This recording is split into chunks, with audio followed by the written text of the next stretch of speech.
Well, in that case, I might as well reveal a secret to you, Kamui.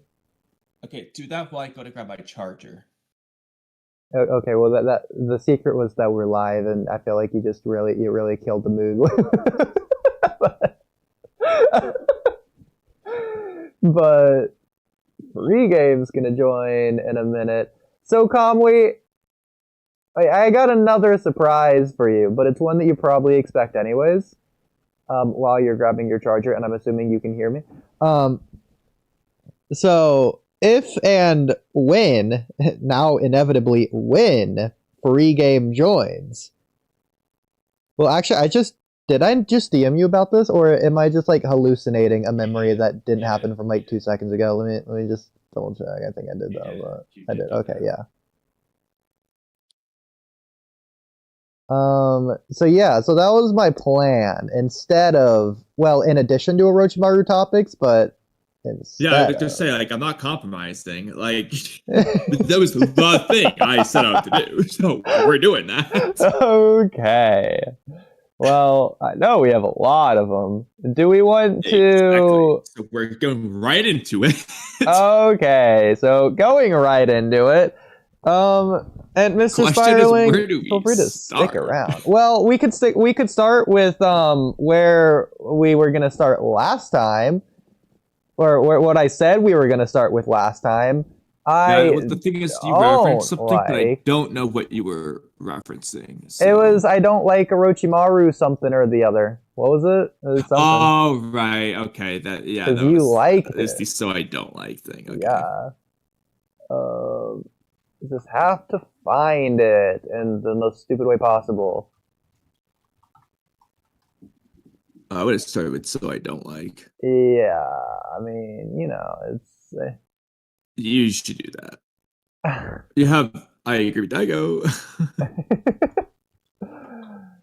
um, why was I able to find it so easily last time? Do so I don't like. It's not gonna work. Watch it work. Now that I'm saying, yeah, told you. Okay. No, remove the apostrophe. That's what it is. What was yours? So I So like. I like. Okay, well, that's definitely gonna make it work, even though it didn't for some reason. Where is it? You know what? This is so stupid. I'm just gonna pull up last stream to find. All right, I'm gonna search for you while you do this. Okay, you're probably gonna find it before me, but that's okay. Wow, we streamed for almost 7 hours. Yeah, I already last found time. it. Okay, So if well, you didn't do the apostrophe, like I said, whatever. Not okay. Not you mean comma? no apostrophe. You Um, had don't DON apostrophe T. Don't do the apostrophe. don't do the apostrophe. Do it. Why does it? Oh, you're doing in Naruto topics, you idiot. Well, where is it? Oh, it's in It's in rewrites. rewrites. It's a Naruto thing. No wonder. Stupid. Stupid. See, the thing is, I was doing it in like the general area first before specifying any room, and it just wasn't loading still, so it's not my fault. Here, I'm just gonna do so I like, so it's obviously gonna work very first second. There you go. Okay, boom. So I don't like Orochimaru swapping bodies like randomly halfway through with the Sasuke retrieval arc, knowing it ends with Sasuke succeeding at making it to Orochimaru anyways, outside of body personal story conclusion stuff. The second half of this arc is essentially pointless because now they aren't racing against the clock. Kimimaro going feels less important. Naruto fighting Sasuke, stalling him at the final valley, is meaningless. The tension of Sasuke getting there in time just disappears in the second half entirely. Freaking melts away. Well, I also want to add on to that though. It's also when Naruto's saying, "Oh, if you go, he's just gonna take your body." Yeah. Whereas, yes, that's Orochimaru's intent during the time skip and after the Tenchi Bridge arc and all that jazz. It works better if this applies to like the moment he gets there. Yeah, especially considering what Kimimaro tells him right before about Orochimaru is going to take his body, and then Jiraiya tells him after, oh, don't worry, it's already been 3 years, you can't do it, blah, blah, blah. You see, where this really stems from, ignoring everything that I'm writing here, the reason I wrote this down in the first place is because it's kind of ridiculous, assuming the Sasuke retrieval dream never went out in the first place. If they never went out, I don't think the Sound 4 makes it back in time. Can we just talk about that? The fact that that's ridiculous. Right? So... have you thought about that? Let me double check these. Tsunade could have done nothing, and nothing changes. let me double check something real quick, chapter-wise. Sasuke retrieval arc is only to kill the Sound 4, and that's it. Which at that point, just throw him in the free-for-all and have him lose. Who cares? Have Kimimaro kill him as his final act. Who cares? It doesn't do anything. So... especially since this arc is taking a freaking like a month off screen, apparently. Says Sakura. 2 whole days passed, apparently. Yeah, so right after Kidomaru's fight,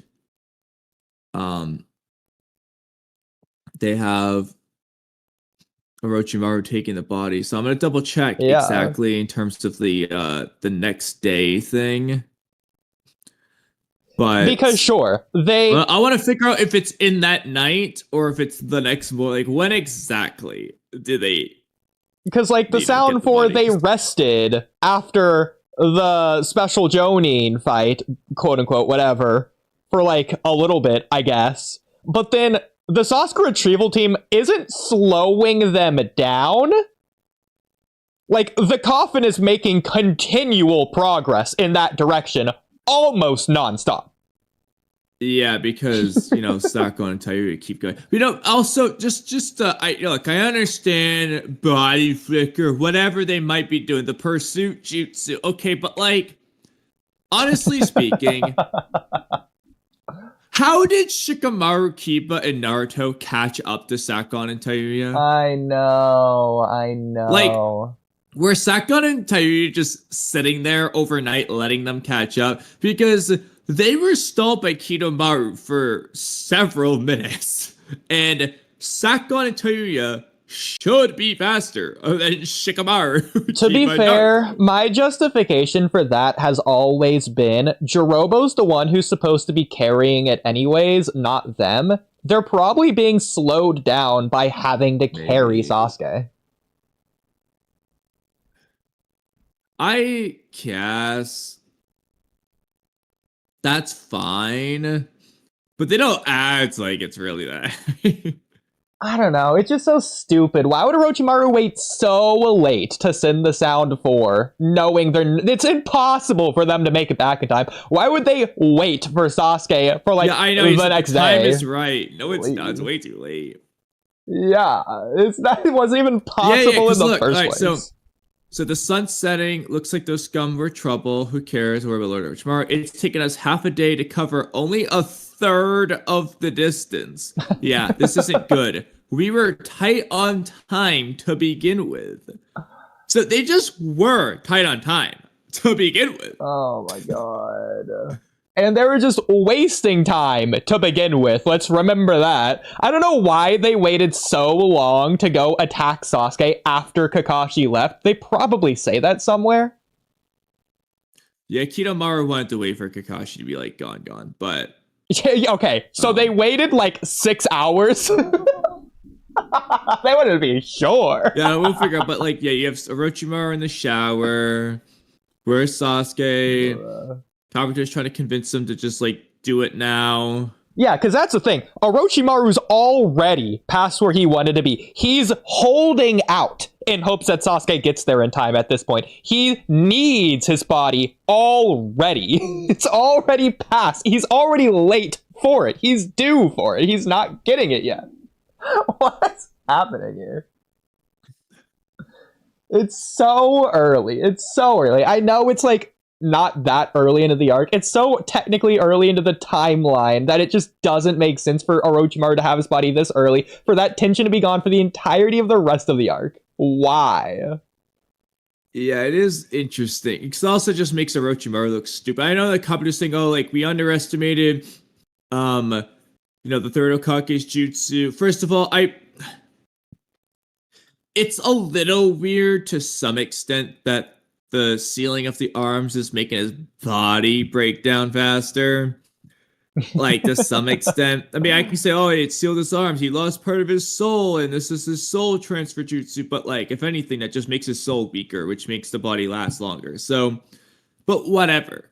At the end of the day, just have Orochimaru have it perfectly calculate. He had time to spare, but then, the third Hokage jutsu removed his extra time to spare. Whatever it is, just don't make him just blatantly, just bad planning here.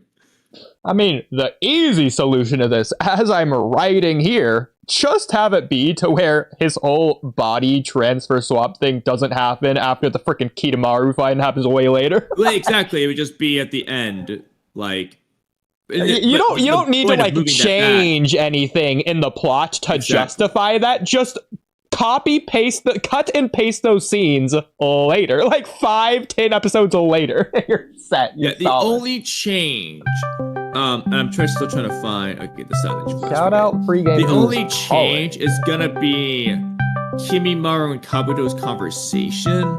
That's gonna be a little bit different because Kimimaru's talking about how it's already been done, but it doesn't really matter because you just slightly tweak that one line. It's just he's still gonna be talking about how his purpose was taken from how he could have been the body, blah blah. It's not really changing anything. It's just. And he's going to retrieve the vessel for Orochimaru anyway. It just doesn't really matter. Yeah. Shout out free. What is it? All that again because I had to reset my adapter. Okay. And the stream maybe probably crashed, but we'll find out. Is that starting right now, or do you need a few minutes? Bro, you have me in the fucking stage like I'm a child with my hand up. Child with your hand up is crazy.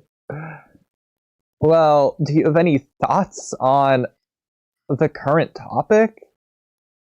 I was streaming, so I had to engage with my audience while you had me in the audience with my hand up, like I'm in third grade. So I don't know what you guys are talking about.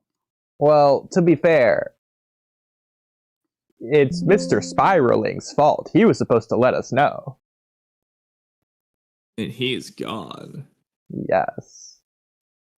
I'm not gonna ask why that makes any sense, but okay.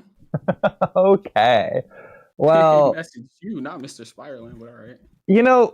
free game. Speaking of things that make no sense, so looking at my screen here. So getting back to this Orochimaru topic. Let me look at your screen. So I guess we'll just start over for free game's sake of saying this topic out loud. Sure. Yeah. Okay. So it says streams failed to start. Here, let me probably because the Wi-Fi nonsense, but here we go. Okay, now it should be good. Okay, yeah, I see what you're talking. Okay, cool. Whoa, you wrote a paragraph. Okay, let's go. Well, a lot of paragraphs, but no, if you think that's a lot, wait till you see what I Okay, let me also audio balancing wise, because free game's really quiet. Let me just turn Kamui down since free game's at 100. Really? That's what I already did that earlier. Am I really quiet? Okay. Hey guys, am I quiet?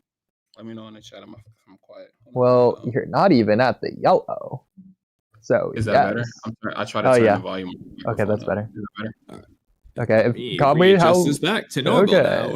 Well, Kamui's around the same level, so I'm just gonna leave it exactly as is. All right, free game speak. Speak. Okay, I can put you guys back. Okay, I'm just gonna leave everyone as is. But anyway, so free game. I don't like Orochimaru swapping bodies randomly halfway through the Sasuke retrieval arc, knowing it ends with Sasuke succeeding at making it two. Right. It's before the midpoint. I know. This was just me being nice because I know this is just it's ridiculous. Outside of body, personally, I don't know what I even meant to write there, but the second half of this arc is essentially pointless because now they aren't racing against the clock. Kimimaro going feels less important. Naruto fighting Sasuke and stalling him at the final valley is meaningless. The tension of Sasuke getting there in time just disappears in the second half entirely because we already know that's not the case. Just have the Orochimaru body swap scenes after the conclusion of Naruto vs. Sasuke. Have it be around when Kakashi is giving his river speech, or Zetsu appears, or Sasuke walks into the darkness, or Naruto wakes up. Anywhere there! So it all matters, and every effort they did was required to stop Sasuke from making it there in time. Thoughts so far? No, I completely agree, but 3 games? we've already kind of talked about it. Like I was watching something when it was talking about like films and stuff like that, and it's like easier to make something better when you like racing against a clock. I Yeah. don't know if I made sense when I said that. No, I got you. So yeah, I kind of low key agree with what you're saying. It like lessens the tension when you go that route of like extinguishing the actual like race against time, I guess, if you want to put it that way. Yeah, spoilers for Attack on Titan. It's technically kind of similar to the finale, to where they need to stop Eren before he completes his plan. Mm-hmm. If you know, you know. But yeah, so it's kind of like that same kind of general vibe. Not really, but kind of close enough. But anyways, this is arguably the biggest complaint of the entire arc. Not that it's bad from an in-universe perspective. Same with the random night time skip thing that they just do to the very next day. Because well, to be fair though, that does go hand in hand with this because, again, so Sakura and Tayu are when the sun's setting, it's nighttime. They're talking about how they didn't have much time to begin with. They were already in a time crunch. So I don't know why Orochimaru sent them this late. And then they were like, oh yeah, we've taken forever. You know, it's taken us half a day to go only 1/3 of the distance it takes to get back. Why did Orochimaru send him so late? You know, it's just, why are we doing all these things? You have one or the other. Do not do both. The sun setting next day and the early body swap. And this is just ignoring Sakura's 2 full days line that we'll get to another time. So I wonder how many hours was Sasuke late by, because that's ridiculous. Like, they never had a chance. Did you just rewatch this arc or something? I have recently watched it, yeah. I recently watched all of Naruto, but it's... Yeah, I need to do that. It was pretty cool. It technically is a realistic thing to do, which is fine, but still... This would also give more and prolonged scenes, if you want, of Orochimaru suffering on the brink of death, torture as he's backed into the corner, pleading to bide his time, just trying to wait it out for Sasuke to get there in time, just like any minute now, like, oh, please, Sasuke, like, I need you here any second now or I'm gonna die. Like, this would have been very cathartic, especially after he's been the final villain for the entire series. Up to this point, but the final villain, you're the main villain. Yeah, you know, if this isn't at the end, then it doesn't matter when these scenes are placed. Orochimaru taking his new body is practically just as effective here after the Neji fight as it is after the Choji fight, as it is after the start of Sasuke's retrieval arc in the first place, before the Sound 4 arrive, as it is before Orochimaru meets up with Tsunade. It could have happened and nothing changes.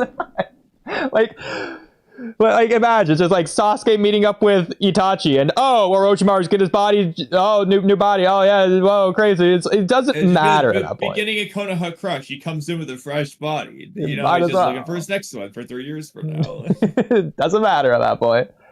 This isn't some silly little oversight. Kishimoto intended for it to be this way, in reference to both things.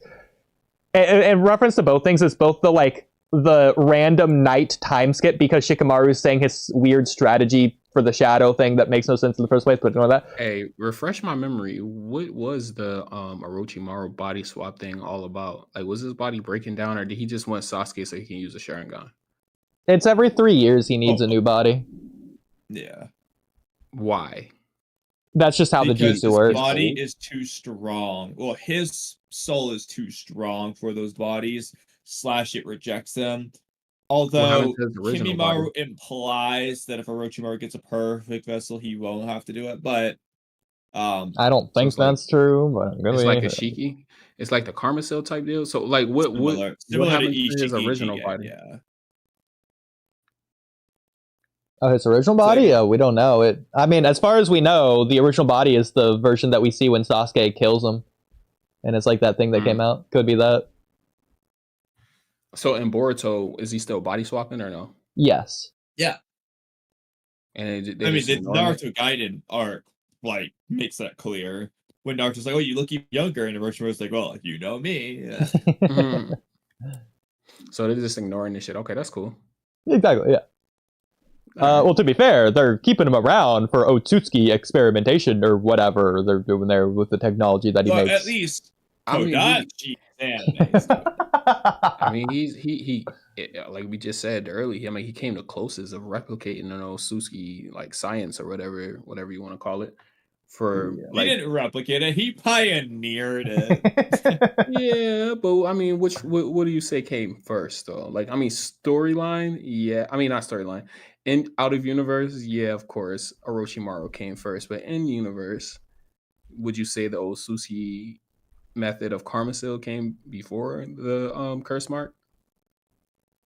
Well, that's definitely what's implied, but you can't prove it. I mean, Actually, kind we of. Yeah, definitely can. There's a very easy way to do that. Fair enough. Well, to be fair, Kamui, the time slip arc does exist. You never know. I was gonna go based off Jigen and Ishiki. The problem came before Orochimaru. Yeah, way before Orochimaru. Sure. Well, They was in around Kaguya time. Yeah, It's before. before Kaguya. yeah. Well, before presumably before she did her Infinite Tsukiyomi anyway. Assuming she even did that.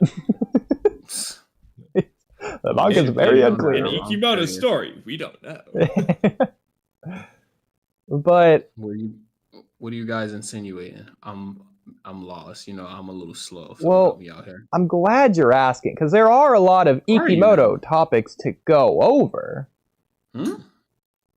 Well, we could start with this one since I know that Free Game you're gonna love this one. So Code, since removing the limiter. In fact, I'll let Free Game. I'll let you pioneer this topic. The floor is yours. Are we giving them basketball stats? Well, I mean, you tell me. what are we I doing mean, here? he got a couple. You can't 0 point him though. I don't see any rebounds he has. He hasn't assisted in anything. Yeah, I disagree with that. He has block definitely shots gotten an taken with him. assist for just creating the Shinju. I would say he assisted in anything. Then again, the Shinju haven't done anything yet, but oh, they killed Yodo. Coke got the assist. What? Coke Cole got the assist doing what? Yodo. What did Cole get the assist doing? Well, he created the Shinju who killed Yodo, assuming she's actually dead. Oh no, yeah, you make a good point. You make a good point, brother. They did kill Yodo, and Cole, he had the assist for that, and that was like one of the greatest parts of the story to me. So yes, I agree. That's so funny. I'll also say 1,095 all the days. trees that Claw Grind bite, Coke gets the assist for that. Oh, Do he get a point for killing Sasuke? Well, I mean, he didn't Well, he didn't kill him, but you know what I mean. We know Sasuke was bit by a claw grind, but we don't know if Kobe is like choking him, holding him still, or if like the claw grind just kind of did it. Like, I like to think Cole had him in a chokehold, even though Sasuke is my favorite character. Okay, I'll be honest. 1,000 that's days the for case, this is Code's crazy. not just not letting the claw grind bite him; he's just killing him. Yeah. So. Where'd y'all get this from? What would a rebound be? 1,095 days. Yeah, it's crazy. Assuming this is actually accurate. The story is actually going though. Like they kept him around. They wanted. Well, Ikimoto kept him around. Kishimoto wasn't. Yeah. Definitely not they. What do you think? What do you think Ikimoto's trying to do with him? You think he's? All I ask is, at the very least, I just want my Code and Koji confrontation, please. I want Code to be the one, preferably if Koji dies, Code is the one to kill him. But at least can they confront each other? Please? That's what Code should have been Among doing. Everything else I want from Code, at least that. For the past, like, 12 to, like, 15 chapters, however long it's been in universe, couple weeks or whatever. He should have been looking for Koji this entire time. That's what we last saw him on screen, what he left to go do. Well, exactly. For real? That was his last sentence, but oh, okay. I was about to say, why would that be his motivation? But I'll take you guys. That was the deal he made with Jura for like the chakra fruit or whatever. So, yeah. See, that's the problem with me watching something one time. I'll have to. Actually, I was thinking about this, Oodie. Got one question that we've asked answered. Okay. Because we've been saying, so how is Mamushi supposed to have any chance in this arc, right? Because they have Koji to give them the answers to everything, which they were doing just fine in all the previous arcs without Koji doing it. But this arc, Koji's doing that. So how can Mamushi have a chance? If Code kills Koji before Koji can finish everything that he's got to explain as he goes along. You could do that. Hey, that's something. Yeah, that's the best of both worlds. Koji's gone. Now the stakes are raised, and Code got to do that, so we got Code involved. That's a win-win in my books. Yeah, I'm down. Yeah.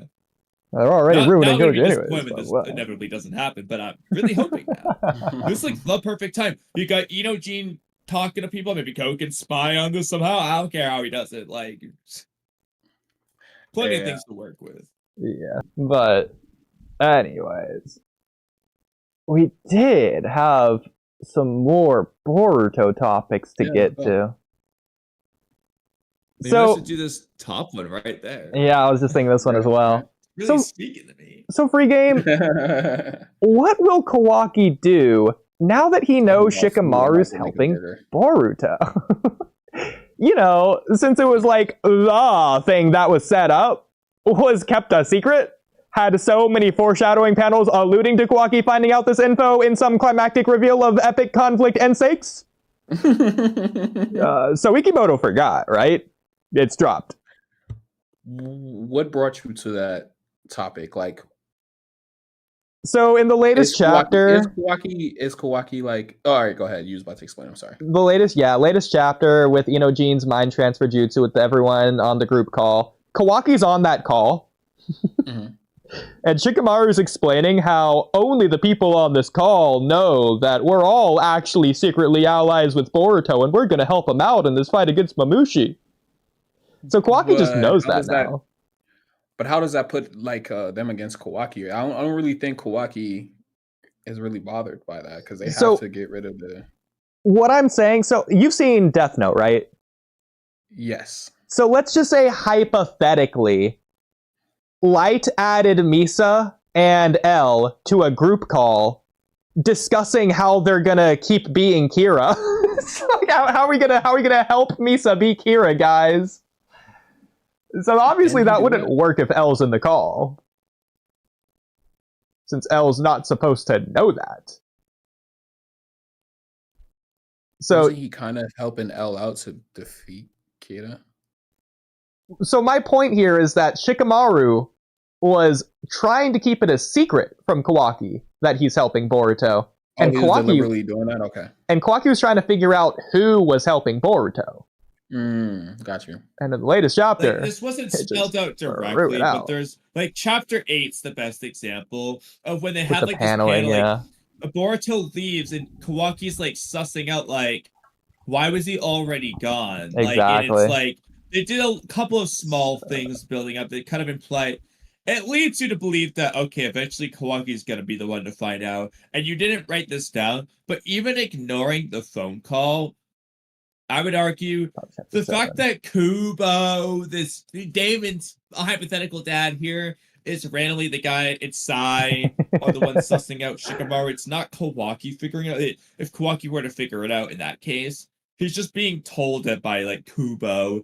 And I feel like that's kind of it's not the same as Kawaki being the one to confront Shikamaru in that case. And in this case, Shikamaru's just tell him straight up, like, hey, you know, I'm Kira. Is it chapter 6? Well, you're looking for It's that. I'll be chapter right back. I 8. need some chips and You dip. want chapter 8? I'm really. I hungry. was All right, at right back. chapter 8. I just don't see it. I'll go back to it. And can we also put this back on? I mean, tell me where it is in chapter 8. Unless this isn't chapter 8. But this could be the wrong website. Because, like, if this is chapter 8, then I just don't know. Maybe before this. Yeah, but I was just looking at chapter 7, then look, it was there, looked at chapter 6. Yeah, Is this it? there. Okay, yeah. Well, I totally missed it, but there we go. All right, I'm back. My bad. I was starving. Okay, where were we at? Yeah, so here, I'll even put this in the general chat, even though it's on my screen, but I'll just put it in the chat anyways. So chapter 8, they're absolutely setting up that Kawaki's going to eventually, at some point, find out who's helping Boruto here. Maybe he sensed you coming. No, I haven't felt this aura once, so it's gotta be the same for him. He vanished before he perceived me. Yeah? How unlucky for you. ... And he's looking over at Shikamaru's panel. Yeah, I get that, but isn't Kawaki and Boruto working together at this point? So why would Kawaki even care who's helping him not out? yet. At this point, Kawaki's going there to kill Boruto. I'm not talking about at this point. I'm talking about In the latest chapter. Yeah. Just because... Which essentially means certain someone's favorite thing, this is the false gun.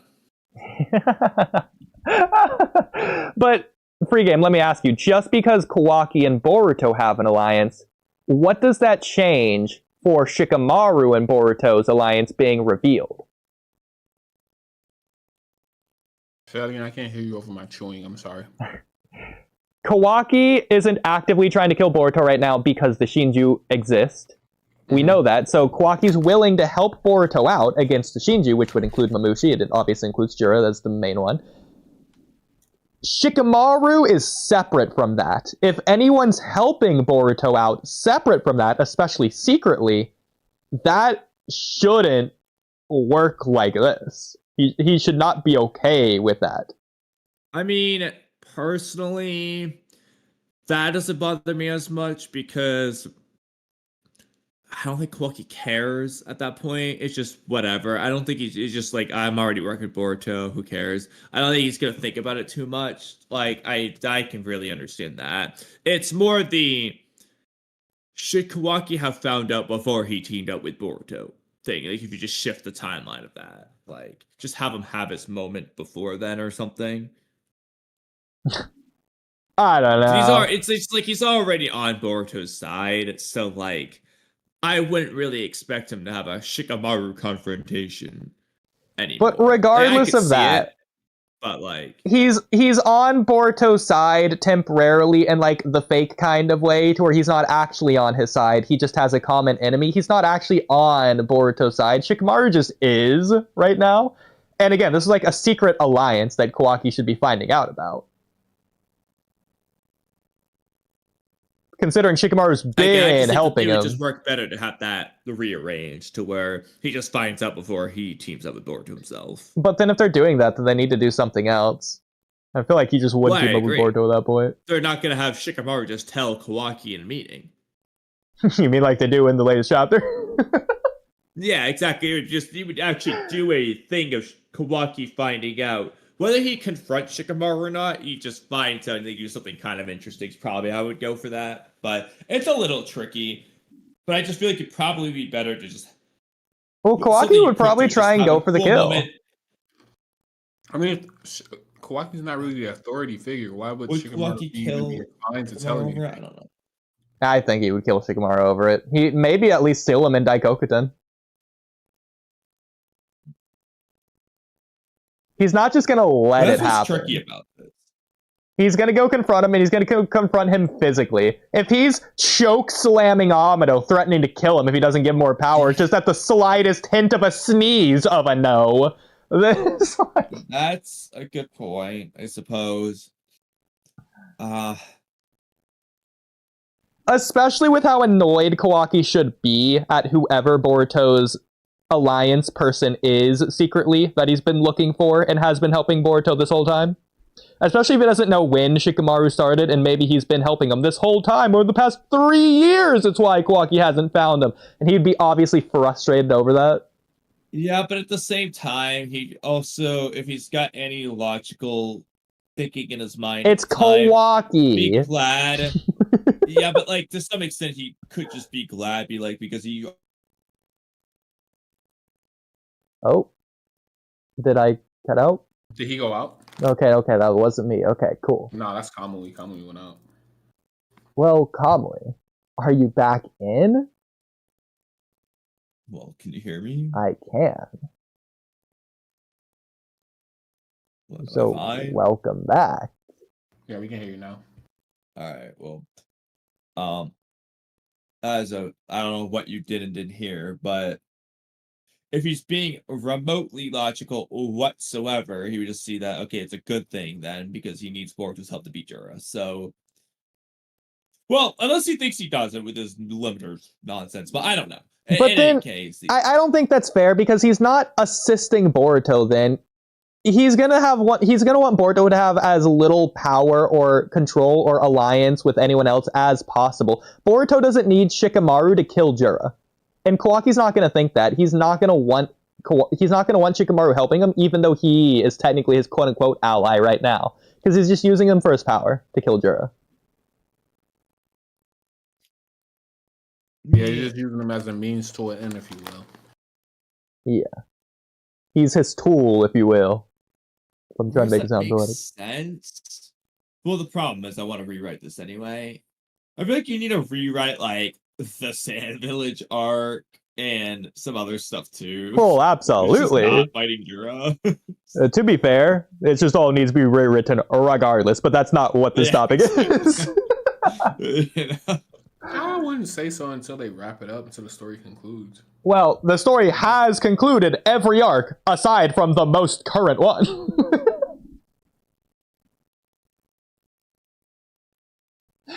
The So- chapter concludes, not that. So I think it's story. fair to The say. overall story arc is still going. But the Sand Mission arc has been completed. Just like as an What example. would you rewrite about it? What would you think? Oh, fuck, I gotta hold my foot from Well, what wouldn't we rewrite? My bad, what would you rewrite? Wow. What did we rewrite? Well, first of all, can we make Mitsuki not terrible? Wow. God, with you want to talk about Sarada's Mangekyo. That's Kamui's favorite topic. Don't even get me started. So, to briefly answer this, no, she's not getting it over Yodo and Ryu. She's getting it against Hidari when Boruto's in trouble. I love how you guys laugh at things like there's a big conspiracy behind it. It's because we already know. We know each other's answers on this. God, we hates it. I mean, yeah, I So no hate Yodo. No Mangekyo until she fights Hidari. What? No Mangekyo until she fights Hidari is what you're saying. Well, just to reiterate, it's not no Mangekyo until the Hidari rematch. Well, that is what you could do. But I think a simpler one is just move the Mangekyo one arc sooner. When she's fighting Hidari.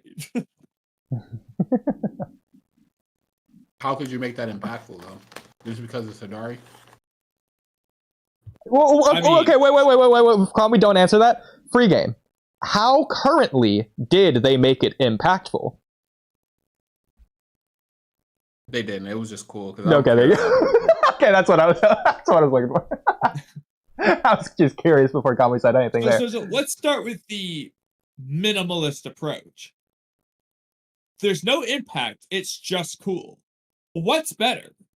It happening versus Ryu over Yodo, or happening against Sarada's dad, the one who saw her awaken the Mangekyo to begin with, and it's about Boruto. What? Just by default, better. I don't know. Could you say it was about Yodo? Why she unlocked the Mangekyo? It was things behind it rather than Yodo. It was all because of Yoda. Well, I'm curious, Free Game, if we just want to be generous to Free Game and give him the chance to elaborate on what he is referring to by that, I would be curious. What he means, and I'm being disingenuous. No, well, that's why I am curious to hear what his answer is. I'm eating chips, so I'm just throwing out the shit like they're playing devil's advocate. But I don't know. Like it seems like she like found herself in that arc. That's what they was alluding to. Like she came to know herself and like not leaning on her love for Boruto or like thinking she needs somebody to actually help her. Well, Free Game, that's what I was getting from it. It's interesting. Do you think she awakened her Sharingan for Boruto, or to use it for people who aren't Boruto? Wait, ask that question again. So, Sarada awakening her Mangekyo. Is she using? Well, so let's start by fixing Ikimoto's mistake. Sarada using her Mangekyo. Just turning it on. For the second time, and not the first time. Wait, what? What are you guys talking about? Hold on, I'm so lost. So Sarada's Mangekyo scene in the Sand Arc. Right. Alright, now continue, Oodie. Oh, I was getting the screenshot. I wasn't really listening. Okay, I said, what kind of song and dance are you guys going through? So, Free Game. Do you remember what Yodo said about when Sarada's allowed to use her power?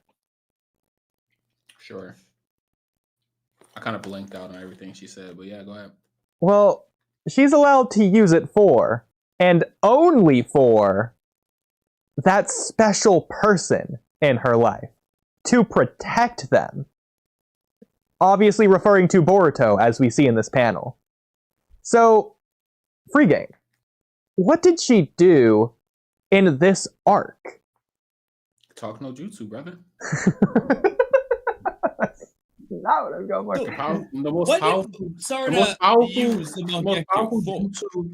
most powerful jutsu in the Naruto series was used in that arc right there. Talk no jutsu, brother. Okay, Kamui, ask your question again, because I have the perfect follow-up. So what did Sarada use her Mangekyo for? And only for? I don't know, to save their asses, I guess. Well, whose asses in particular? There's Mitsuki, there's her, there's two insignificant characters also. Well, perfect. Okay, yeah. I'm glad you're saying how insignificant they are, considering their grave importance in this scene. So, now, speaking of one of those insignificant characters who's very important in this moment, if we go to the top left panel, Oodie, I think they should have switched their name. Would you say that the person being described in that top left panel, is that one of the people you just mentioned? Yodo should have been Araya, and Araya should have been Yodo. Their name should have been switched. I completely agree, but that's besides the point. Yes, it is. What's the point again? Sorry. So you said, what it started to do. She saved their asses. Whose asses? Mitsuki, Sarada, Yodo, and Araya. Although too late for Yodo. Well, let me also add. He also included insignificant people. Yeah. So now, who is Yodo describing that top left panel? I don't know. I can only see the back of this person's head. It could be anybody. Well, who does it look like to you, by chance? Konohamaru. You know what? I would have worked with that. Sarada didn't use it for Konohamaru. How useful. He said, I'm going to work with that. I'm 2 feet over there, and she's not there to help. You know what? I'll work with that even further. If she used it against Hidari to help Boruto, she's still using it for Konohamaru there. So it still works. You guys are crazy, bro. He's like, I would work with that. I was like, what? Yo, that's funny. But yeah, no, Sarada's Mangekyo makes no sense. This is remember, it's okay to use it for things other than just a greater good. You can only use it for Boruto. Yeah. And then she doesn't. That's not Boruto, though. That's Also, free game, just in case you're wrong, it's just a one-time blunder on Ikimoto's part. You know what the next thing she uses her Mangekyo for is? To fight Daemon. That has nothing to do with Boruto. That plotline has absolutely 0% relation to Boruto at all. Like, Boruto is not worried about that at all. He's never even talked about. Does he even know? Like, he doesn't even know about the Shikamaru plan to kill Ada. Like, it's so far removed from Boruto. Wait, what? Hold up, go back, pause, slide to the left, slide to the right. You said they're planning to kill Ada.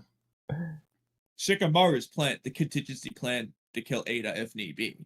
Wait, hold on. Did I miss that? Was that in chapter 28? It was chapter 76 is when Shikamaru makes the plan. It's referenced two other times. Chapter 1 and then that latest chapter. Okay. Yeah, you know, the drop plot point. Yeah. Yeah, but you know, either way, when she used it to fight Daemon, you know, to protect that special person in her life. Yeah, Sumire. Yeah. But even if we're generous and we called that one Sumire, she's not protecting Sumire at the sand mission. So, Kamui, how much do you want to bet when she uses her Mangekyo against Hidari, Boruto's not going to be there ever at all? I'm crying. I hope so at this point. At this point, like, Sarada's Mangekyo is one of the things I'm just rooting to be ruined at this point. It's done it so low. I never liked it to begin with, and it's only gotten worse and worse day by day. The more I think about it, the more things I realize happen, the worse it gets. At this point, I want Sarada's Mangekyo to be the rock bottom of Two Blue Vortex. The thing I will never like. Unapologetically. That's where I'm at with this stupid eyeball. So I hope it's so weak it can't be Hidari. She's knocked unconscious, and she never even sees Boruto, who shows up and beats Hidari for her. Yeah. So, free game. While we're on the latest chapter not making sense, I do have to ask. Let me just check a certain DM I just got really quick. Oh, you know mine. Okay, it's too slow on the phone. I'm just gonna sorry, stream, you're just gonna not see for a second as I check DMs here. Okay. Okay, I guess I'm not gonna talk to free game for a little bit. So no, okay. Well, did we go back to Orochimaru then? Oh my god. Okay, well I also have to go to the bathroom, so this could be a perfect chance for an intermission. What do you think? All right, whatever. Okay, I'm going to pull up a podcast clip. So you do the Daigo Night rewrites. Oh my god. Here, you know what? We're gonna find out the white karma theory with code. Okay, and I'll be right back. Oh, it's muted. Okay, I'm glad I saw that. Wait, but he actually kind of can. Okay, there we go. When he does it with the Nine Tails or whatever, like constricting it and reforming it. Hagoromo? What? No, he means that the 10 tails when Code split the 10 tails. Okay, yeah, because his bands or whatever are considered they're considered DNA, right? Like they're iron, whatever. Yeah, iron the iron bands or in whatever. his blood. Yeah. Which is so funny. Like, I know this is a small side note. Like, it's so silly that like the reason they gave is because there's iron in the blood. Like, bro, it's liquid. It's water. You don't need the iron for this. Well, do you think the fact that it's natural water would be enough. Well, do you think it's like cybernetics, kind of like Amato implanted? It shouldn't matter that it's iron in the blood. That's why, you can't absorb it with karma. Just the fact that it has blood was all you needed. You didn't need the iron aspect. I mean, I think they're just doing it for, like, the phrase. I think it just sounds cooler. I mean, yeah, I don't know. It's just a little bit silly.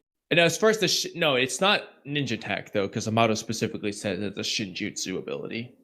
As a side note, though, we might as well ask the question, where do you think it came from? Do you think it was Shibai, or do you think it was just a different mystery person that Amato never said? It's gotta be Shibai. That's a good We know question. it's not Ishiki. Gotta be Shibai. I mean, do we think that But here's Josh the is thing. coming back? Do we think that there I could be a hope so. twist with Josh? Because I think that would be great too. think It'd be so. another. Do you think that he could be so that Joshin could be the counter to Shibai? Like Shibai was the Hagoromo back in the day, and Joshin was the evil. I would love it. No, Josh has got to be the good guy. I could see that. My only thing there, though, is Josh the only thing though is for code. But dude, Joshin's the good guy. I don't care who Joshin is. I want him in the story. But the only thing about the claw mark coming from Shibai, though, Oodie, is okay. How do you think Amato gave him the claw marks? Just answer it to whatever degree you want. Via Shinjutsu. You really shouldn't have let me answer that anyway. You think Amato used the Shinjutsu?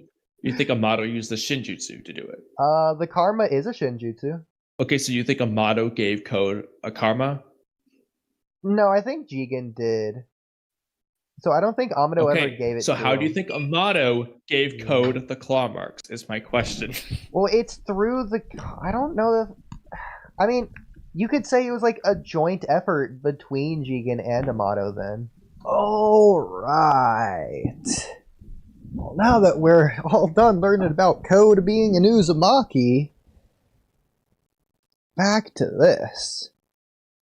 Hello. Hello. So, I'm assuming you have an Orochimaru topic picked out. Well, I figured we just continue where we left off.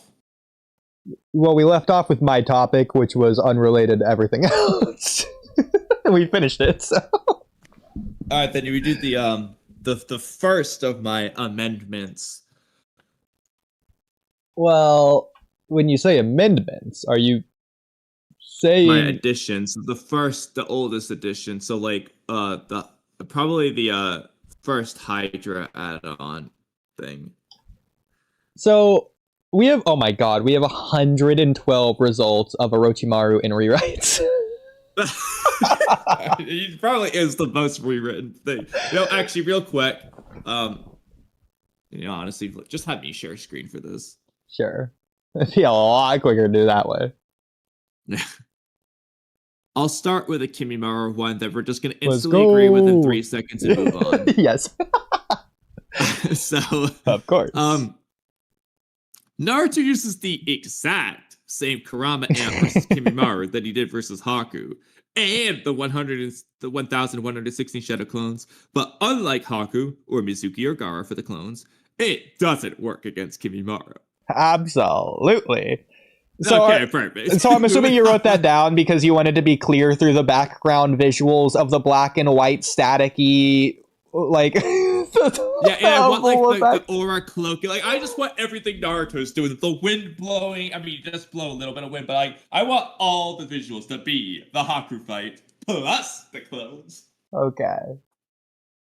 Especially considering that Haku Kimimaro similarities. You know what? If we're doing that anyways, Kimimaro has to reveal to Naruto that by going that Sasuke, he's not just in any barrel. He's in his coffin because going in there means he dies, which is going to be the exact same thing as a Haku fight where Haku killed him, but not really. That could be cool.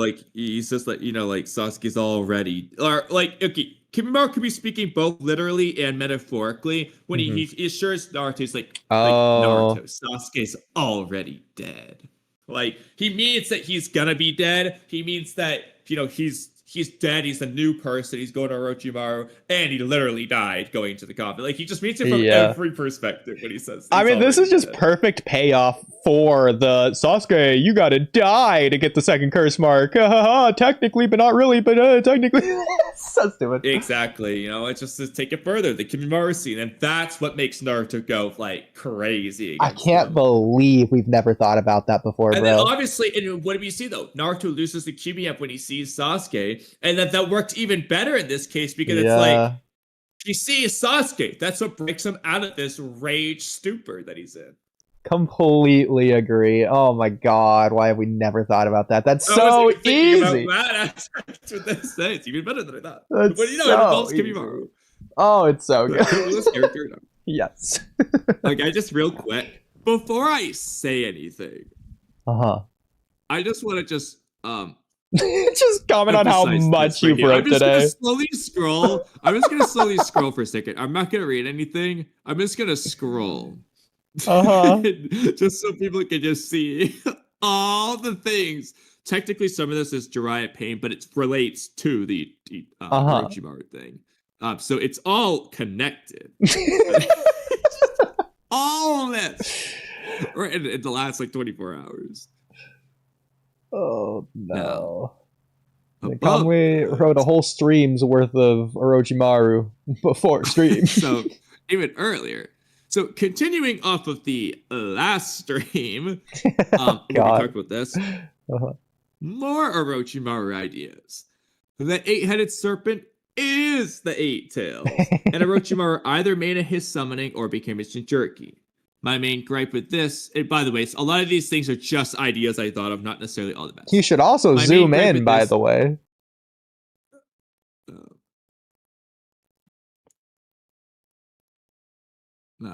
More? One more would probably be good. Okay. That's perfect. My main gripe with this is that kind of cheapens Manda's purpose in a way, although you could say that's true regardless since Orochimaru has this ability. But I think Jinchuriki works best in this case over another summoning. Because, you know, I highlight Manda being the summoning. You could also say maybe Orochimaru doesn't have access to the Hydra if he doesn't have his arms, if it's ninjutsu.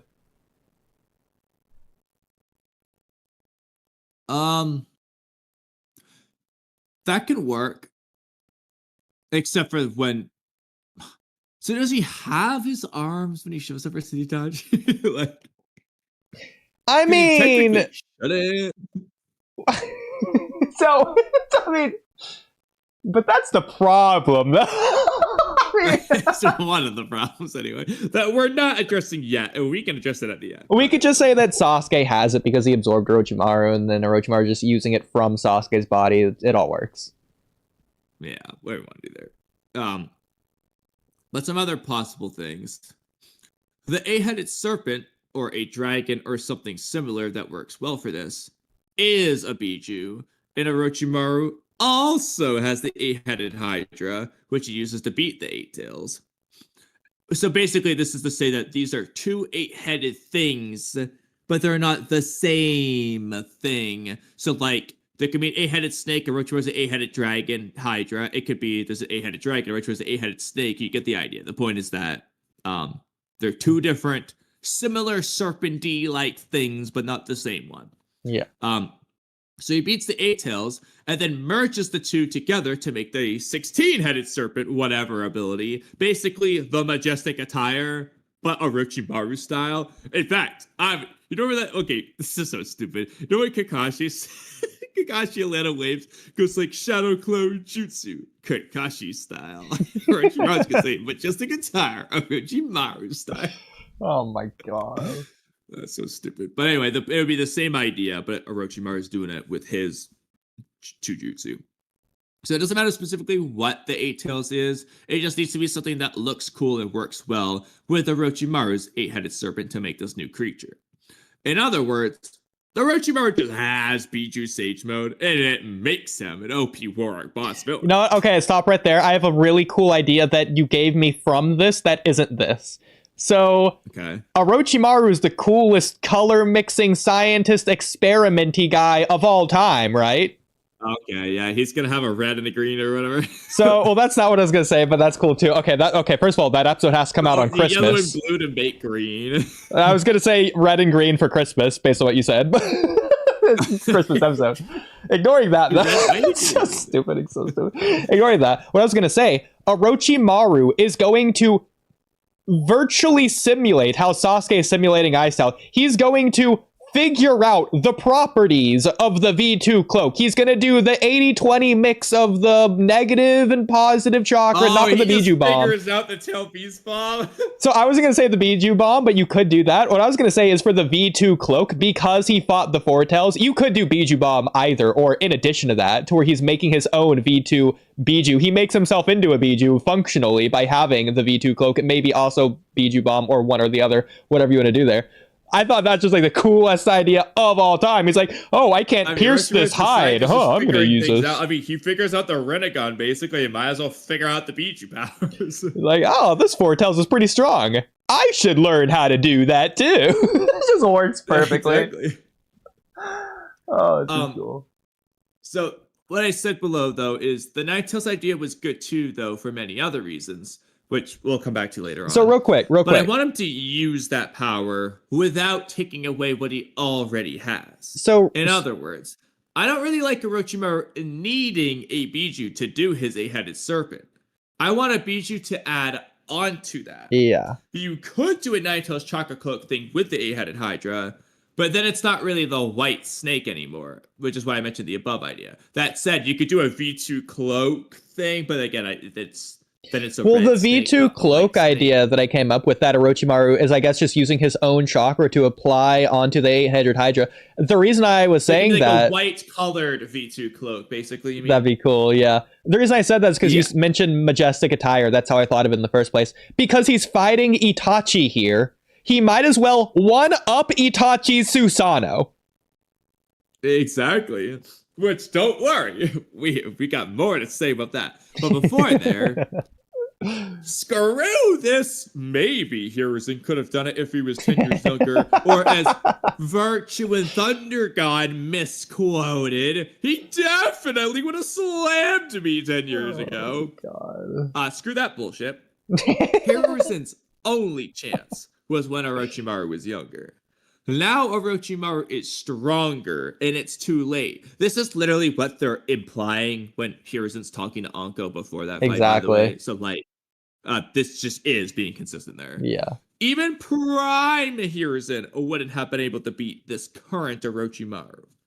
Hiruzen's resolve amp to protect the village is the only reason he was able to do anything to Orochimaru here. Seal his arms.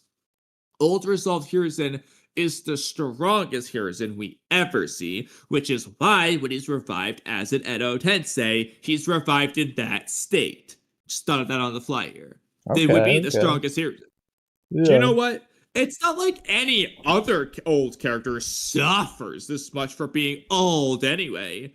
Danzo's doing just fine and he's older by the time he dies.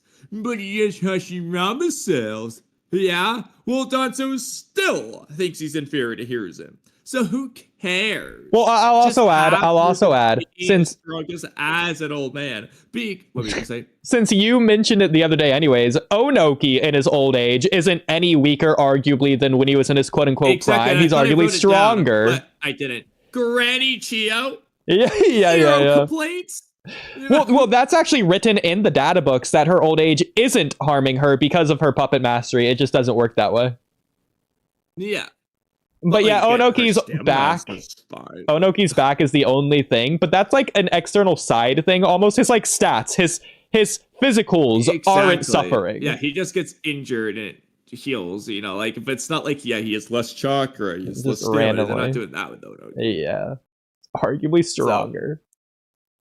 So just have Hiruzen. So again, you have a Danzo, Onoki, and Chio.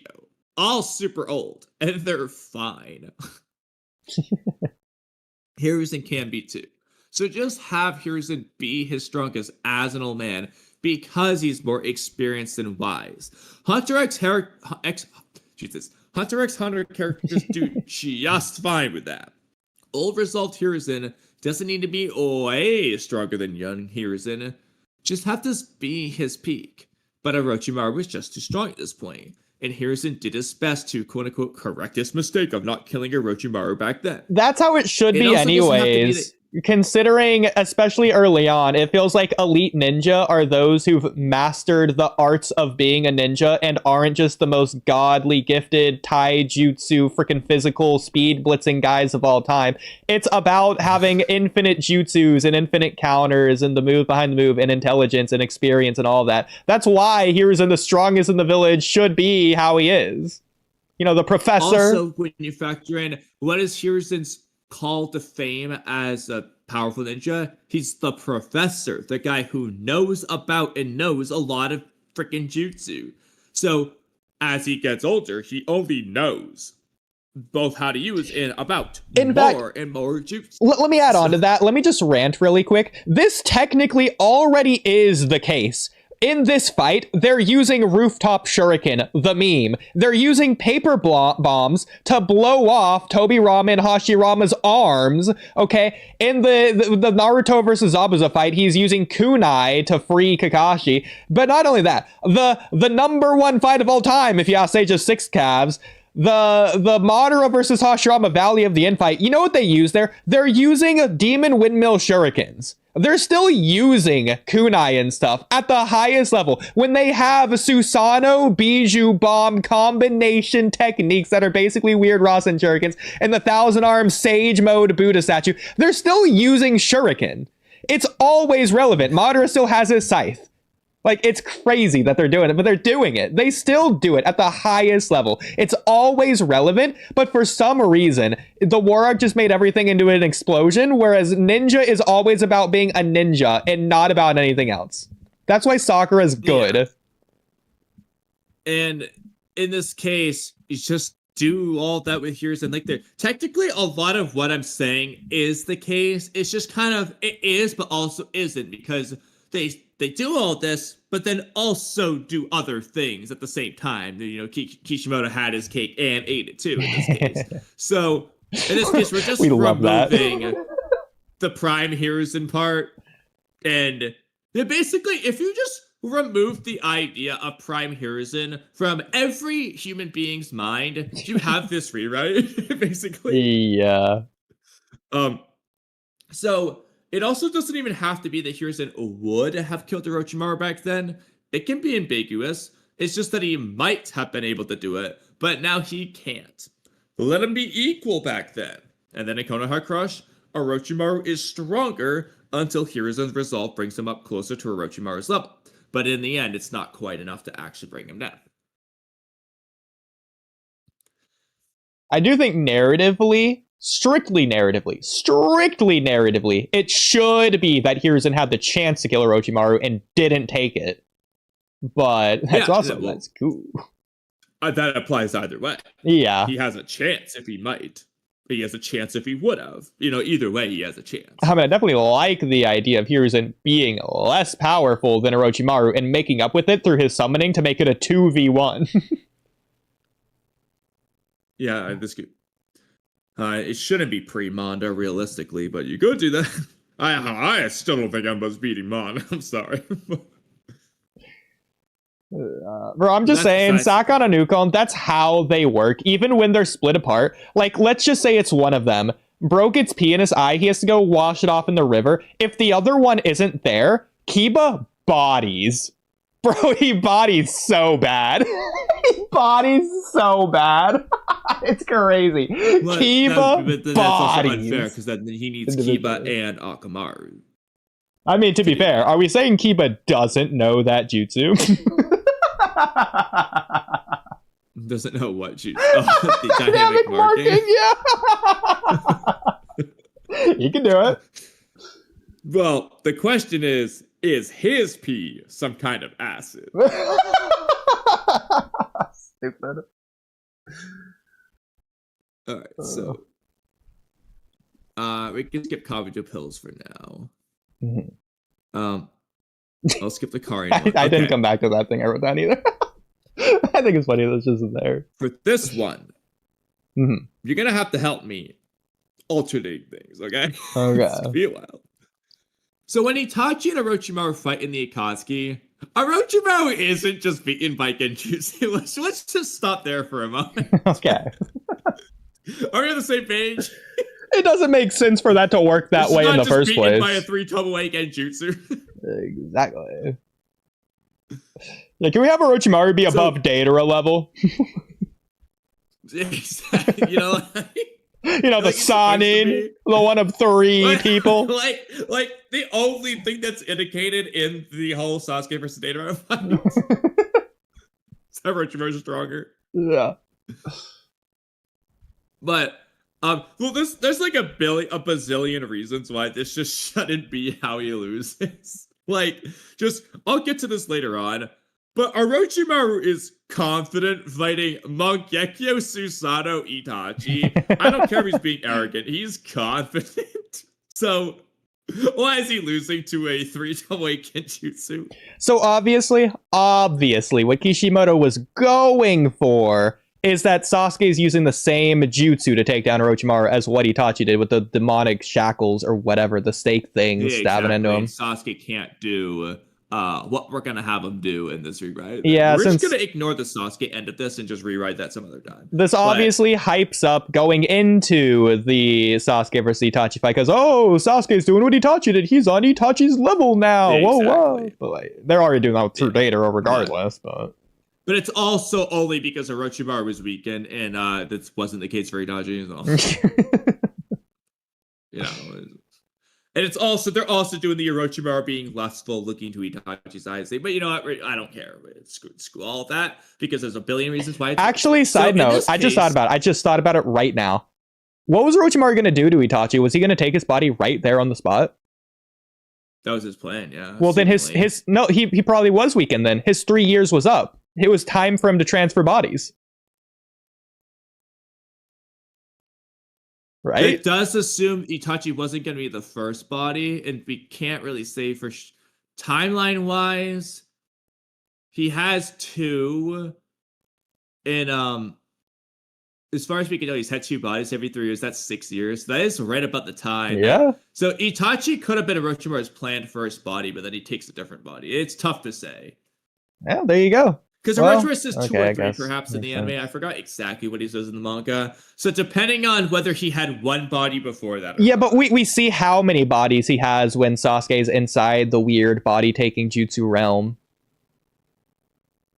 Let me double check if we saw. I know we see both the girl and the guy. Do we? I think we might actually see one other guy. Yeah. I remember that Let's flashback double when he check. does try to take Itachi's body. Yeah, because what we're trying to figure out right now is when Orochimaru was trying to take Itachi's body when he was still in the Akatsuki, was that Orochimaru's original body, aka was Itachi the first body he was going to take, or was that like the second time? Because this matters because would Orochimaru's body be failing because the 3-year time limit of the body transfer jutsus happened, or is this just like prime Orochimaru? And to be fair, narratively, I think it arguably works better that it was the failing body, since that's the same thing that Sasuke is doing here, which was the point. Okay, this is not good colors. Let me try. Yeah, I was gonna say it's way too dark. So I can actually see the faces. Yeah, so let's see this. So I'm pretty sure This there's one's 3. Loading badly. Definitely should be at least 3. Let's just see if this does better. No, of course. Oh, wait.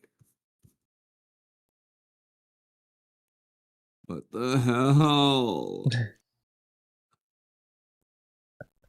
Oh, God. Well, you're definitely getting Why did there. I see this the first time? I'm so confused. But, free game, what do you There it is. Okay, think? yeah. Okay, yeah. Oh, there's 4. And to be fair, the third one. Kind of a retcon. I think there should have only been 3, but either way, there's 4 here. So the 2 that we know, 2 before. So yeah, no, because again, Orochimaru takes this guy's body about 6 or 7 years after the massacre. So 3 years before that, this is like when Orochimaru would have been trying to get Itachi's body, and he has one before that. So yeah, he would have been around that time. There you go. So that's our cope. His body's just failing. Well, I think we're the first people to realize this. I think so, because I mean, do they show the full scene, or does this all we ever see from this? Because I know this is all we ever see, I think. Yeah, that's all you ever see. In the anime, you see him do the whole snake wrap around thing, and he's just like. But Yeah. it's also just implied though, because Orochimaru says in part 1, "Oh, if we had gotten Itachi's body." Hey guys, it was nice streaming each other. I gotta dip out. Fair enough. Alrighty, but we'll see you around next time. Alright, be safe. All right, see you. Oh, also, it's as if I'm living that moment all over. Oh, So, was he just in this same mind space? We just don't get to see it as the audience, but Orochimaru in his mind just is doing this. that's funny. I doubt it, but we could just Yeah. say it. I think Either he's just way, saying for the stakes. We are absolutely the first people to bring this up. I should make a video on this. We should do a video on Orochimaru this. Yeah, Orochimaru is just. I'm writing this down. Orochimaru is just weak versus Itachi because his body is failed.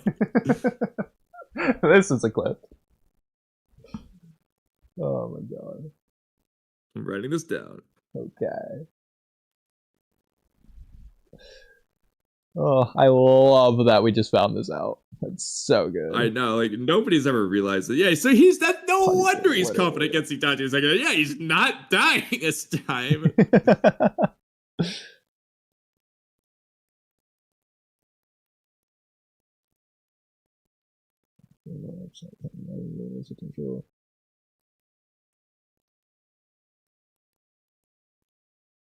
Oh, also, yeah, because they say Orochimaru left 7 years ago at the end of part 1.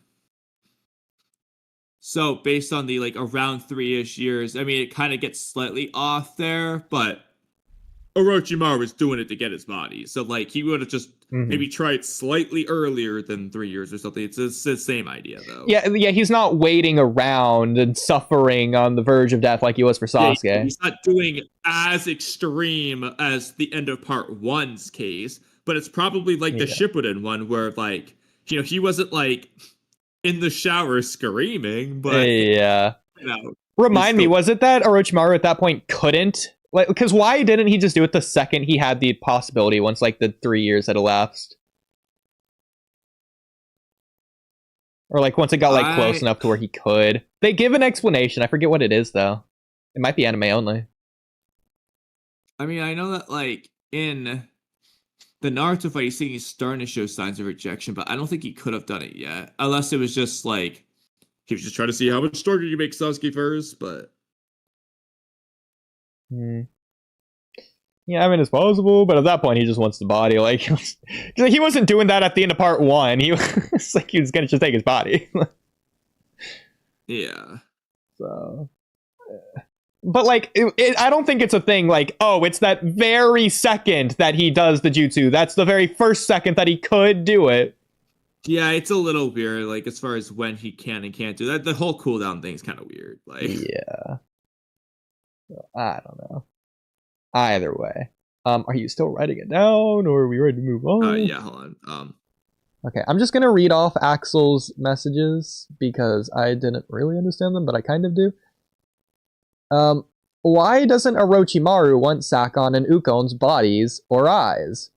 Or at least asks them to help him merge the bodies he wants into one vessel for him and then detach. I don't think he can do that. That's the problem. Like, don't think it works like that. Also, I don't think that they're 100% loyal. I think that they're forced into loyalty by Kimimaro, who has, like, the leash on him. Kimimaro is their leash. Molecularly break down and merge with anyone. I understand. He/they should be able to do that. But I don't think he can do that to other people.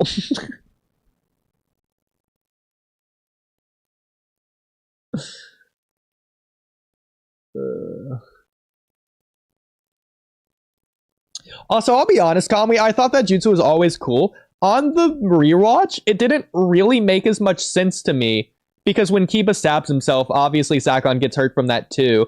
I don't understand why Sakon would be able to like shut down Kiba's organs or whatever he was going to do to kill him, and then leave his body uninjured. Like, wouldn't it be the same for Sakon's body at that point?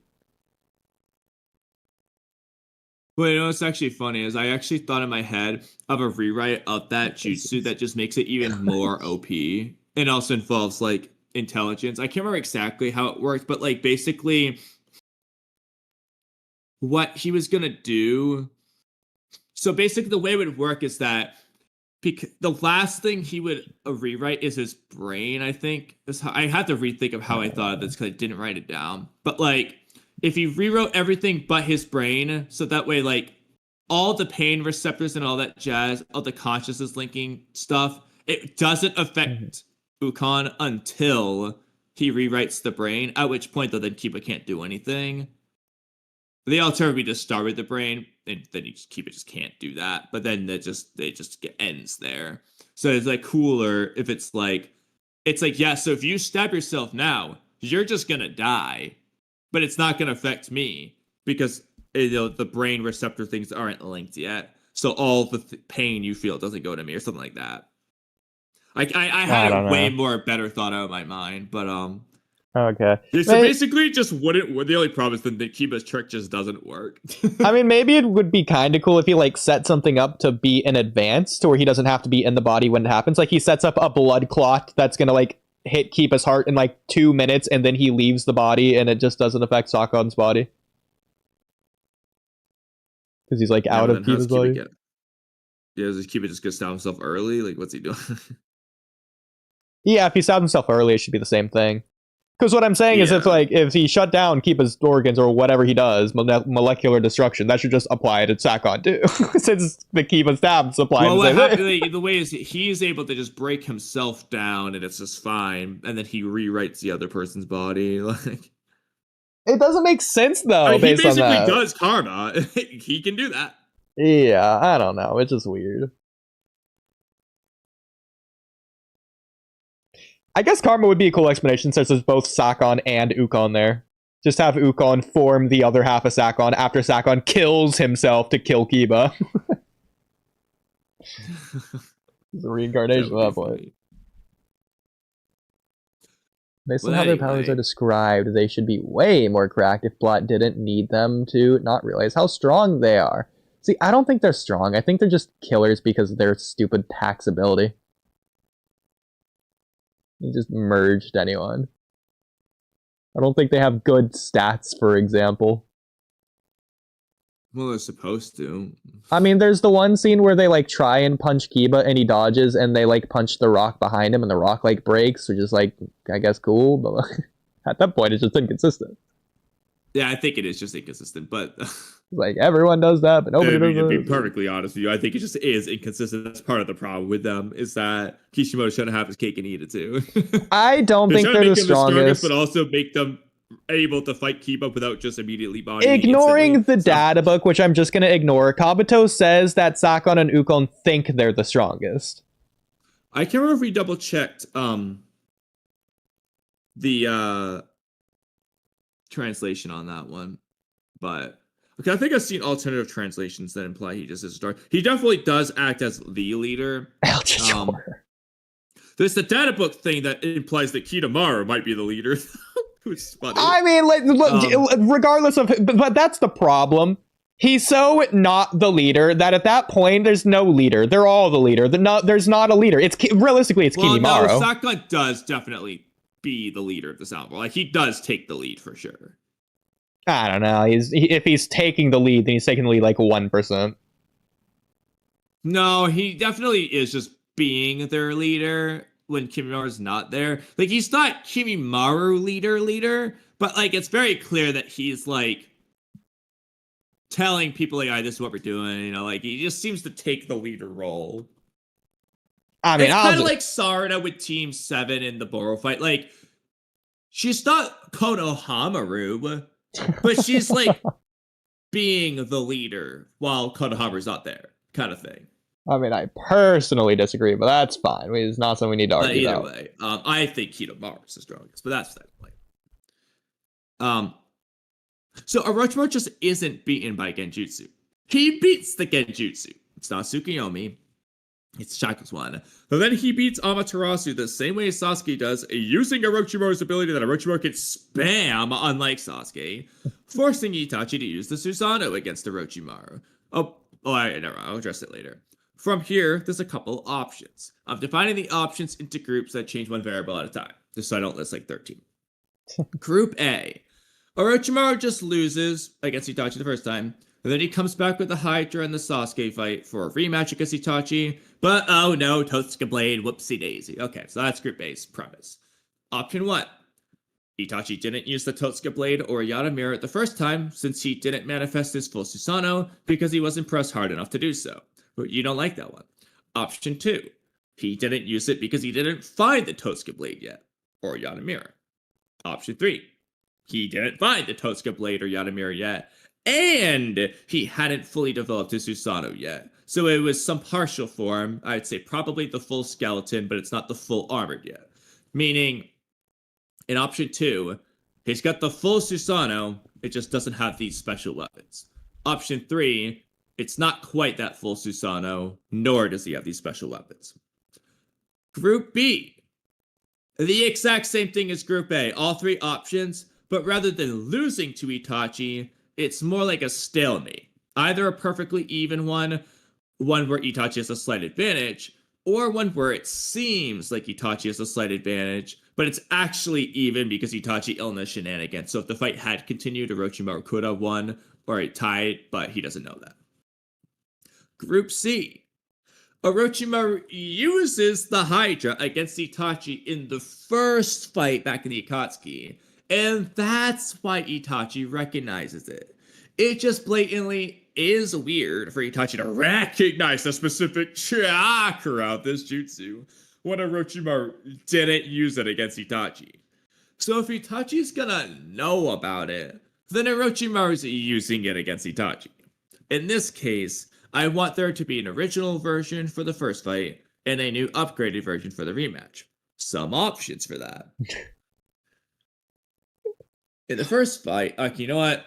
You gonna keep going? I'm gonna let you read this paragraph. Okay, well, can I give thoughts before continuing on? Before we continue into these. So far, do you like Group A, Group B, or Group C's prime? It's more of a mix of my own thing. So, a mix of my own thing. What I like... So Itachi is obviously holding back or whatever against Sasuke. That's fine to be on Sasuke's level. I like the fact that he just is his war arc strength when fighting Orochimaru. Like, he's going all out full force. And I like the idea that he's not nerfed, but he knows the sickness is killing him.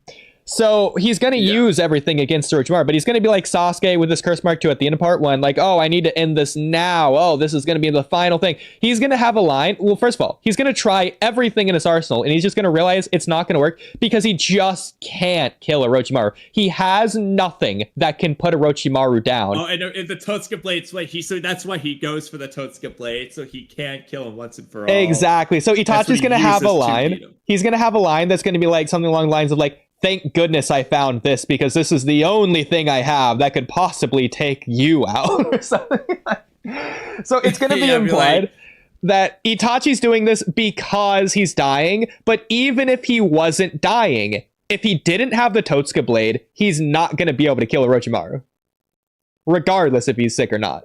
Like if he's... It would be something like, I specifically found this blade just to kill you. That could be cool too. Yeah. So it could be a thing to where, like, if he wasn't sick, the fight would keep going on, but he doesn't have a way. He's already tried everything in his arsenal. Nothing has worked. He just can't do it.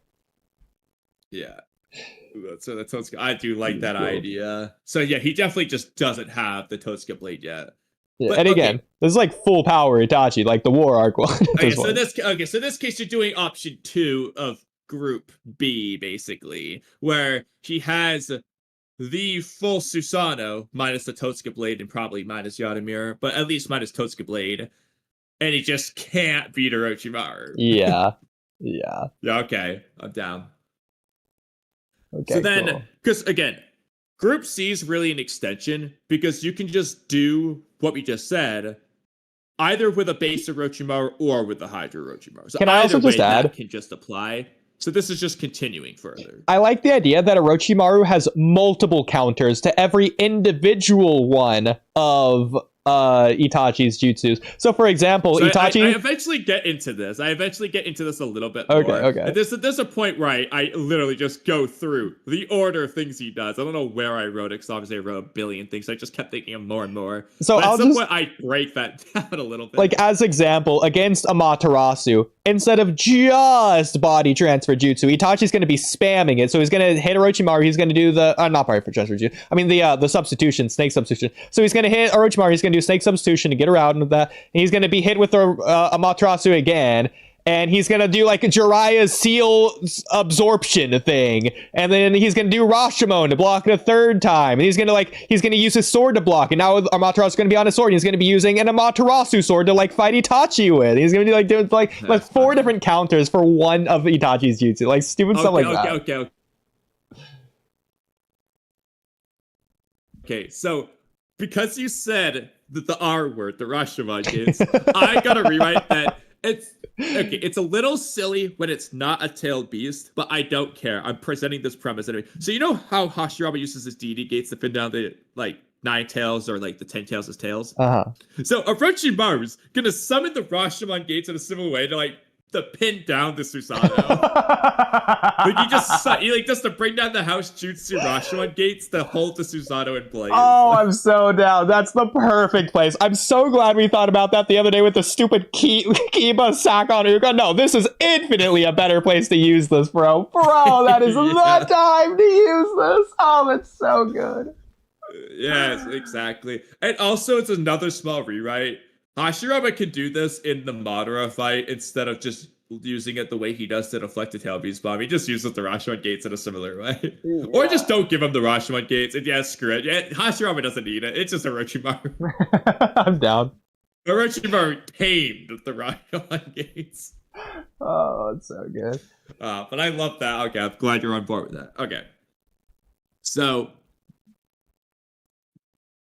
do you have more to say before we go to the Hydra ideas? Oh, well, I could just list different counters to different Itachi jutsus all day. Right. But I guess one more thing I could say is if we wanted to technically quote unquote upscale Orochimaru here, he could have a weird pseudo power up from his quote unquote body possession of Sasuke by coming out of Sasuke, to where maybe he's using Sasuke's curse mark power, to where it's Orochimaru has curse mark 2 power, or he has his weird snake sage mode that Kabuto gets later on, but maybe Kabuto perfects it to where he can just absorb nature energy to have more chakra to make this a more intense fight that lasts even longer. Maybe this could be why the sickness matters, because Orochimaru can fight all day because of this, whereas Itachi, he only has limited stamina because of the sickness. That could definitely work, especially in the rematch case. Yeah, I like the idea that it's not that Orochimaru has stronger power, but he has more power. He doesn't have higher quality to scale higher. He just has more quantity to where he can just out stamina. Yeah, that can work for sure. So just full power Orochimaru, basically.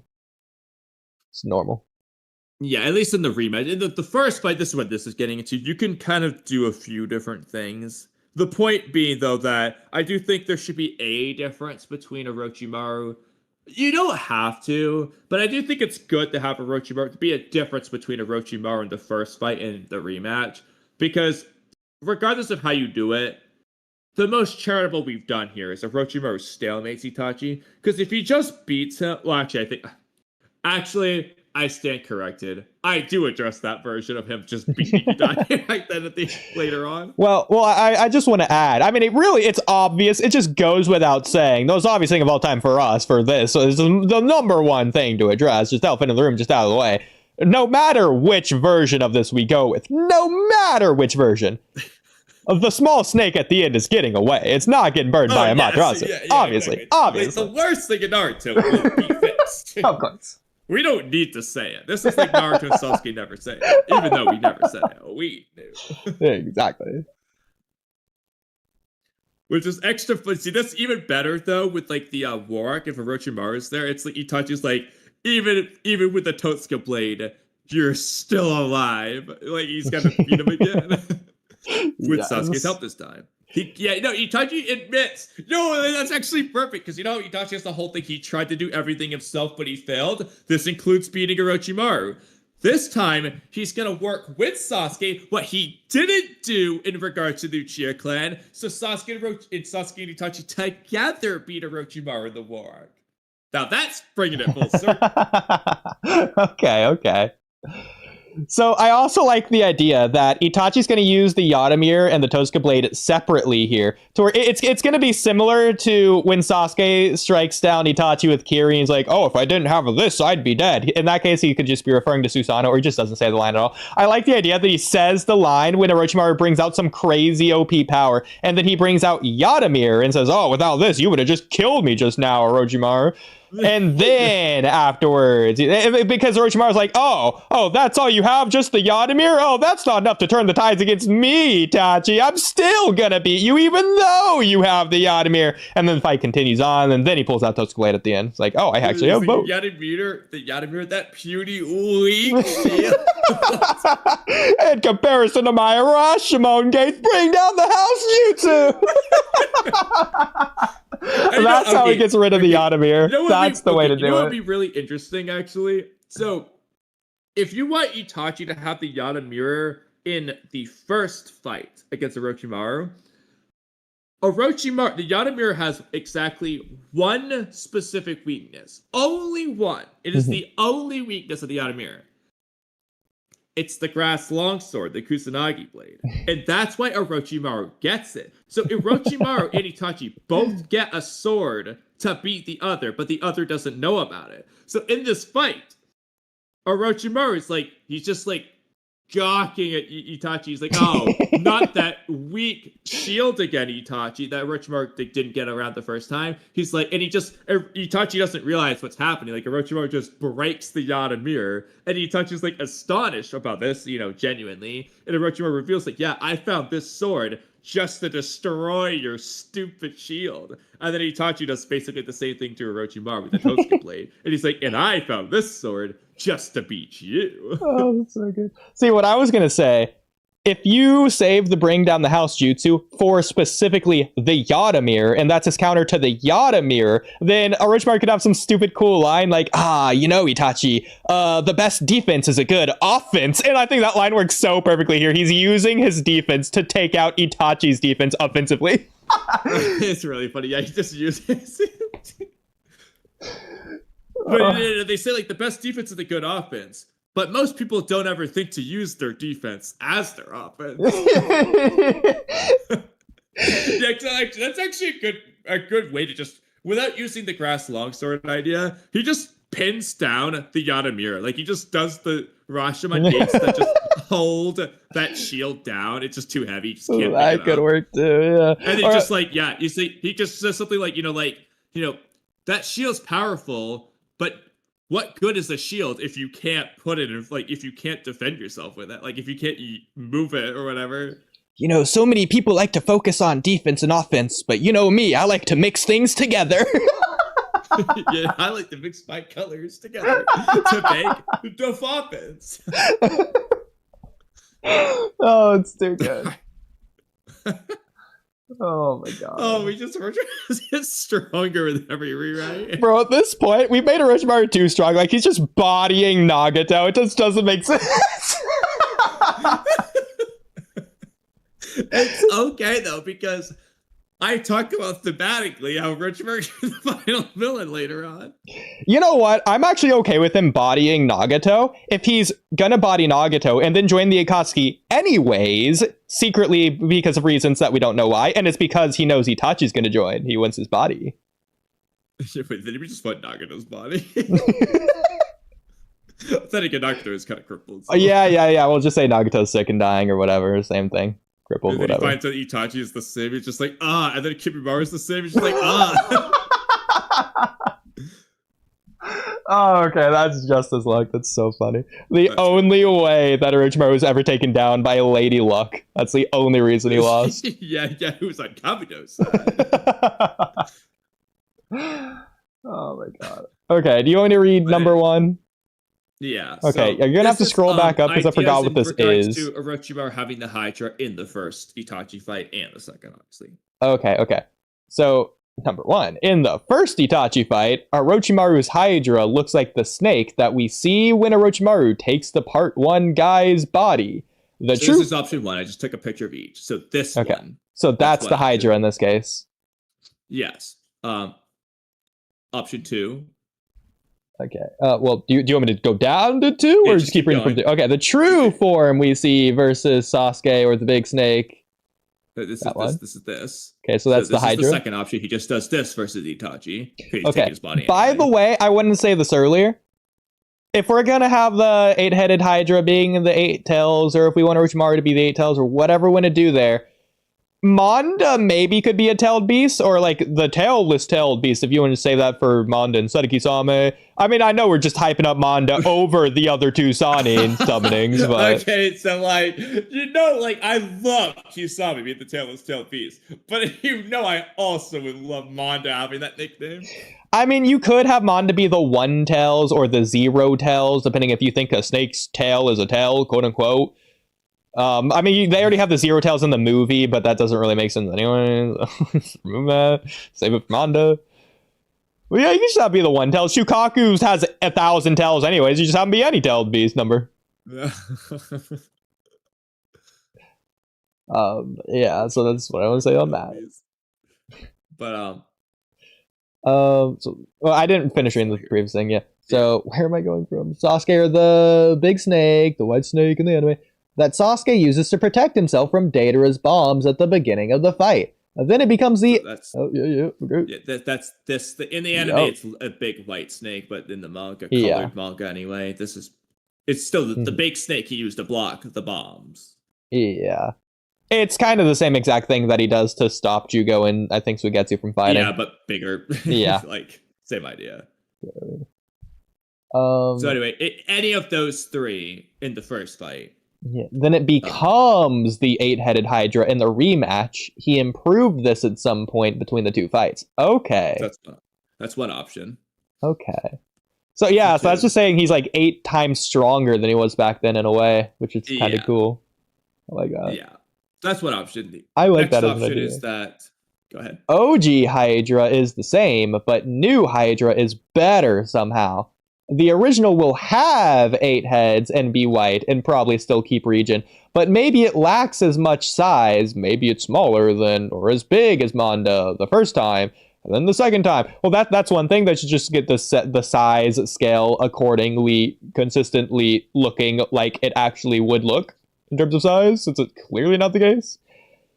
Yeah. And one thing I'll note on that, because like we've talked about that in the past before. The fact that, it's bigger than the hideout, which is huge. Same with the Susanoo. But no, they aren't, bro.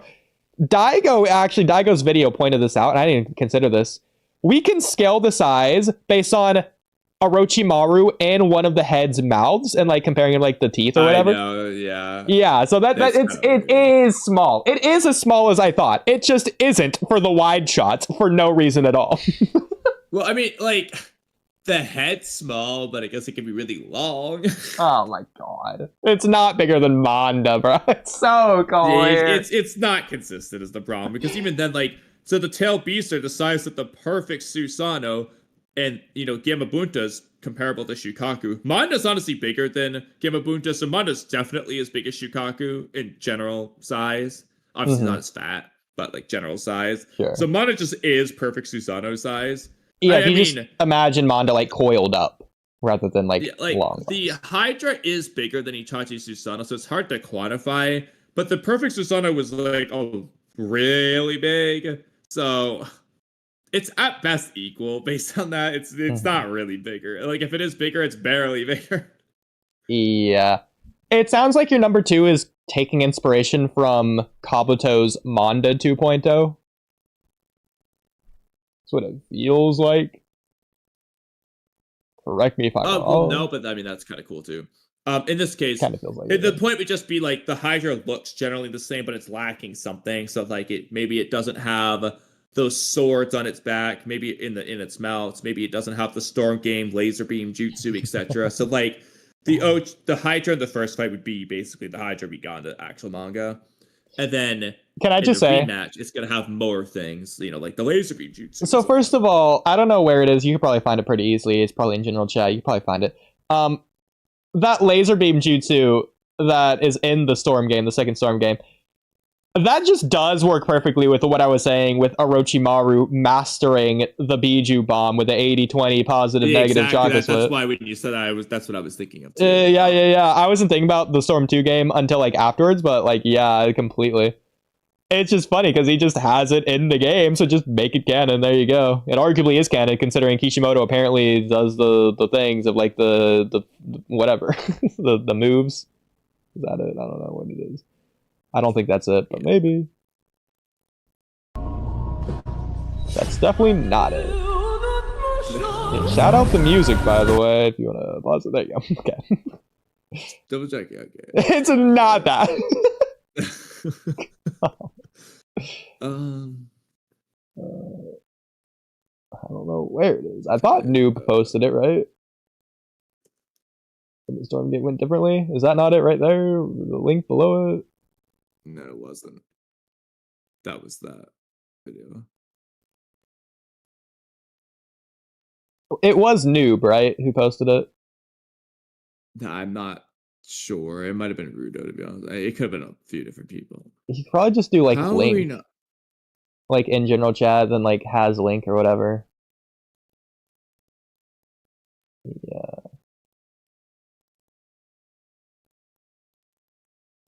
I think it's just chat. It's not general chat. Yeah. There it is. Okay, probably gonna have to go back a couple days, but oh my god, it's including everything, not just actual links. That's annoying. But there shouldn't be too many gifts. Only 256 pages to go through. Yeah. So when did we talk about this? What was the day of the week? Yeah. Was it December? Not November? Not that.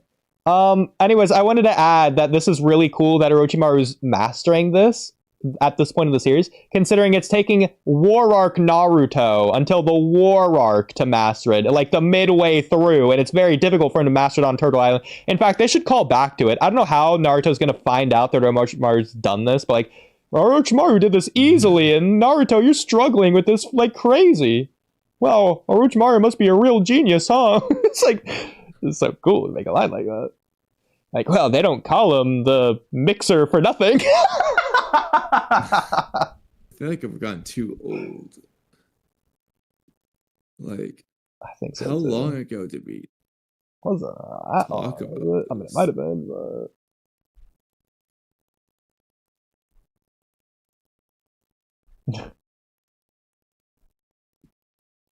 Here, I'm gonna start looking for it too. Like how we're just not like searching for it online. I know. It says this way is easier until it actually isn't. I think I've gone too far.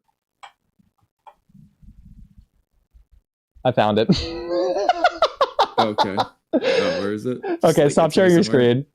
I just want to show you how easily I found it, because you're gonna be mad. Okay. Wait, 1 second. I gotta go over to you. Okay. Okay. So you can see. So I'm just. You've been disconnected. What? Oh, okay. Is it good? There we go. Okay. Okay. So you're good. Yep. Okay. So all I did, I pressed chat. I went here. I typed Storm 2. Didn't have any specific things. The very first Storm link. 2 and not Storm Game. Okay. Oh, I can't even zoom in from here. That's stupid. Whatever. That's fine. Yeah, because I just hit.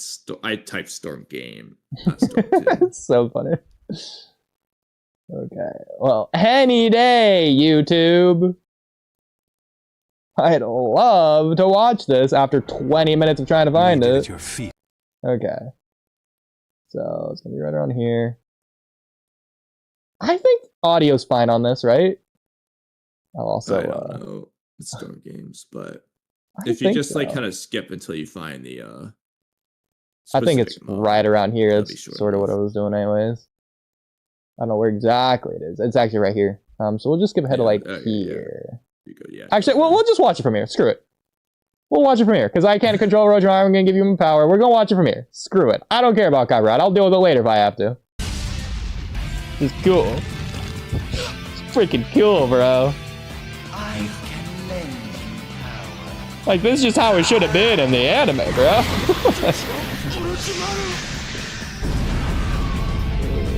That's right, you can't Sasuke. Because he's too powerful. You're right, it is. Oh, that's Manda size for you.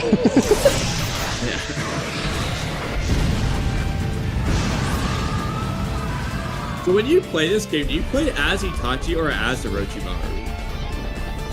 You're doing the quick time here, so you're not playing as either, you're just pressing buttons. You play as Sasuke in the fight. No, but like in this moment when you do the buttons, who are you being? Oh, you're being Orochimaru. Okay. Yeah, so here's his Tell Beast He Bomb. says this as he pulls this shit. What does he need it for? Take a look at this. And again, for people that don't remember, this wins. He beats Itachi here with that. He destroyed his Susanoo. It's gone. He had the Susanoo. He doesn't deactivate it. Orochimaru beat it off of him. He won. He just redoes the Susanoo. That's good way.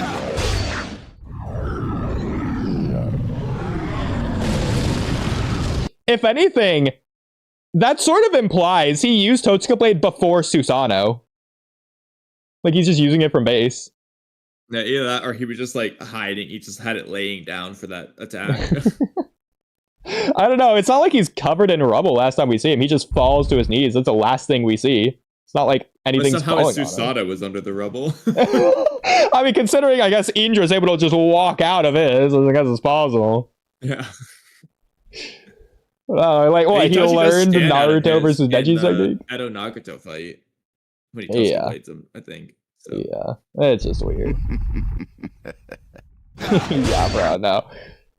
Orochimaru just got unfairly done here. Yeah. And even here, he doesn't care because he doesn't realize it's a Totsuka Blade. If this wasn't Totsuka Blade, he doesn't care. Exactly. I just love like his jutsu, bro. It's insane. It's better than a Biju bomb. I know. And he's getting it here.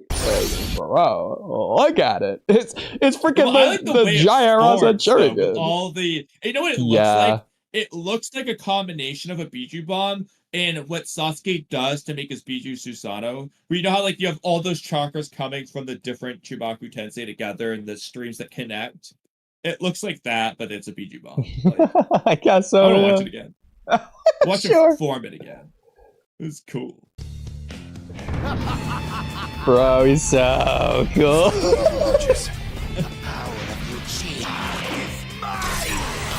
Let's go. Oh my god, yes.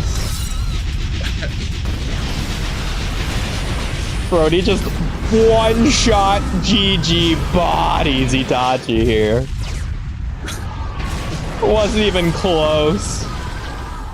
Makes sense, Duke, over there. Itachi couldn't even do anything, bro. So no wonder this is the strongest jutsu. Yes. That's what we're doing. Just want to see if Axel has anything to say on that really quick. So Kabuto finds that little snake and slurps it like spaghetti. Well, as long as it gets away, let's just start there. What happens after? It's up to interpretation. If that's how Orochimaru comes back, so be it. After that's that, how Kabuto offers his body. You know what? Maybe that would be kind of cool. Considering Kabuto does offer his body at the end of part 1, maybe Kabuto could just be sad they never got the chance to fully complete his body offer. In this case, it's not going to be that Kabuto slurps the snake. It's the snake's just going to force its way into Kabuto. Kabuto didn't even want to offer his body. So it's not going to be that Kabuto's going to be absorbing 33% of Orochimaru or whatever.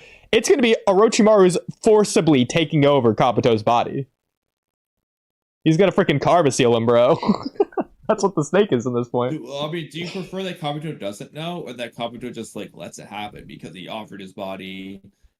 And I like it where Kabuto just can't control it either way. Orochimaru's just doing it. But do you want him to be aware, like not know, like what? He could be aware. I mean, it could just be like anyone else, like Kawaki at that point. There's nothing he can do about it. Is he okay with it? Like, does he want it to happen? Like, I mean, I think it's cool if he just doesn't, which means he just can't do anything about it. we'll figure out Kabuto's character arc in regards to that another time, but Sure. Axel says, after that, would Orochimaru's grass longsword get sealed along with him or be left to Sasuke? And I think there's an obvious answer of which one should happen here. For coolness. you know, it kind of depends, you know. Oh, I think it definitely should be left to Sasuke, because why not? But Ood. Well, again, it depends. If he's gonna actually Dual wielding. use the sword and have it be the grass longsword and not just the whatever Sasuke sword that gets thrown away all the time, then yeah. But if it's just gonna be like Sasuke's whatever sword that he just puts lightning in, then no, it's just going with Orochimaru. Okay, we're not gonna taint the grass longsword for no reason here. Fair, fine. Okay, no, I have the perfect solution. The era, that is Orochimaru's sword, and it's not getting chipped by Jiraiya. It's chipping Jiraiya's finger. I have the perfect solution for you. Naruto can fly in the war arc. Sasuke can't. Whatever. Just let Sasuke not fly. It doesn't matter. Instead of yes, bro. He's gonna use Orochimaru's telekinesis instead of his sword just randomly falling into the lava dimension and Kaguya's dimension. He's just gonna He's gonna do the 2-finger thing. He's just gonna be holding himself up by like surfing on his sword. Yeah. That's the way to do it, bro. I love it. Oh, you know what, dude? That's how Orochimaru is gonna fly around without 6-pass Senjutsu when he's the final villain. He's just doing that too. Yes. All right, but anyway, back to the rewrite. I guess I'll share my screen again. Okay.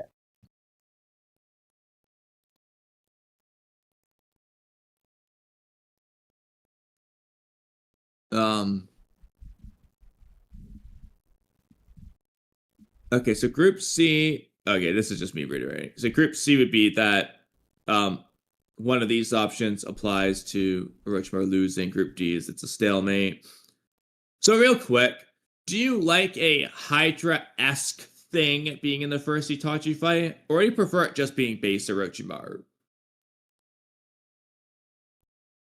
I like the idea that he was sick, so he couldn't really do anything, and he was maybe being overconfident as well, since we like that as well. So he was just doing body transfer. Do you like losing to Itachi the first time, or stalemating?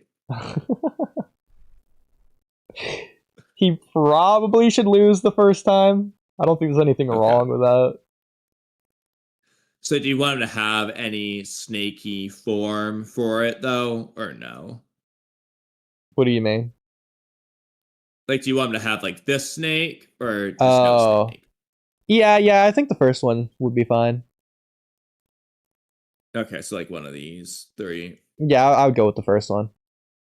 This one here, okay. Yeah, honestly, I like this one better than this. I agree. It's so much better, honestly. And also, considering the Hydra exists and it doesn't look like this, it's kind of like... Yeah. I'd rather have, like, Orochimaru be the tongue of this snake. If anything, the 8-headed Hydra just should look like Orochimaru's true form, but with 8 heads. Yeah, I agree. Or bigger. Orochimaru's true form should look like the 8-headed Hydra with 1 head. Which is basically, I'll just go find it real quick.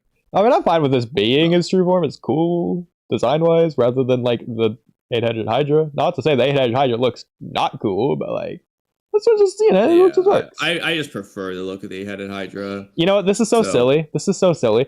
If Orochimaru was a Titan in Attack on Titan, I think it would look similar to his true form. That's funny. He just has that Titan design. He just does. So I'm gonna try. Let's see if I can show you this real quick. Because in the anime, it's white, and I think it works well for this. Okay. Unless Shout I'm out just episode remembering 123. wrong, of course. But It's a lot smaller here too. Also, like, yeah, okay, I was gonna say because audio.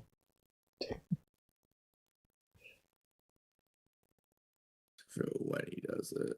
It's not far into This is it. when they first appear. Yeah, I thought it was like at the very, previous very beginning, basically. Yeah, like yeah, exactly. Yeah, I like know. the I just previous wasn't sure if it's episode. going to be in this episode or the previous one. Okay. It probably is here. Yeah, I think it's right here. Yeah, it's either in the first iteration of that scene or... The Kabuto thing is so overlooked. Just because Sasuke versus Data happens here. I know. Like, it's But weird in they our wouldn't have them be... rewrites, Kabuto, I know, it's so weird they wouldn't be, like, equally important. I agree. Like, For the considering the audience. times that they do things like that where there's just two equally important fights going on at the same time. Like Orochimaru versus Hiruzen, Gaara versus Dark Twin Sasuke kind of thing. I mean, what's funny is that in universe, technically, objectively, it's the opposite. For the audience, the Sasuke one is way more important. In universe, the Sasuke or Data fight means nothing, but the Kabuto thing, that's actually pretty important. Yeah, exactly. Like, Kabuto getting away is a huge ramifications. It just doesn't matter. Yeah. No one cares. That's a good point. Now, that's a subversion of expectations. Okay, I'm going to look away for copyright reasons, and you just let me know when you get there. Yeah. Okay. There it is. Okay. You got it. Oh, 1 second. Well, Okay. it's smoke's revealing. You can probably show it now. Okay. There it is. Hey. This is green eyes. Yeah. Oh, And the green eyes is I'll zoom cool. out again. All right. So I guess I'll just try to pause it here. So like something. Oh my god. Yeah, there's All no right, so something perfect like one. this could be Yeah. Orochimaru shoot for. To be fair, part of the reason it looks cool there is because it was blown up and it has a blown up-y design because of it. Like, I think it's like a normal Well, looking either white way. snake, but it looks a little bit cooked the there. point is that it's 'cause white. it is. Yeah. But that's Orochimaru. Yeah.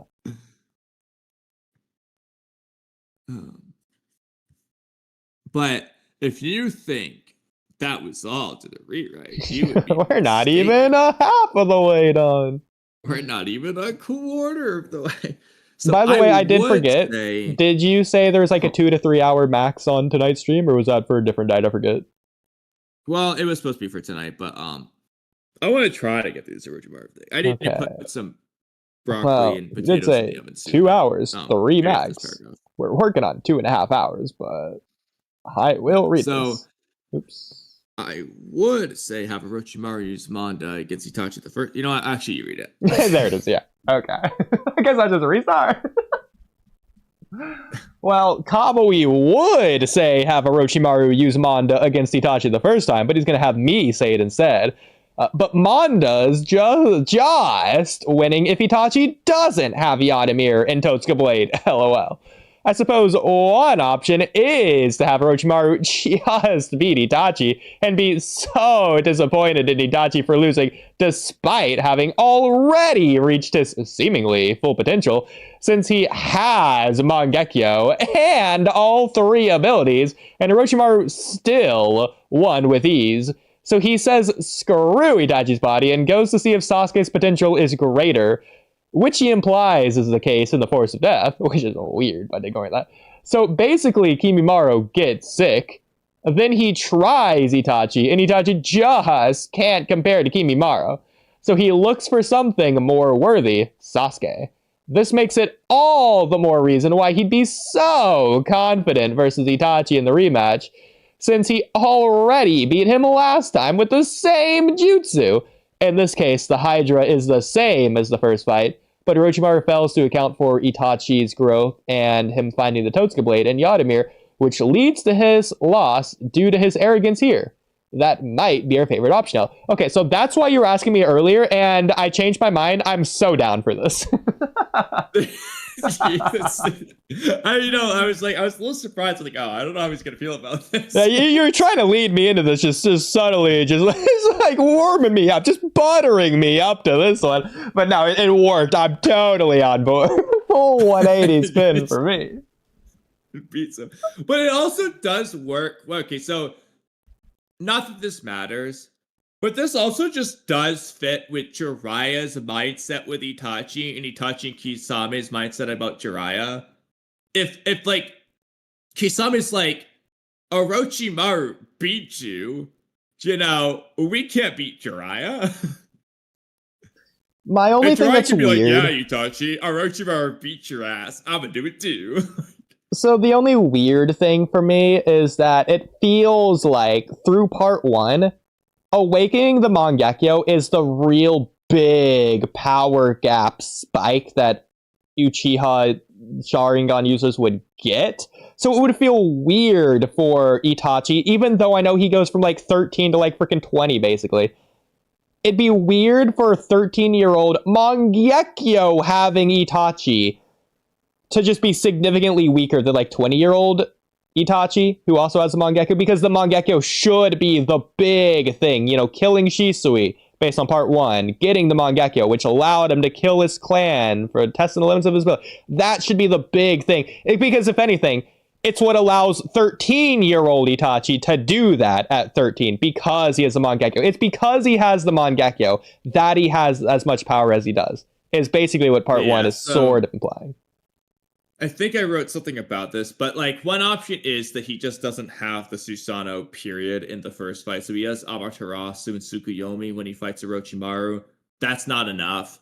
But then he has the Susanoo, which he fights against the Hydra. But then would Orochimaru be as confident in that case is the only thing. Like, it almost feels like how part 1 goes is that if Kid Sasuke at the end of part 1, if he does awaken the Mangekyo from killing Naruto, then he would just be Itachi's level, which is like right then and there at the end of part 1.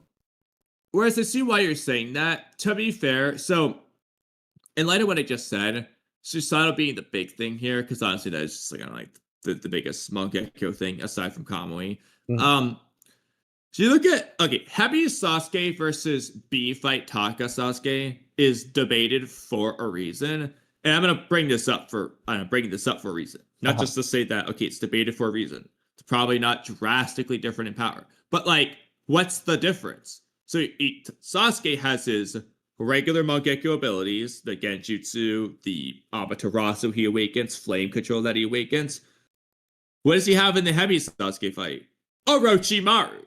There you go. Orochimaru is Mangekyo, not Susanoo level. The Susanoo so makes the difference for Itachi. Are you saying that for the rewrite or for the actual series? A rewrite relating it back to the actual series as justification. Okay. That works. Okay. So like the power scaling thing's the justification for the rewrite being Itachi can just have Tsukuyomi and Amaterasu, which he gets in the massacre anyway. Versus Orochimaru. Orochimaru wins or stalemates or whatever, and then he has Susanoo for the rematch. The only thing there is that would Orochimaru be like laughing in his face when he's just seen the Susanoo for the first time from Itachi? Like, it's stupid. So we talked about this off call the other night. Did Itachi want Sasuke to get the Mangekyo or freaking not, bro? Ignoring that, it's because my explanation, my justification was that he wants Sasuke to be as strong as he possibly can, so he wants him to have the Mangekyo so he can defend himself for when Itachi's not there. But then he's taking away Orochimaru from Sasuke, which is the whole reason this is contested in the first place. If freaking Mangekyo Sharingan Sasuke even is more powerful. Keep in mind, when Itachi dies, Itachi isn't planning for Sasuke to awaken the Mangekyo at all at that point. So he's just taking away... Obito makes it seem like he is, which doesn't make sense though, because like from Itachi's perspective, that shouldn't work if Sasuke thinks Itachi's evil. Which is partly why when I was young, I had that interpretation because I think the anime shows Orochimaru being sealed at the same time, that he meant Orochimaru. Like Sasuke would be sad about that. I don't know. It just doesn't make sense. Like, is he really like it? It doesn't make sense for him to expect base 3 Tomoe Sharingan Sasuke to go back to the Leaf Village and be stronger than Danzo or be stronger than Obito if he inevitably comes for him. I know that like the Amaterasu thing, but like whatever with that. Like there's still other people, other threats in the future that he would probably be wanting to prepare for. Yeah, I mean, but it's also like, so he wants Orochimaru gone because he doesn't want Orochimaru to take Sasuke's body. And that makes probably more sense than what I'm about to say, but like, he also doesn't want Sasuke. I know he's like playing evil act, but the real Itachi doesn't want Sasuke to suffer to the point that he awakens the Mangekyo, right? Don't want that for Sasuke. I mean, this is flawed Itachi, which was what I was explaining to you over the thing anyways. You could argue I mean, this is ridiculous. This is a really big reach, but I was also explaining to you over the call we did off screen. Mikoto is not worried or like allowing Sasuke to suffer, to train, to get stronger, to do the fireball, fire style jutsu, and Mikoto's just gonna like heal him and just like encourage him to keep at it, basically. Just to let him get stronger and burn his cheeks. You could argue Itachi doing that is like the same thing. I guess it's just like kind of their mindset, shinobi tool mindset or something. Yeah, I mean, he's already just making Sasuke see to the massacre for like 24 hours. So he's already doing that. It's kind of crazy. Which already just doesn't make sense, but that's regardless. Sasuke just doesn't wake up. Like, again, I don't know if we talked about this before. I feel like we did, or maybe I wrote it down somewhere. Really quick. What was Itachi's plan there? Because if they don't go to get Tsunade, how long does Sasuke stay in that coma? Or does he just stay in it indefinitely? No, because like that just doesn't make sense. Ichigata was really thinking that like aspect. I agree. Because whether it's evil or nice Itachi, if it's evil Itachi, Sasuke is not getting stronger if he's in a coma for 3 years. If it's nice Itachi, Sasuke's not getting stronger if he's in a coma for 3 years. Well, regardless of I do personally disagree with that. I think he absolutely could be getting stronger, quote unquote, while he's in the coma. I know he's not like technically physically straining. He's not technically physically training his body or whatever, but first of all, his body's still aging. He's still getting older, which would in a way. Comparatively, he's not getting strong. But he's getting the hatred amp, which is the big deal. Yeah, but like, he can get hatred amp and train with hatred in his mind if he wakes up. You know, it just, again, no matter how you slice it, comparatively, he's not getting anywhere near as strong. No, that's to say that Sasuke should be getting stronger when in the coma. Not that he couldn't get stronger outside of the coma, regardless. But it's the same for Lee. Lee gets stronger from tuning exams to Sasuke retrieval arc despite being injured. It's stated, in the data book, it states he says. He rises like a phoenix or whatever. Otherwise by Gaara, which is a little bit weird. But I'm not going to count the Gaara thing since that's after the Drunken Fist and after he used the first gate. So, and plus in the anime, he's not saying speed anyways. He's saying, what was it, like the sloppiness? He was saying like agility and something else, precision. All right. I forgot what he says exactly. But, it makes sense for him to say it at that point. I agree. They aren't at that point. When he first got there, they were. Because again, it doesn't make sense. Considering Lee is basically outspeeding the angry-eyed, QB amped Naruto, who should be stronger. There's a reason I brought that up for the J debate. Yeah. I don't care how nonsensically weird it is. It's there. Exactly.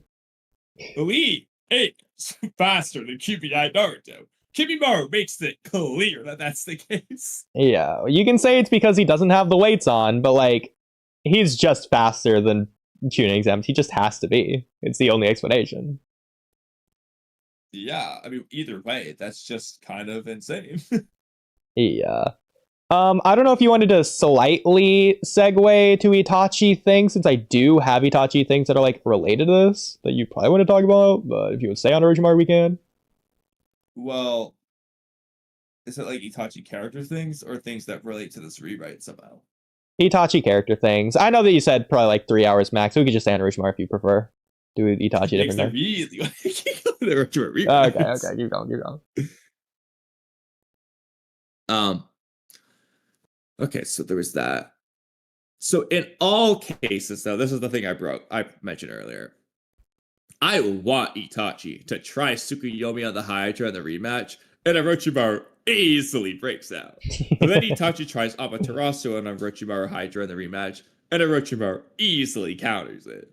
But then Itachi fights with the Susanoo, and Orochimaru is overpowering. Obviously, the Yanamura isn't broken, but Orochimaru's snakes are wrapping around the sides and biting it in places the Yanamura can't spread to. Basically, what you kind of does this, but not quite, but it's similar. Anyway, he just actually does that. It's like how Mitsuki bites Boro. He wraps the snake around and gets a bite, or Orochimaru versus Law. He's just going to do that with the Susanoo. Yeah, it's not omnidirectional. What? The Yadamir is not omnidirectional.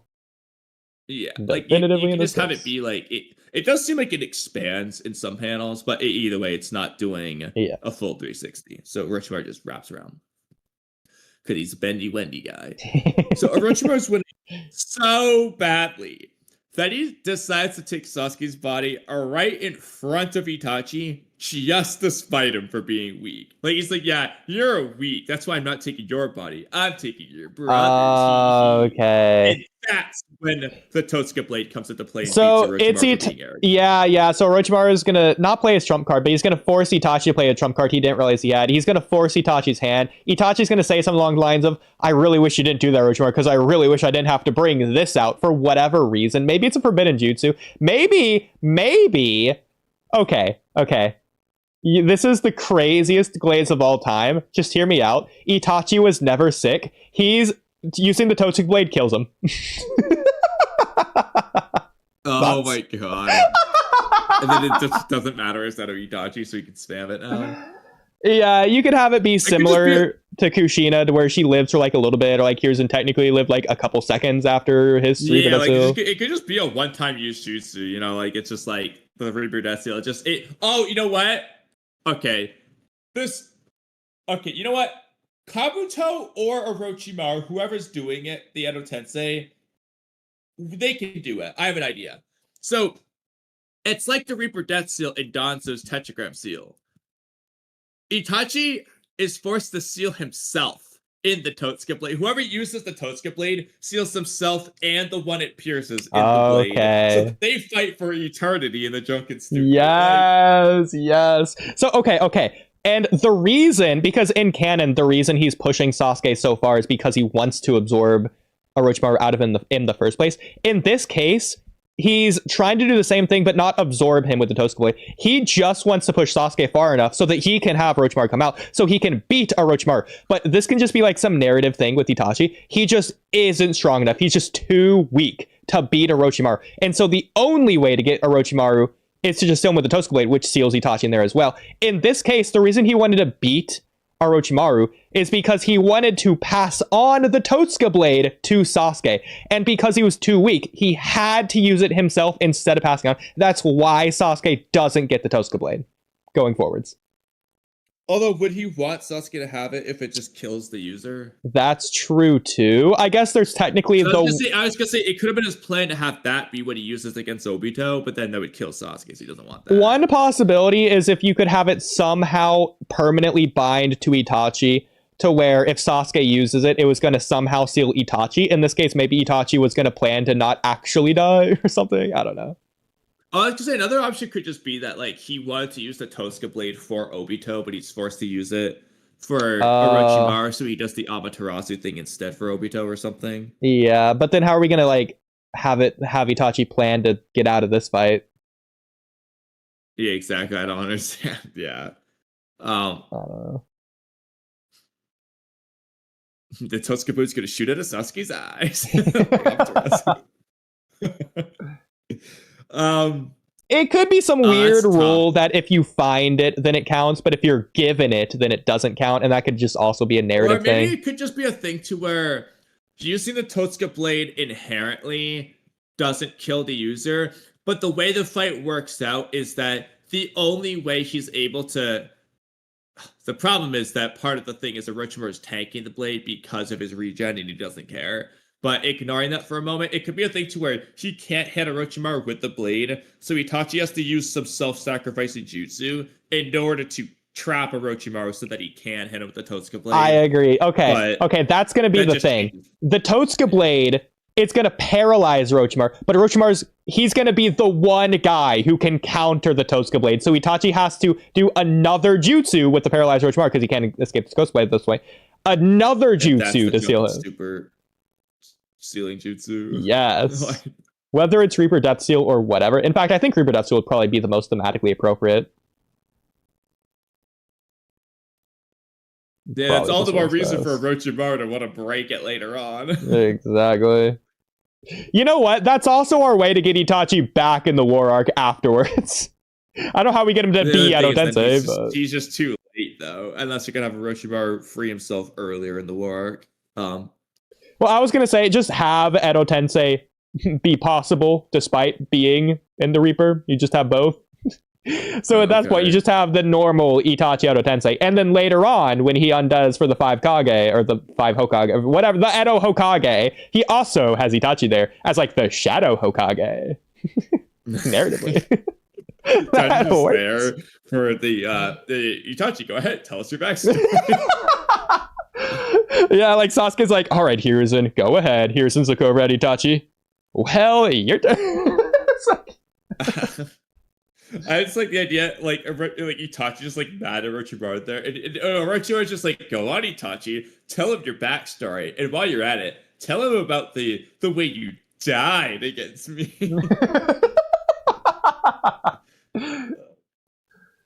Oh, it's so good. Okay. Screw it. So yeah, Totsuka Blade doesn't seal him. The Reaper Death Seal does. He's still getting away with the White Snake. The small White Snake. It's still getting away. I don't care. It's the one thing that gets away. The only thing is, though, to some extent, that doing this takes away from the Totsuka Blade.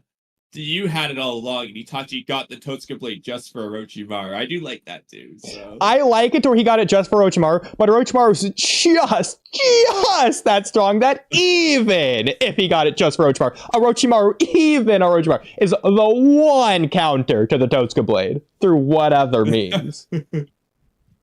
I just don't care what means. He's just, one guy. It's funny. Oh, this is so cool. I like all the iterations. It kind of reminds me of Pain saying his Hagoromo created the moon thing. In comparison, this is nothing. And then, like, the 9 Tails breaks out. It's kind of reminding me of that moment in a way. I see what you're saying there. It's not the exact same. It's but a cool call. Like, he's got the Hydra. That's like the Night Tails. You just want to do like an A-B story comparison there. You can just kind of make that work. I don't know how, but you could. Yeah, this could be a Hagoromo's sword. That's Orochimaru wanted it. He's just stronger than it. I mean, low key.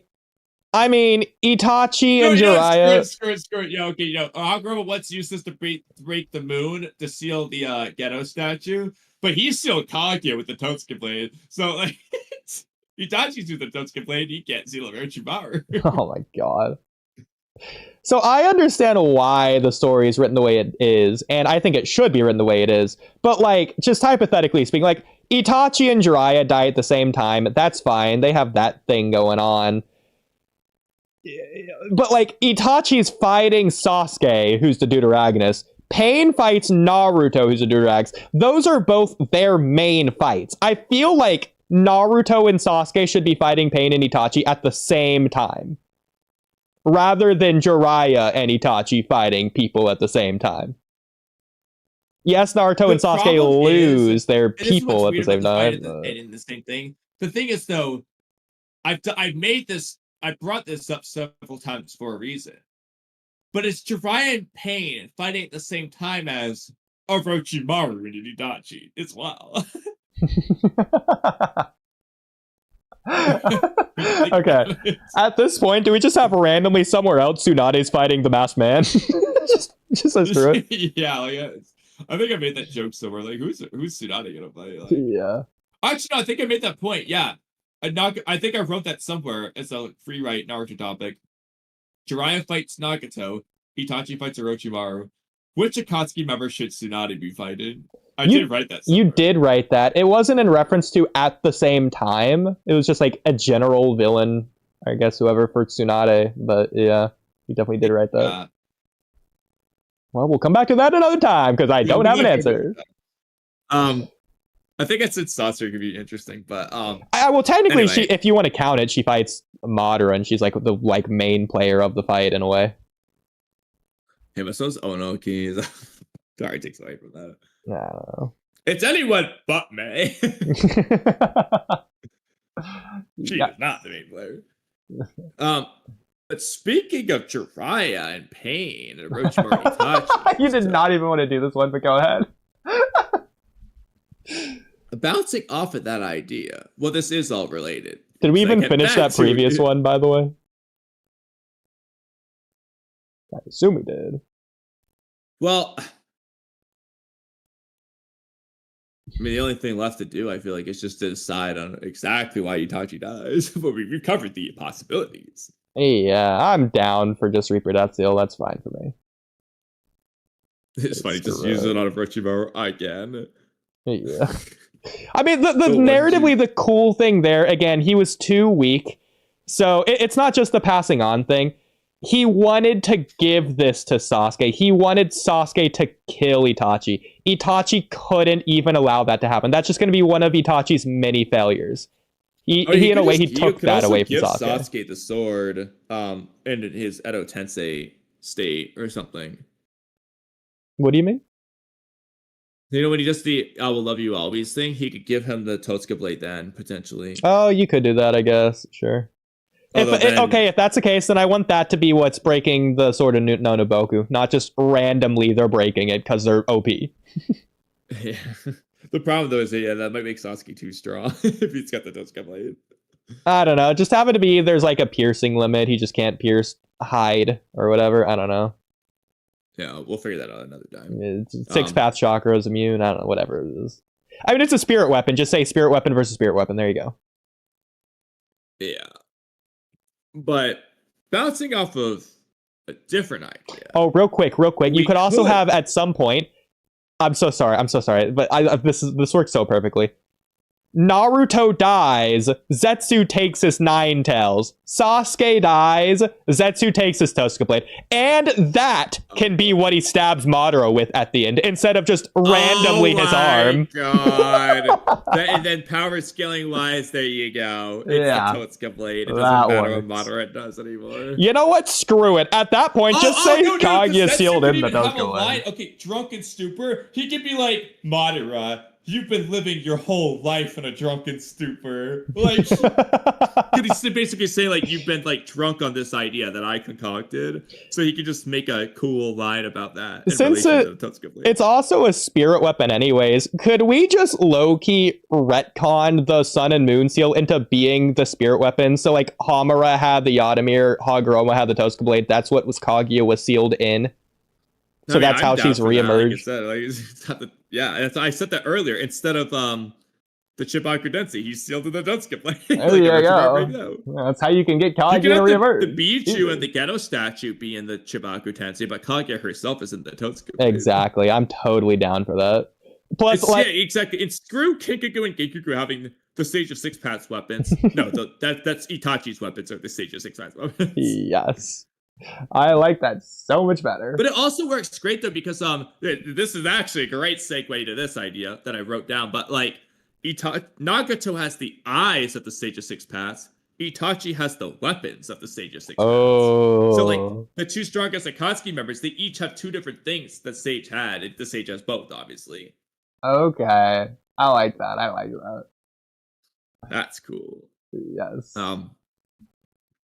I'm actually gonna let you read this one while I go cook some broccoli, but you might need to find it on your end at some point. Like, I'm gonna go do that. Well, for a few minutes. Bouncing off of not the idea we just talked about, but the previous idea before the one we just talked about, we could make more Orochimaru versus Itachi and Jiraiya versus Pain parallels. Orochimaru versus Itachi is simple. Orochimaru fought Itachi before, knows his abilities, and is winning the second time around. However, he isn't aware of Itachi having the Tosuke Blade and Yadamir, and that leads to his downfall. For Jiraiya, we could rewrite the Yahiko, Nagato, and Konan versus Jiraiya clone fight in one of a few ways. So before I read those ways, you gave me an idea. Since they're already paralleling these fights anyways, and Itachi just has 2 spirit weapons, and he's the one who wins, technically, just have it where Itachi has the Tosuke Blade, and Pain has the Yadamir, and that could just be one of the paths of Pain, or that could just be the outer path ability, or whatever you want to say there.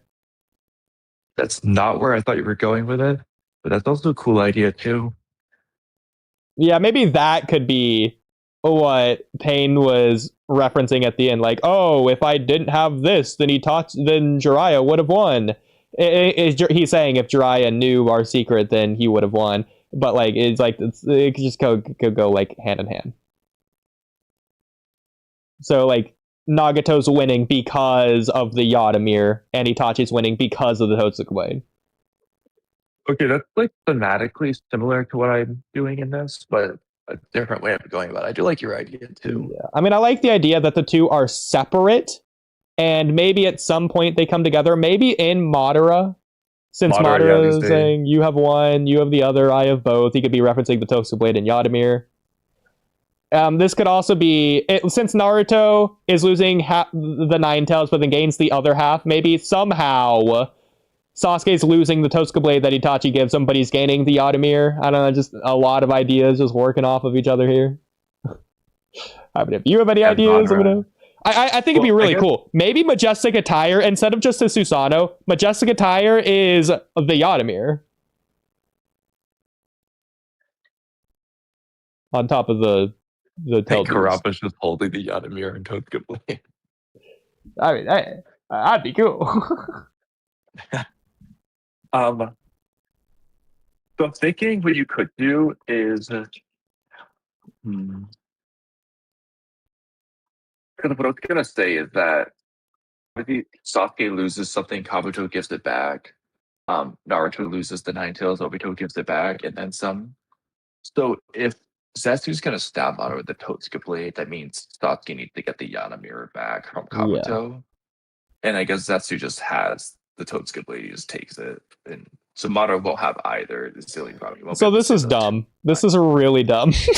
I have the perfect solution, but it's not gonna make sense, and you're gonna think it's stupid, but I'm gonna say it anyways. Instead of Izanami making one of the Sharingan go blind, the sacrifice is the Yadamir. And that's why Kabuto gets it from Itachi. I thought you were gonna say instead of the Izanami making one of the Sharingan go blind, using the Yadamir or Tosuke Blade makes the Sharingan go blind. It's possible. If you think about it. Oh yeah. Well, if you think about it, Itachi goes blind in the Orochimaru fight. So he could just go blind because he used both abilities. You know what? Another way is, that's funny too. If we're gonna say that Itachi has Tosuke Blade and Nagato had the Yadamir, when Nagato dies, one of the reasons Obito can go after him is instead of just the Rinnegan, or maybe in addition to the Rinnegan, maybe aside from the Rinnegan, maybe he's not even worried about the Rinnegan. Maybe he's going after the Yadamir. Nagato's Yadamir instead. So Obito's going to get that from his fight with Konan.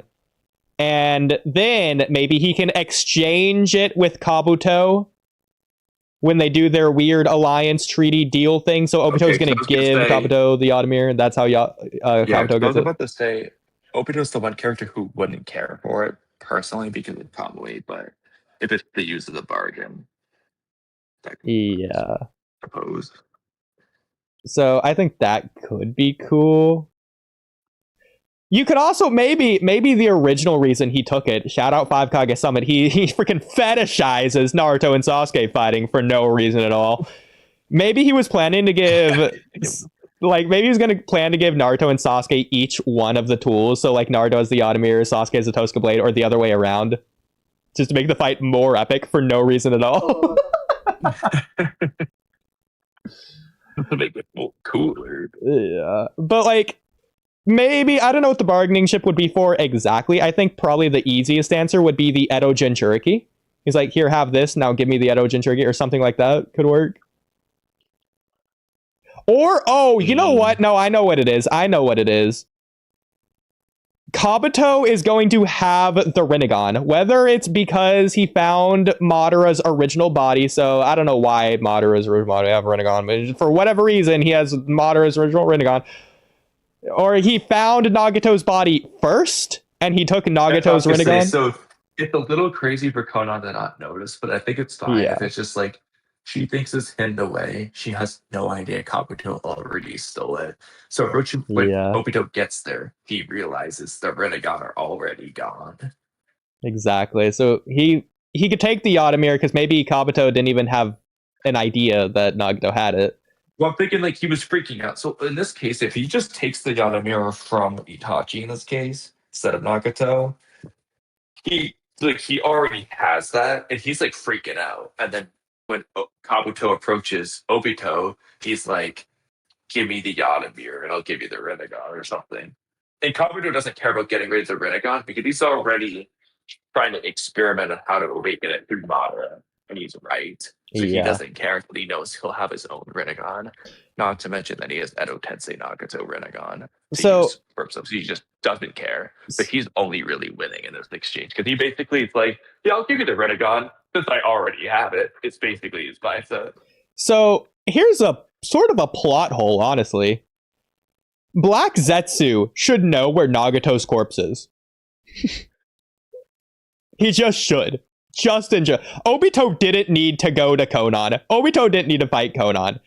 Black Zetsu should just be able to steal back Madara's eyes. Just on his own, just secretly.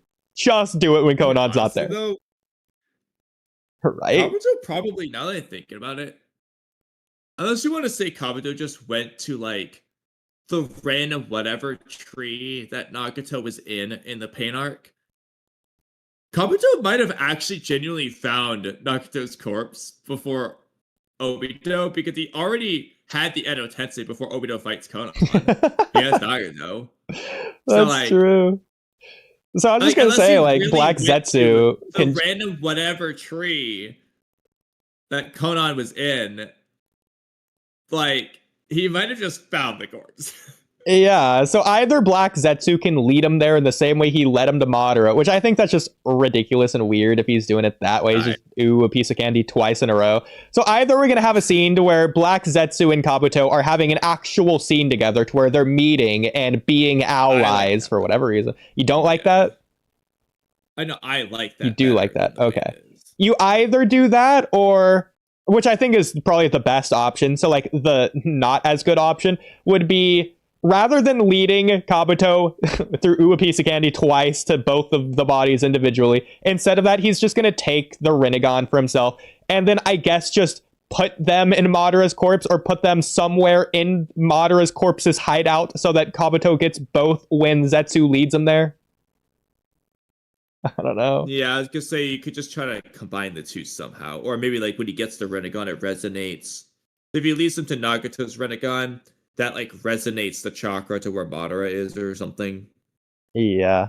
And that's how he quote unquote led him to the corpse. I definitely like that idea though. Black Zetsu is the one that takes Nagato's Rinnegan and nobody knew. I still like the idea that Obito is quote unquote rewarded for his fight. He earns something by killing Conan. In this case, it's gonna be the Yotamir.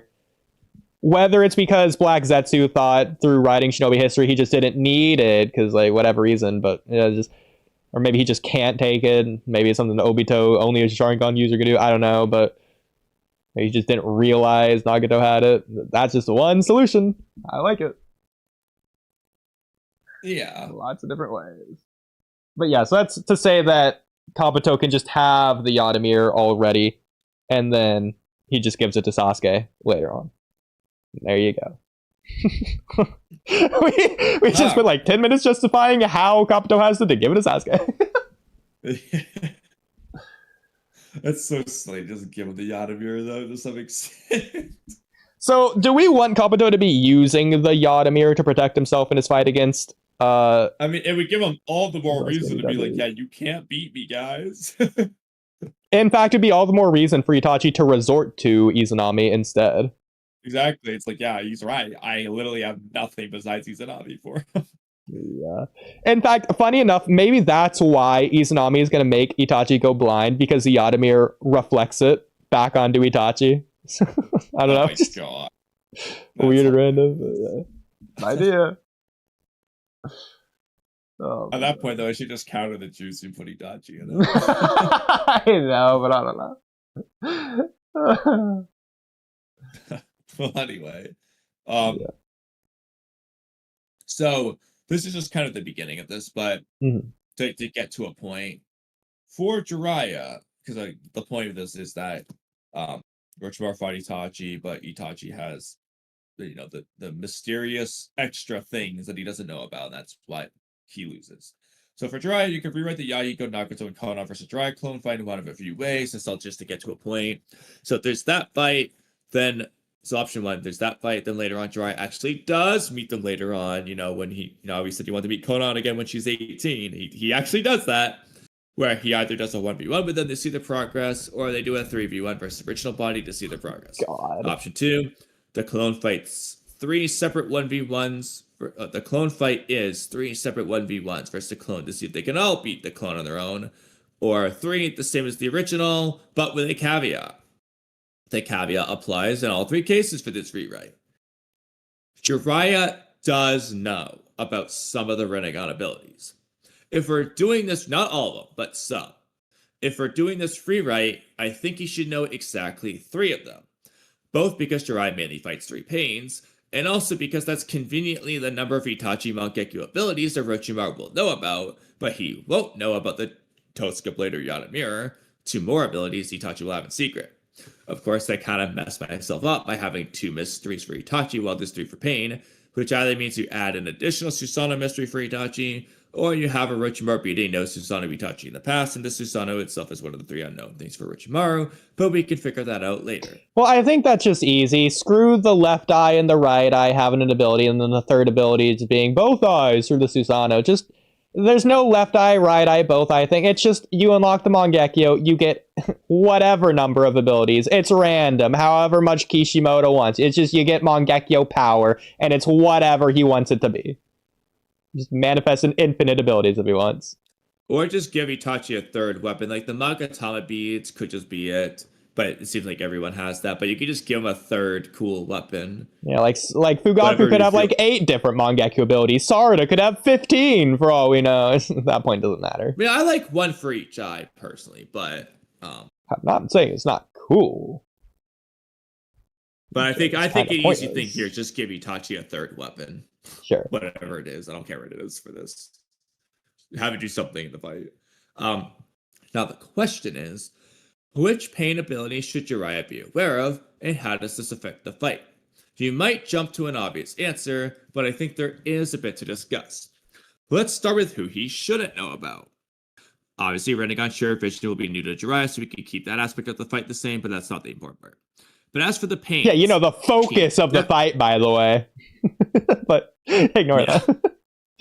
But as for the actual main abilities, though, for the pains, he definitely, positively, absolutely cannot know about the Naraka path above all else, or else we gotta change the whole fight. Oh well. But that's a good one for Jiraiya to not be aware of anyway, though. He also won't know about our Nagato Outer Path 7th pain for obvious reasons as well. Yeah. He also shouldn't know about the Ashura path because that's the pain who surprise attacks him, and that's just a cool one to save for later anyway. So real quick, I'm just thinking about it. Since it's not really one of the path abilities anyways, can we just debunk Fabrino's stupid, you need Hagoromo's 6-path chakra to use the Rinnegan? Yes! Based on the Rinnegan linked eye ability that Hagoromo never had or used? Can that debunk his stupid thing? Like, you have one of 2 ways to interpret it.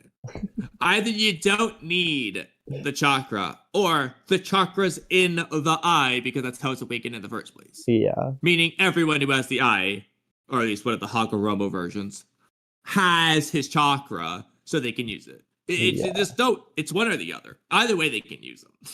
Yeah. Just know you need extra to use frickin' Vyasura Path missiles that only Nagato uses anyway. Real quick, do you think literally anyone could awaken a Rinnegan if they just have the Indra and Ashura chakra or whatever? They just combine it in their body somehow? That's what's tough because if Kiba bit off Hashirama in Madara's flesh and spit it up and then implanted it in his chest, would he awaken a Rinnegan? Or does it need to be the evolution of a Sharingan? Could Kakashi do it? Well, he's not Uchiha, but he has a Sharingan. So I think the better thing to start with is, hypothetically, reverse scenario. If either, it's the same premise, but slightly different. Option 1, Hashirama plucks up Madara's eyes and puts them in his own eye sockets. Does he awaken a Rinnegan? Let's start there. So it's Madara's eye in Hashirama's body. Right. Technically the same as what happened with Madara. So, okay. Does that awaken a Rinnegan for Hashirama? Let me go one crazier. There is a difference. I agree. I'll do one even crazier. It's the exact inverse of that. If Madara plucks out his own eyes and then puts Hashirama's eyes in his body. Okay, like... Does that awaken a Rinnegan? Does it still upgrade?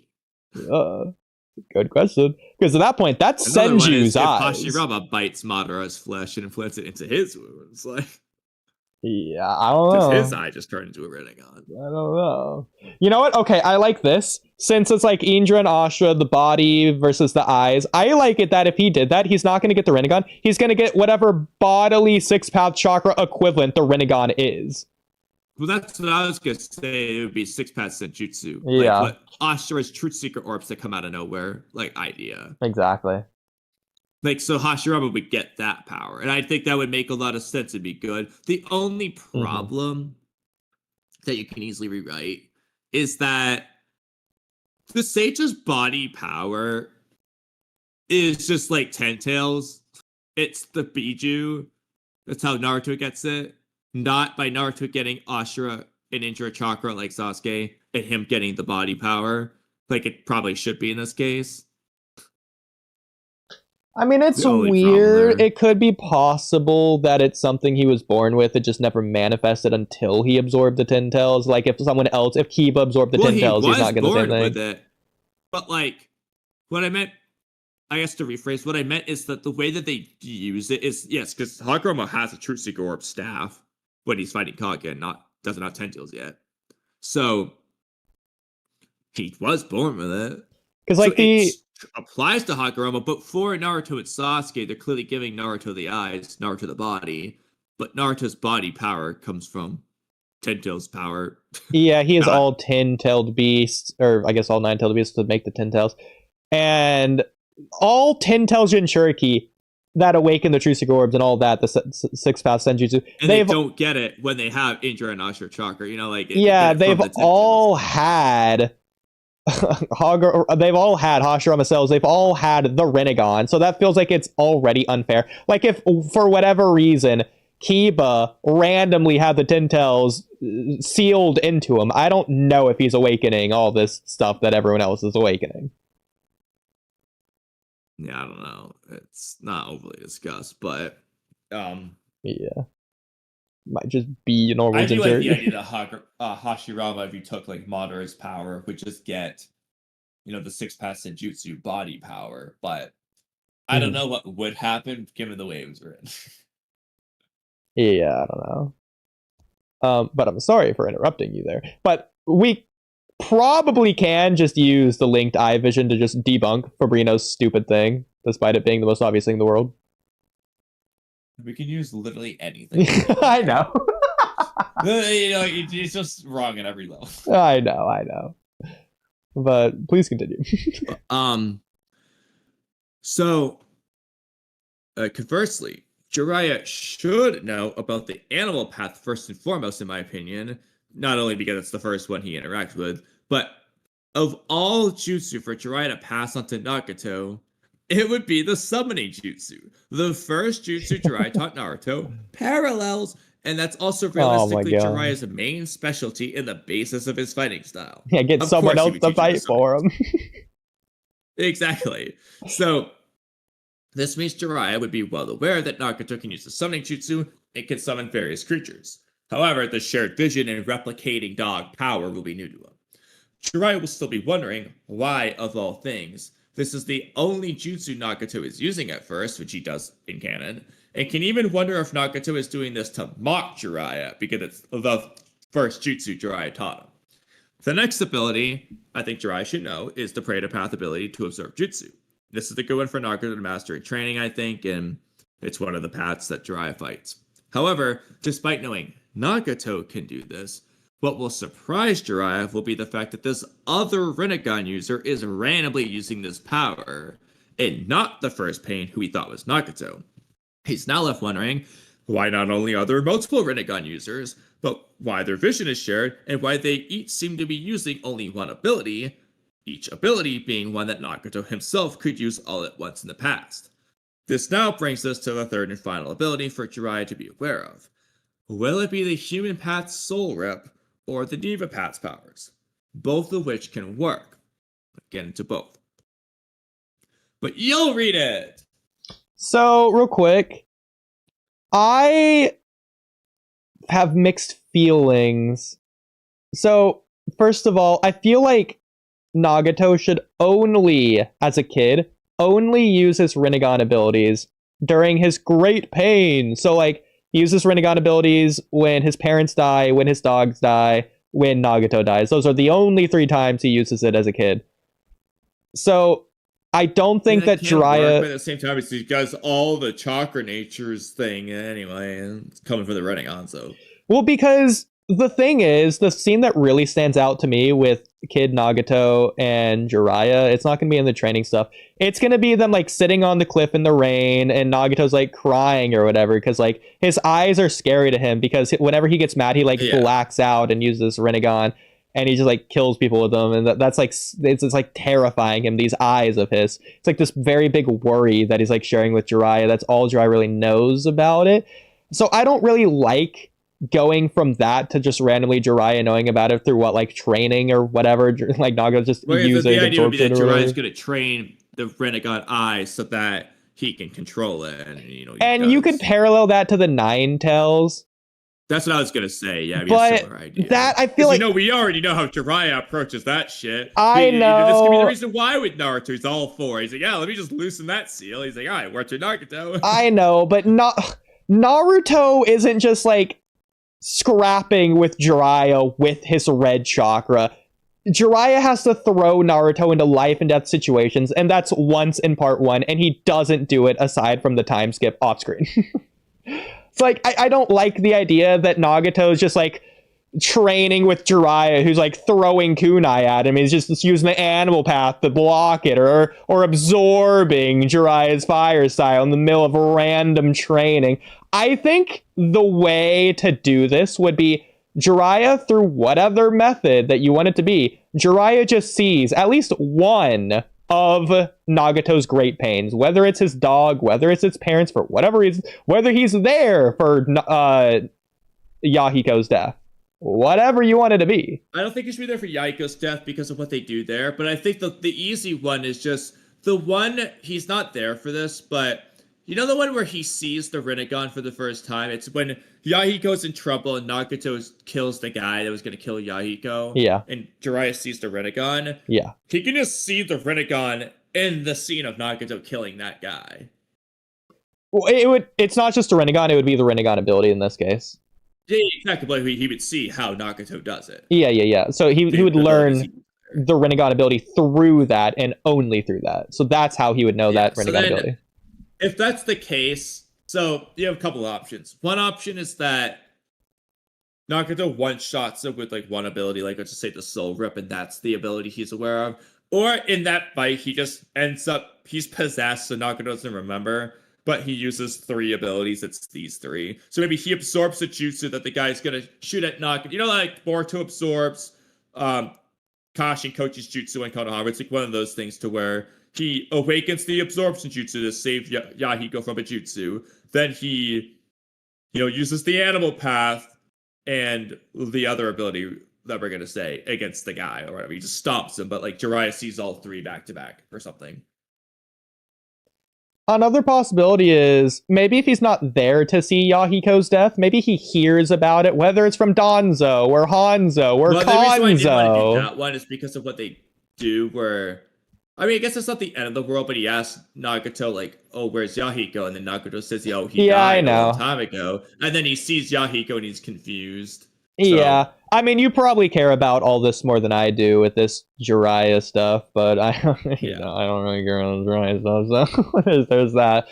But if he at least hears about it, that's how he can learn about the animal path summoning, since it'd be weird if Nagato's doing that against some random dude he's gonna kill the Rinnegan in like 2 seconds. Well, but again though, that could be the jutsu Jiraiya teaches him though. That just the summoning jutsu in general. Like he doesn't, like I said, he's not gonna know about the shared vision or the replicating dog, but he can teach him the summoning jutsu, and Nagato just summons like the crab or the bird or something. Like so he just sees Nagato summoning some random exotic creatures, and Jiraiya's like, this must be one of your Rinnegan powers. What I was gonna say, the other two, since Jiraiya's met every path of pain, which by the way is just the biggest coincidence in the world. Can we just talk about that really quick?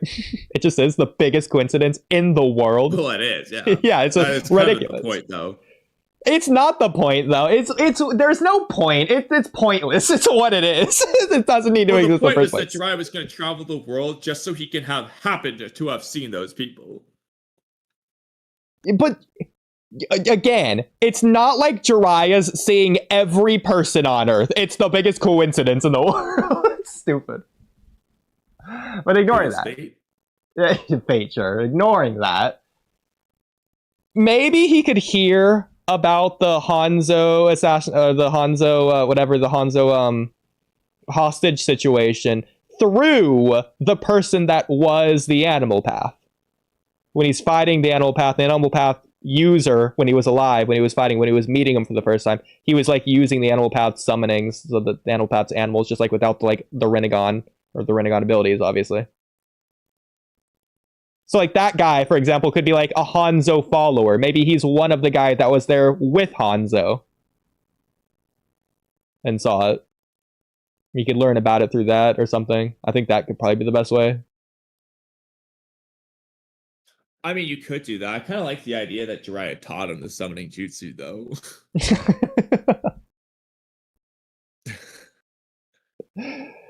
I mean, you could still... I don't think what I said has anything to do with that. You could just have both, right? But you could, but then he would just know about that ability. He could not associate it to the Rinnegan, but he would still know that he can do summoning. Yeah, I think that's fine.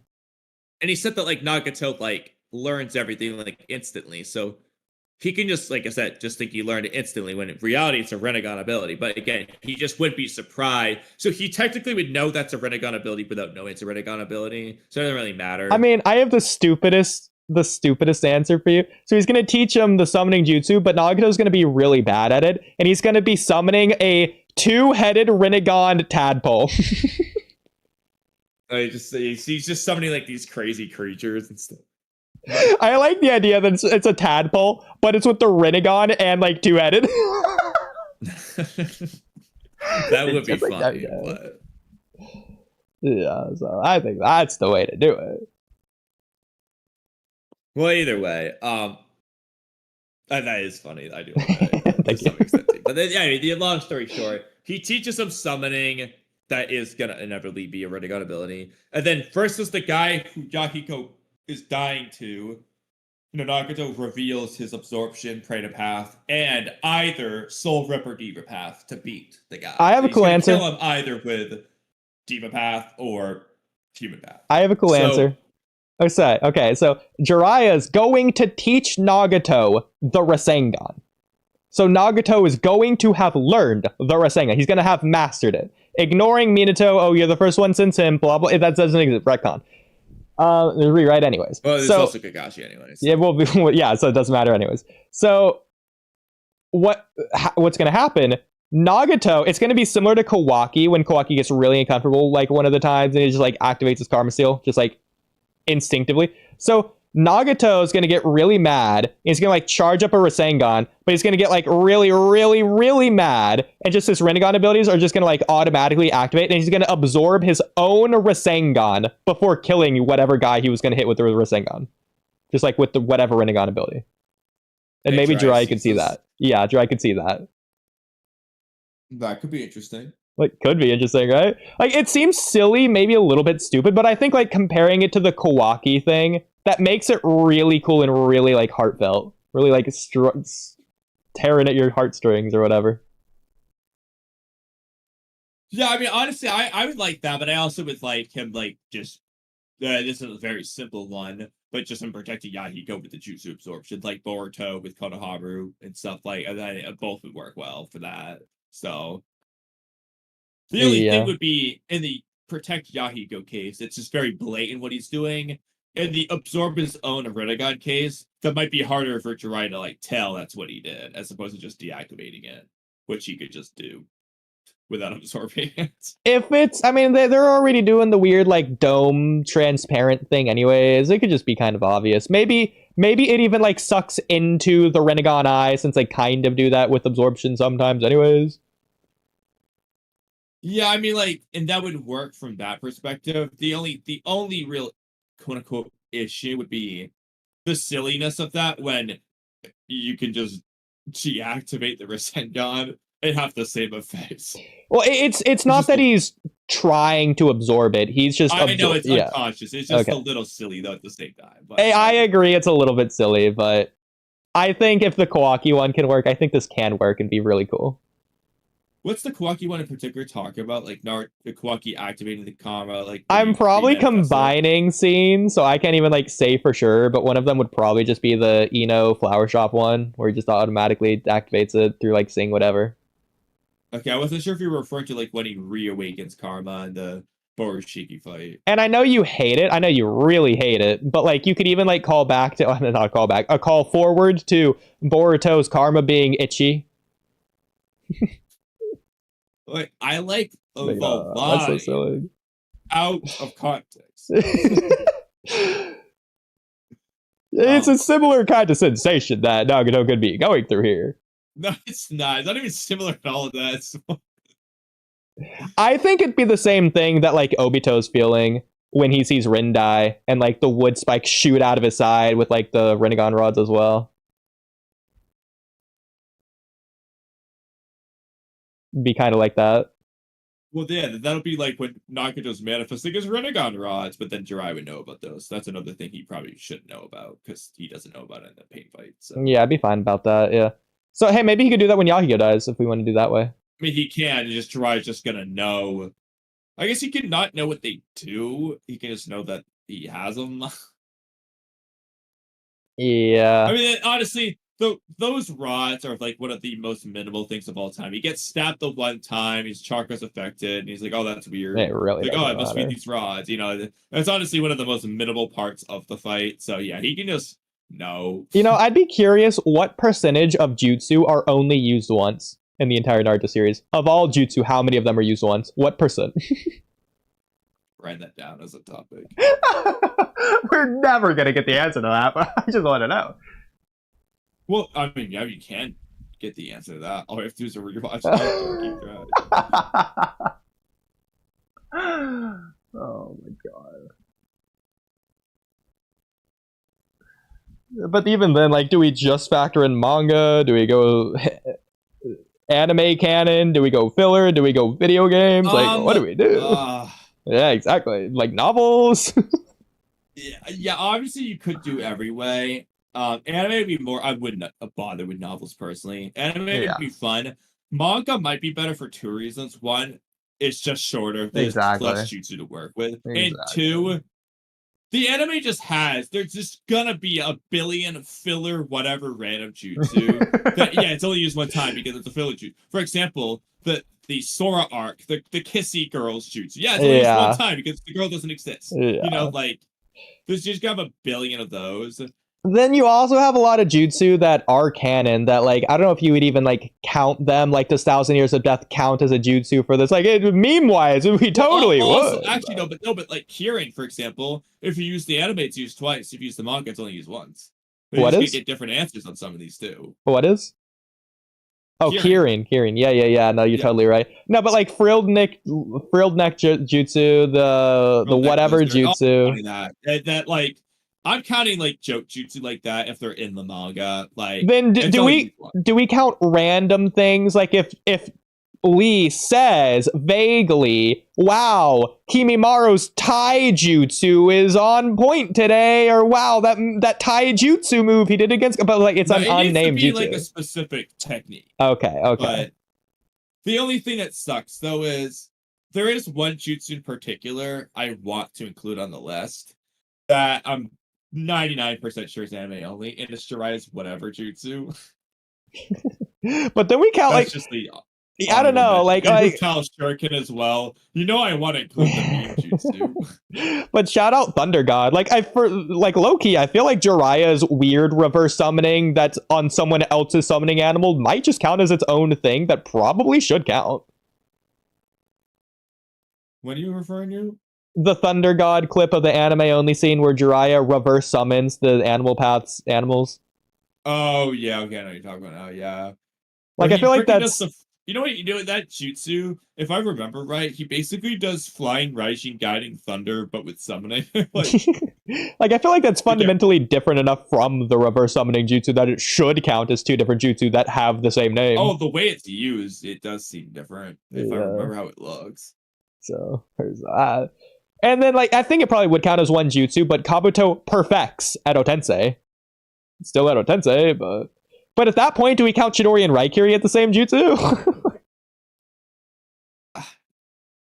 Well, yeah, either way, they're not used the ones, so you know. Yeah, I know. So it doesn't matter for this, but like, it still matters. No I'm also not counting Edo Tensei. It's not used the ones. Yeah, it's used twice. I mean, funny enough, you could count every individual Edo Tensei as its own use. Yeah, exactly. No matter how you slice it. Now, where it gets a little tricky is going to be like this one, for example, Infinite Tsukuyomi. It's used on screen once, but we know it was used by Kagi in the past. True. So do we count that? And then you have like, for example, Shuriken Jutsu. Yeah, Itachi does it in training, but like, are we going to count Shuriken Jutsu as that move in particular? Or are we going to count like Itachi and Sasuke spamming 1,000 Shuriken at each other as like a different jutsu? So obviously Shuriken Jutsu is a meme to us, and if they refer to the Shuriken Jutsu in the scene, I'll consider it. Otherwise, we're just not going to throw it out because it's not even being specific. And as far as Itachi's kunai, good thing that's a kunai jutsu, not a Shuriken Jutsu. And also, I think Itachi does do it more than once anyway, so at least we're shown it more than once. And then what would we count with a retcon jutsu, such as Naruto the Last, starting with Kid Naruto using the Shadow Clone jutsu? Well, again, I know. It's already used more than once, but I just want to have the conversation anyway. Here's a silly one. So what about Shadow Clone Jutsu Kakashi style? That's how you use the ones. Or Minato's different names of the same jutsus. Technically, he calls her the Rasengan, but at first he didn't call it that. It's the same jutsu. What was I about to say? Kakashi's lightning clone, I think, is only used once in the manga, unless it is used in the Obito fight in the manga as well. I know it is in the anime. I'm not sure if it is. Yeah, I don't know. In the manga. I think Daiko said it wasn't, but I don't remember. I feel like it should be. I don't remember. Like, it's not just a random choreograph thing. It's like a very specific one, and typically those are Kishimoto's. I want to say Daiko said it wasn't in the manga, but I don't remember. You know what? Maybe it's that the kick is, but it being on the real one versus the clone could be a difference there. Yeah, I'm not sure. I could just look, but I don't feel like it. Okay. Kakashi's lightning hound is probably only used once. The lightning cable I mean, it's used on multiple Jinchuriki, but it's used in like one scene, I think. Sure, yeah. Yeah, I'll count it as one use. C0, it's C4. Honestly, all of Data as an act is just use one. Okay, this is so stupid. That is Data's philosophy, though, not to reuse the same art, so. So, would you count Edo Tensei Undoing as a jutsu? That's only done once? Well, it depends on whether you count what Madara did as undoing Edo Tensei as well. Because I don't know, because it's like specific hand signs to undo the Edo Tensei. But is that its own jutsu, or is that just the Edo Tensei hand signs, or is it the Edo Tensei hand signs in reverse? Yeah, I don't know. The curse sealing and the curse unsealing jutsu on the curse mark, those are only used once. Is Divine Deep Forest Emergency? The Reaper Death Seal jutsu, I'm gonna call it a jutsu, is only used once. So what jutsu do we call the rat sign that Naruto and Sasuke used to undo Infinite Tsukuyomi? The undo Tsukuyomi jutsu? I want to say that should be called... What's the opposite of infinite? The zero Tsukuyomi? So narratively, even though this isn't that, I feel like narratively it'd be cool if the jutsu was called the Seal of Reconciliation Jutsu, but it's not. Well, I mean, Naruto could just call it that. Good. I mean, if they're already naming the Fourth Alliance Jutsu a jutsu, I mean, that's not a jutsu, but we would count it. And Naruto named that one, so like Naruto would just call it like... He would call it the Bring Sasuke Back Jutsu. Yeah, or the Unison Sign Jutsu or something. I like the Bring Sasuke Back Jutsu. Like, same Sasuke Jutsu, the Bring Him Home Jutsu. Or like the Promise... Okay, no, a good one. This is actually a pretty good one. A Promise of a Lifetime Jutsu, yeah. He uses the thumbs up jutsu. Like... Oh, okay. You know what? So this doesn't make any sense, but let's just say they're doing like Naruto Sasuke do like the rat hand seal, and then like, you know, like when everyone does like the hands in the middle for the teamwork thing, it's what Team Guy does. So like Kakashi and Sakura are just gonna put their hands on top. They're gonna call it the Team 7 jutsu. Yeah. Yeah, that's before the final fight. Gosh, if we're gonna do the Team 7 jutsu. Oh, I was supposed to say another jutsu is only used once. I just forgot it. Well, we can't just randomly list every jutsu right now off the top of our head. I just want to point that out. We can't do this topic now. Unironically, we can't just get like 90% of this off the top of our head. I know. The tetragram I think will use more that I haven't listed. I've just been waiting to say, but I can't remember what I was about to say. But we should probably get back to this. Yeah, get back to this. All right, so you were reading. Okay. Where was I? You were going to read. Did I not start? I didn't start, did I? You never started. Oh my god. For the human path, that's the other pain Jiraiya is fighting. So in light of what I just said, it would make... Shout out you on your phone that just looked at that notification on your phone. No, it's so funny. I didn't realize you could see that. That's I'm just going to start over again. That took me out of it. Think about it.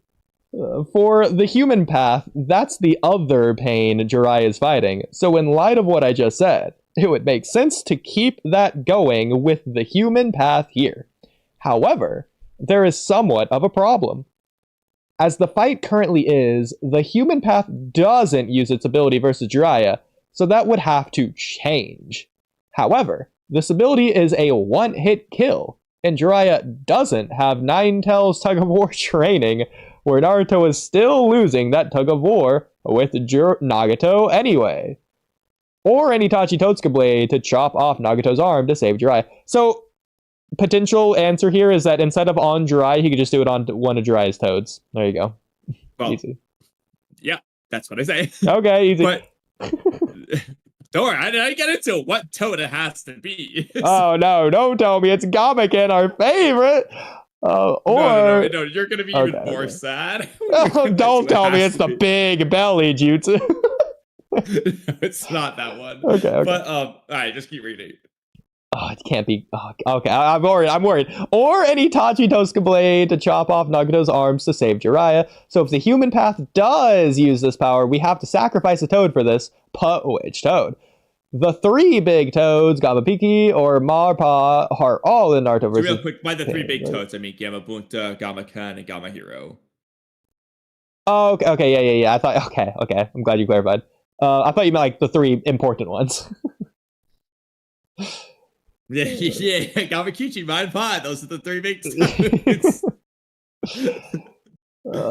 And the only other relevant toad we can use is, unfortunately, our boy Gamma, who blocked Kisame's full sword swing. You know, we're making a filler toad. no, okay, I got the perfect toad. You're gonna. I wanted to be this toad because screw this toad, the kissy face toad that kisses Naruto. Screw that toad. Kill her off. Yeah, okay. But the problem is though, it has to be a toad who's worth breaking here, and I've you can see what I wrote here. It's the reason why Gamma's being summoned. Oh god. Unfortunately, poor Gamma, who blocked Kisame's full sword swing, unlike Asuma, in a one-shot Ebisu, that's actually factually beyond Joni level, and we hate to see him go. But that's the only option for the human path here. The alternative is for the Deva path to be the other one. In this case, the human path can be saved for the pain arc like it originally was, and Jiraiya can just wonder what that path ability is and try to avoid letting it use its power against him. Maybe he destroys the... okay, man, I'll just let you, okay. Prevented from using power is here. Wait, where... Did you scroll too far? They're at the top now. Oh, okay, him. Maybe he destroys that Pain's Rinnegan's eyes to prevent it from using its power. Did you like me starting with him? Yeah, it was funny. From using its power, and that's an inherent weakness to the Pain's... I think you mean ability there. The Pain's ability that kinda makes... Maybe didn't mean Pain's. That makes sense anyways, since they are using Rinnegan of Jutsu. And obviously, the Naraka path will just heal it later anyways. But so yeah, it does say that like if you were to like gouge out the human path's eyes, it won't be able to use the human path abilities. Like it's coming from the Rinnegan anyway. I know Naruto's protecting the chakra or whatever, but that's like, what I was gonna say. They just write it to where like if you destroy the projected eyes, they don't work. Yeah, I mean the problem, like you just said, like the problem is that they're just projected eyes. So I don't know. But I guess in this rewrite, we could just have that be the case. But then again, though, like it still blinded the human path. He couldn't see, so it did do that. Remind me, do we see? I think we do. We see after the rods are taken out and the paths are unconscious, they still have the projected Rinnegan eye. Like that just doesn't go away. I think we always see their eyes. Oh, we're at the check the animal path. Surely we see it at some point. Yeah, do the Deva Path's eyes always say when closed? He's in the Leaf Village is going to be the only one here that we can really use for this. Let's try here. I mean, we'll find out. I feel like it does have the Rinnegan eyes. I don't know. It's for whatever reason only on when my we stream. Phone, it's the other way around. This one is slow and the other one's fast. Oh, so I don't know which one to use ever. We just have the worst luck when we're actually needing it. It's only when we actually need it, I swear. All right, let's see. Like, where do they freaking have? Where can I find this? Bro, this character never should have existed. Why did Kishimoto write her in? I don't know either. It's like not important. I know. Never comes up again. Oh, that's a cool cover. Right? If anything, I feel like that should have been used for the evil Naruto cover. I mean, he looks out there. Ikimoto would never.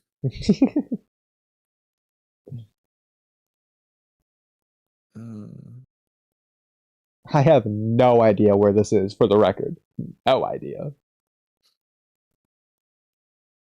Not a single clue. Whenever they like figure out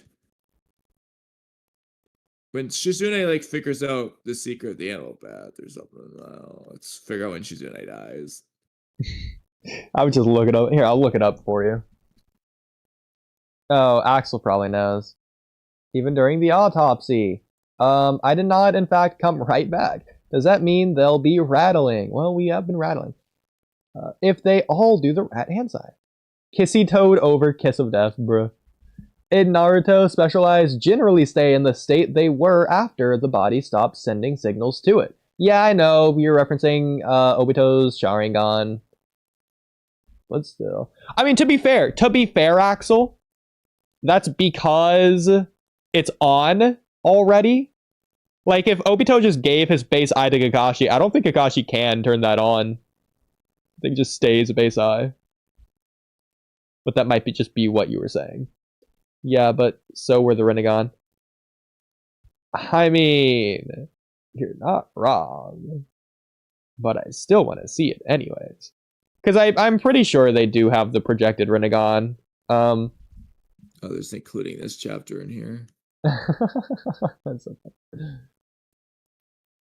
So I'll look up what chapter does Shizune.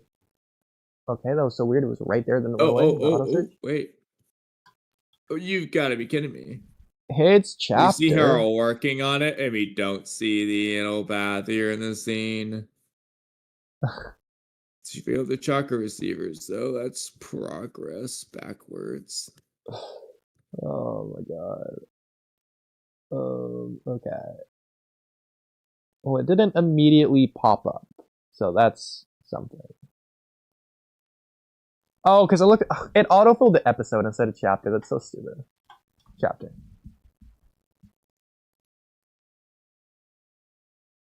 Uh, 370 is where she dies, if that helps. It's not going to, unfortunately. Yeah, I kind of figured. I have, again, no idea where this is. It's to see when she starts doing her research, like at the very beginning. Like,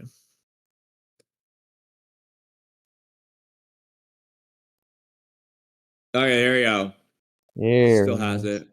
Oh, but he has the piercings in him still. That's weird. When do they take him out? God. I don't know if we ever see. See, I know in the anime, you see like the Predator path or the human path, like come up to the animal path's body during the invasion. But I don't know if that's in the manga. Bro, they never should have got a replacement path. They should just kept it this one. It should have just broken out. It would have been cool. Or like when they go to the village, they have 5 and they just take this path, give it to the Naraka path who fixes it. Now they have 6. Oh, I know the coolest way. Instead of randomly throwing one of them inside the bubble, they're just going to teleport to the path already in the village. There you go.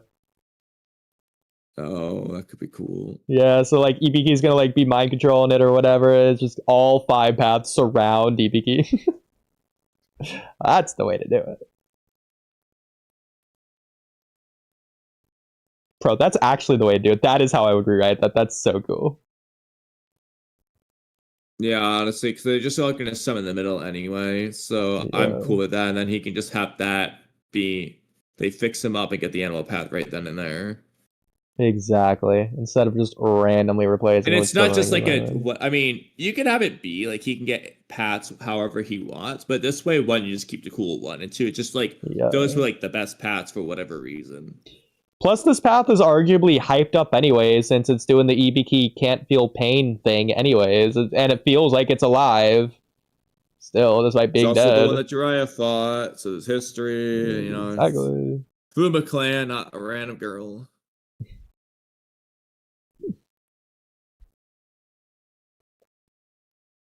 I mean, they probably just did it because they wanted Jiraiya's sacrifice to not harm the village in any kind of way. Only help. Yeah, I definitely do think that it's probably something worth mentioning. All right, so I don't think we see. I haven't seen the video, but I was reading the comments on the Daigo video of Neji and Shoji dead, and a lot of people were saying that in an interview, Kishimoto revealed that his editors made him bring him back to life because it was like appealing to a Western audience, so it had to be like lighthearted or whatever.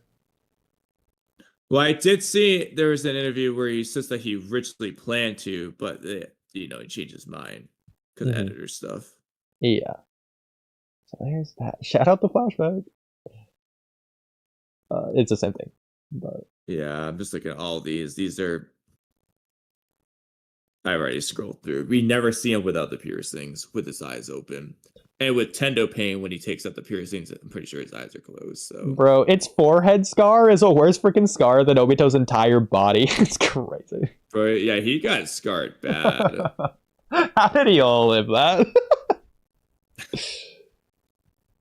Also, Neji never got a scar, did he? Or did he? I don't think he ever got a scar. I definitely don't think we ever see it, but I don't think he did. Probably Where should would he have a scar? I mean, like from the Kidomaru fight? Yeah. No, they just freaking heal him perfectly somehow. This doesn't make The sense. hair. I know, it doesn't make sense. It's stupid, but whatever. I mean, you already know, like, the whole video is just like, he mentions this stuff one time, but like the whole video is just like, just verbatim what we said in the stream. Like, he just did kind of just take our Here's a cool thing that Axel said. By the way, Axel, if you do want to speak, let me know. Axel has his own rewrite. It would be interesting if Shizune went to Limbo with Dawn. That would be interesting. That would be really cool seeing, bro. It would obviously would parallel Kakashi and his dad, but I feel like, would it take away from that, maybe, a little bit? Well, the other problem would just be, Dawn might have things to say, but do Shizune and Dawn have things to say to each other? I mean, they're close enough. They can work. Yeah, but it's not the same as like Kakashi and Sakumo. Like, you know what? Okay. Would this take away from Dawn saying words to Tsunade at the end of the war? Well, not at the end of the, probably, could it be like if you reanimated Sakumo, it kind of takes away from the limbo scene because he already. Yeah.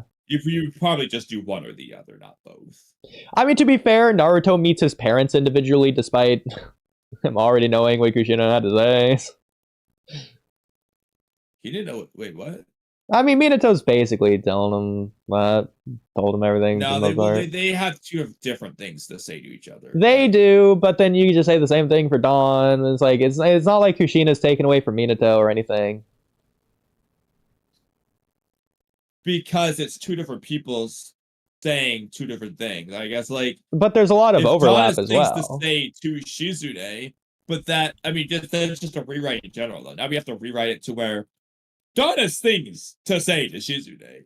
But I'm saying there's still a lot of overlap between what Minato and Kushina talk about with Naruto. Yeah, sure, but okay. Either way, my point being, the story's written to where there's a reason Kakashi and Sakumo need to talk. It's like Naruto, Minato, Naruto, Kushina. Currently, yeah, that doesn't exist for Shizune and Dawn. You could say it does exist for Dawn and Tsunade. It doesn't exist for Shizune and Dawn. So the story need to be rewritten to where there's a reason for them to talk. Yeah. I mean, it's also just like make Shizune like, I don't know, more important. Again, Axel, feel free to come on and defend this from your number one hater, Kamui. But well, I like the idea. I just think that you need to rewrite Shizune. Well, I don't think anyone's going to complain about a Shizune, right? So.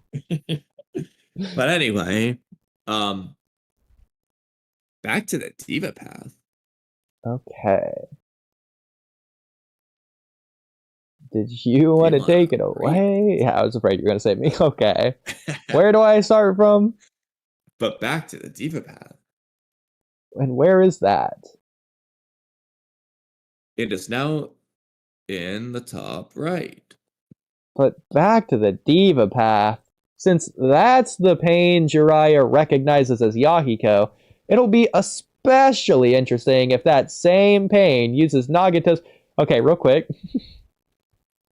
Going back to, if you remember, my Dobby reveal rewrite to where Endeavor refuses the idea that he knows Dobby and that Dobby's just a villain, he's not related to him, blah, blah, blah. What if it's a thing to where this sounds you're not gonna like this because this is just me being mean to Jiraiya, but I think it's cool for the cruel aspect of it. Jiraiya mistakes the animal path for Nagato because they kind of look alike. I mean, he's already kind of in a way doing that with Yahiko and Nagato anyway, since the orange hair and the Rinnegan anyways, which is already weird. He's like wondering, are they Nagato? At least now he's like, that's definitely Yahiko. But like some of those paths of pain, regardless of the hair, like facial wise, body wise, they kind of do resemble a Yahiko a little bit, regardless of the hair color. No, they don't. A little bit they do. Come on. Ignoring the fact that Jiraiya's met them all anyways. The only one you could maybe argue is the Naraka path, who he doesn't see until the scene where he sees the Yahiko one that obviously looks more like Yahiko. Well, then, okay, what a perfect scene. What a perfect scene to do with it. It's in that scene where he sees both and he mistakes which one is Yahiko. Okay, but that's just stupid. It's funny. It's going in the abridged. Write it down for the abridged. I think it could work to be cool and good. If anything, it's more impactful because he can see Nagato as well at the same time. Put in the abridged that he mistakes the Naraka, or even funnier, the Asura path as Yahiko. Oh god. So back to David Path, since the path to Jiraiya, Yahiko. It'll be especially interesting if that same path uses Nagato's signature power of the Deva path, making Jiraiya really wonder what the HE double hockey sticks is going on. HE hockey sticks. So in this case, like when he kills the guy, he would use the Deva path to kill him. If you're gonna have Jiraiya watch it. Sure. I mean, that's like his main path anyways. I feel like you probably should do that. Exactly. That's why I said the signature power, like in caps. Yeah. This works perfectly. Okay, in that case, maybe instead of absorbing the Rasengan, this sounds silly. He makes a Rasengan, he does Almighty Pull to bring him in. Instead of hitting him with the Rasengan, it's like a Rinnegan rod comes out of his palm like at the last second, pierces through the Rasengan, and then through the guy. What's the point of the Rasengan? It's to say he was gonna do it originally, but then it's kind of like Kawaki. Kawaki has ninjutsu, but in the Code arc, once he got his karma back, he was more relying on the karma. Kind of like that. So he got so mad that he just forsaken his ninja way. For Kawaki's case, it's more like the reluctant, like, he doesn't want to use karma, and then he makes the choice to use karma instead of ninjutsu. So Kawaki's case, him, like, bursting through the ninjutsu to use karma kind of works. For Nagato, you can say it's just like he's just going crazy or whatever, but it doesn't have the same impact because it's not that he's choosing. It's not. Well, I think it's the same impact. It's just a different impact. He's just doing same level of impact. It's a different impact for sure. It's a different thing that's going on here a little bit, but it's in a way. He's getting so angry that he's forsaking his ninja way and everything that Jiraiya taught him and relying on these animal instincts or like the Rinnegan that he hates that he's just using here. I mean, that aspect can be cool, yeah. But then again, Jiraiya's about to go teach him to use it more, so it doesn't really work in this case. Yeah. Like, that narratively works in a sense, but I don't think it works in this sense unless you rewrite more of the story. Well, unless this is like after he's done seeing Jiraiya anyways, and Jiraiya obviously can't teach him anything after this anyways. But then Jiraiya's not seeing it. True. Unless he hears about it. But, yeah, I mean, but you can have this scene exist, just not for Jiraiya to watch, I guess. Sure. You could also say Jiraiya sees it.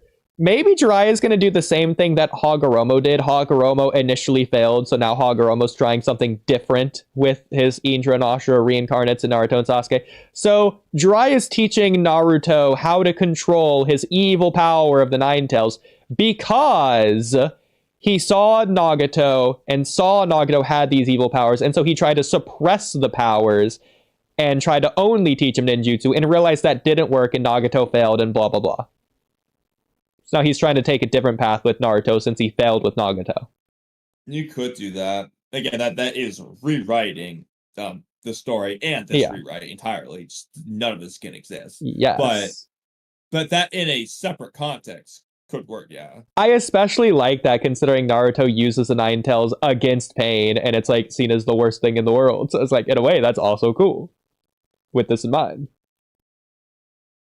Yeah, I do think that is an interesting concept, like the Jiraiya trying to like correct his wrongs in the past with his previous students. Like, I won't fail on this time, kind of thing. I also like the idea this means permanently Nagato, aka Every Path of Pain, has ninjutsu. They have the Rasengan. They have Jiraiya Jutsu, and they're being the god. They're choosing not to use it. So especially for the final Naruto Rasenganing the Diva Path moment. That's basically the owl fight. Basically. I'm basically replicating the owl fight, yeah. Instead of dodging out of the way, because that's kind of dumb anyways, he's choosing to try and wait for his 5-second cooldown of choosing the Rinnegan power instead of countering with his own Rasengan.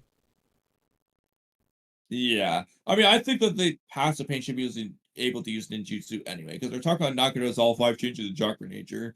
So, like, you know, honestly, like, whether we're doing it for this rewrite where he's choosing not to, or we rewrite to where he just does use the jutsu, they should have him. That's cool. So in this case, it's sort of my only problem with this is in this side rewrite that we're doing of my thing, right, Cole? I kind of don't like Minato being the one to choose to lock up the Nine Tails and Naruto having nothing to do with this, because at that point, he's not choosing Jiraiya's ninjutsu path over his secret demon-y path that he was born with, unlike Nagato, who's doing the exact opposite. I feel like for this to work, Naruto has to choose ninjutsu over the Nine Tails, and the Diva Path, aka Nagato, has to choose his Rinnegan over the Jiraiya Rinnegan ninjutsu path.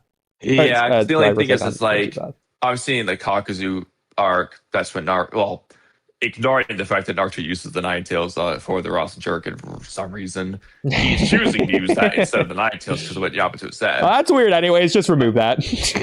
Yeah, exactly. So, like, that kind of messes up the whole point of that training. You know, you think about it. That messes up the whole point of Naruto. It's just canonically. that, you know, that's going up there with the worst things in Naruto. Shouldn't exist. So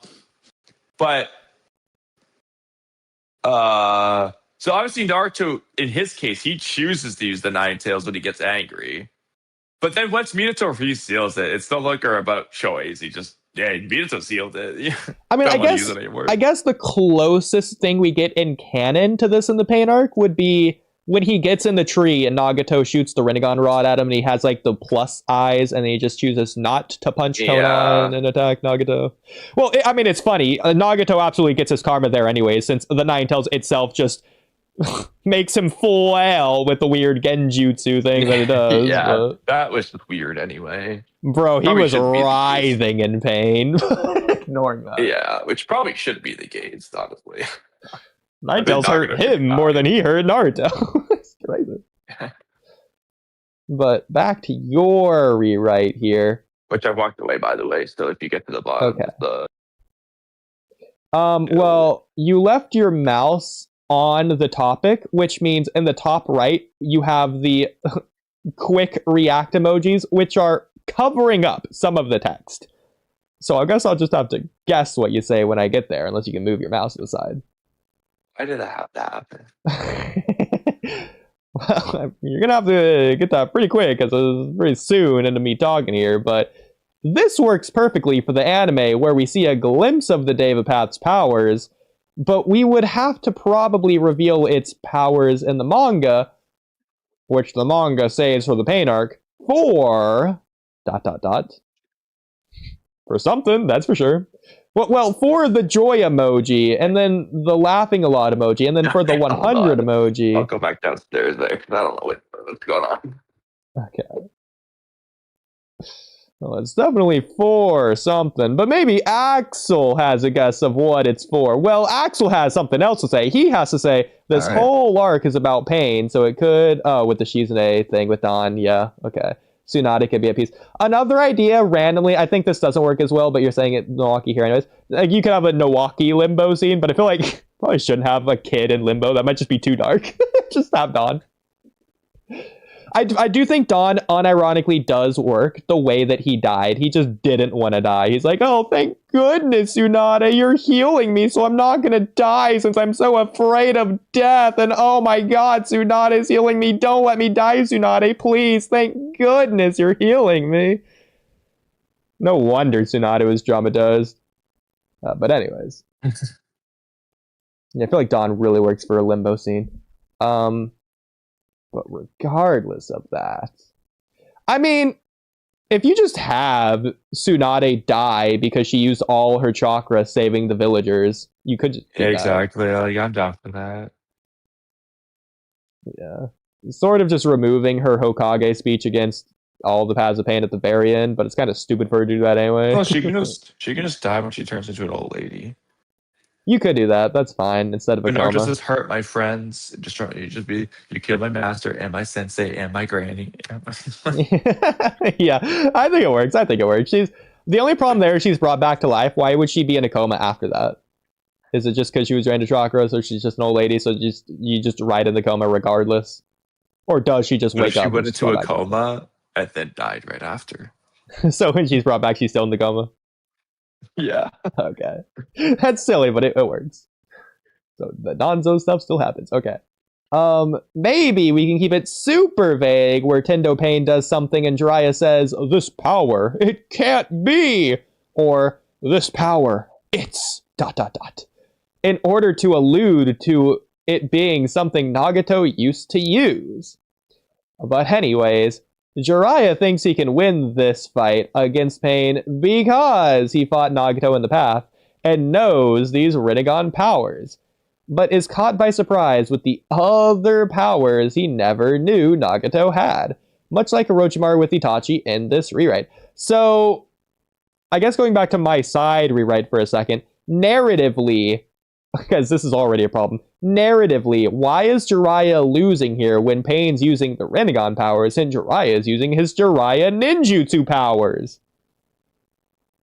Unless you want to say that his Sage mode is his demon-y power, that isn't his ninjutsu power, but I feel like that probably shouldn't be the case. Unless you just want to write a different power. So narratively, why would Jiraiya lose against Pain and die if Jiraiya is using his ninjutsu powers and Pain's using his Rinnegan god powers?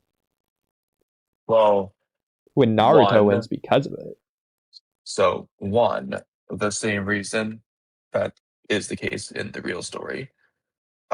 Two, in this case, he's underestimating Nagato the same way Orochimaru with Itachi because he thinks he will win because, he's a Sani. That's so stupid, but sure. I'm totally down to give Jiraiya that stupidness. Yeah, we're giving it to Orochimaru, so give it to Jiraiya. Sure. They think that because they can beat Itachi, they can beat Pain. And 3. Or was that it? I guess that was it. Oh, do I need a... it sounded like there was going to be a third one, but maybe there wasn't. Can you just find it on your own? No. It sounded like you were about to say a third point. Just now. But I guess that was it, I think. So, humor me for your first point, though. So in universe, canonically, what was the narrative reason that Jiraiya lost to Pain? Please humor me.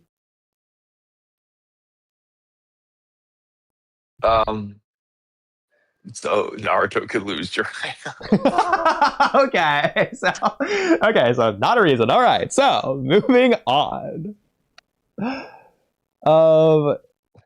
So maybe we can keep it super vague. Where Tendo Pain does something and Jiraiya says this power is blah blah, in order to allude to it being something Nagato used to use. But anyway, Jiraiya thinks he can win this fight against Pain because he fought Nagato in the past and knows these Rinnegan powers, but is caught by surprise with the other powers he never knew Nagato had. Okay, so this is funny. If we're doing this to where, let's just say, Jiraiya knows how many powers do you want to know? 2 or 3? 3. Okay, let's say Jiraiya saw all 3 of Nagato's pains that he had in his life. So he was there during his dog, Yahiko, and parents' deaths. Can we just have Nagato have 6 pains for the 6 pounds of pain? For his 6 abilities? I mean, And that Jiraiya does just work wasn't there for well. 3 of them? I just feel like Jiraiya shouldn't be there for Yahiko and Hanzo. Unless you write it to where there's like 3 smaller ones, so like Yahiko's in the dog, then Yahiko, the mom, the parents, the dog, then Yahiko's in trouble, and then Conan's in trouble, and then something else happens, and then Yahiko dying's the 6th pain. It's the last pain. So is there a Because that's the straw that breaks the specific... camel's back anyway. So Jiraiya's not there for like the last 3, Sure. but he's there for like Yeah, the first 3. you could do that. That Well, works. actually, no, he's not going to be there for the parents dying, though, is the problem. Okay, there you are. Oh, here I am. Okay, let's see if we're still live. It looks like we are. It definitely looks like it. I'll assume we are. Shout out everyone in chat. Talking about Enogene. Darishikage, yo yo yo yo yo. Okay. Anyways, I'll say for like the 5th time now, but understandably why you didn't hear me the last time. Is there a specific reason why you think that Jiraiya shouldn't be at the Hanzo Yahiko situation? Well, one, he's going to know that. I don't think that's a just problem. Yeah, you just rewrite that. That's not a big deal for me. I was going to say, one, he's just going to know that they never died. But 2, if if Jiraiya retreats before he knows what happens, then that's not a big deal either. He just assume Hanzo killed them all. So then he's not. So he's just going to see Yahiko die and just like run away. So I'll let you continue of your reasons why, because I have a feeling you're going to say something. But well, he's gonna know that like Nagato's gone crazy, basically, and he's potentially would try to stop Nagato, like try to talk no jutsu him, and it's either gonna work or it's not, and so he's just gonna know Nagato's like evil now. He's just gonna know, oh yeah, I know who the leader of the Akatsuki is, basically. Yeah, but he didn't know that... 1 second, hold on just 1 minute. Okay, well... Guess I'm going to chat. Oh my god. Well, shout out, ... Okay, yeah, no, that's old. Okay. Maybe he hears about Danzo's setup through his spy network and runs off to help, but is too late. Only sees the aftermath. Can you hear me? I can. As soon as the kids died. Okay. What were you gonna say? I'll just reread Axel's chat message here. Maybe he hears about Danzo's setup through his spy network and runs off to help, but is too late. He only sees the aftermath and assumes the kids died because he sees Yahiko's body and all the wreckage. Repeat that again? Sorry, I was Oh my god, Kamui! Oh my god, you're killing me. Oh. Okay, are you good this time? Yes. Okay. Maybe Jiraiya hears about Danzo's setup through the spy network and runs off to help, but is too late. He only sees the aftermath and assumes the kids died because he sees Yahiko's body and all the wreckage. I was thinking that too, Axel. Well, if he sees Yahiko's body, but nothing else, why did Nagato leave it behind? Why did Nagato leave the... What? Oh. If Jiraiya sees canonically. Yahiko's dead body, and not Nagato and Conan, well, why did they leave Yahiko's body behind? I mean, we technically, canonically don't know if they took Yahiko immediately. Okay, but why wouldn't they? Well, let's say canonically they didn't. Why didn't they canonically? Since we don't know. I'm just gonna rewrite it to where they do. That makes no sense. Maybe they went after Hanzo and Hanzo just got away. Well, then the Conan's staying behind them. Nagato's gonna go up to Hanzo himself. I mean, they could definitely both go after. I don't see why not. Nagato's Maybe not gonna allow maybe that. Conan's worried for Nagato. And so And she's bringing Yahiko with her. why? He's dead. She's not gonna want to leave his body, yeah. It's Yahiko. That's her boy. You're strangely against this as a possibility. But Axel says Yahiko and all the other people dead, and he goes to the house and their papers aren't turned. Remember, there were other Nagato killed. Others Nagato killed.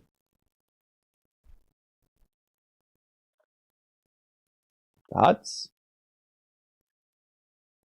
I mean, I like him going to the house. Okay.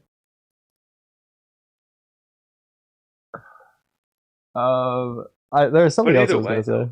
If he's just seeing the aftermath, he's not seeing Nagato's pain and Rinnegan power. Yeah. But he would know that they died. That's something. Okay, but he already heard that anyway, so. Even really better, regret Nagato that. raged out and blew up the house. So he thinks they were I all like killed. the idea that Hanzo blew up the house and there's signs of it. Oh, that could be cool too. Axel, I don't know why you're choosing to text instead of talk, but whatever floats your boat. I know Immortal Like, did the what's same thing. He easier? was choosing to listen instead of I talk. So. know why, but whatever. Immortal hates us or something. I don't know. I think he does at this point. So what I was gonna say, well, I'll let I you won't keep say it. listening. Okay. But I'll let you keep if you have more reasons for why Jiraiya shouldn't have been there specifically. But feel free to say them. If not, if I that's all just the generally reasons. feel like. Well, generally, I can understand if I was looking for specific reasons in particular.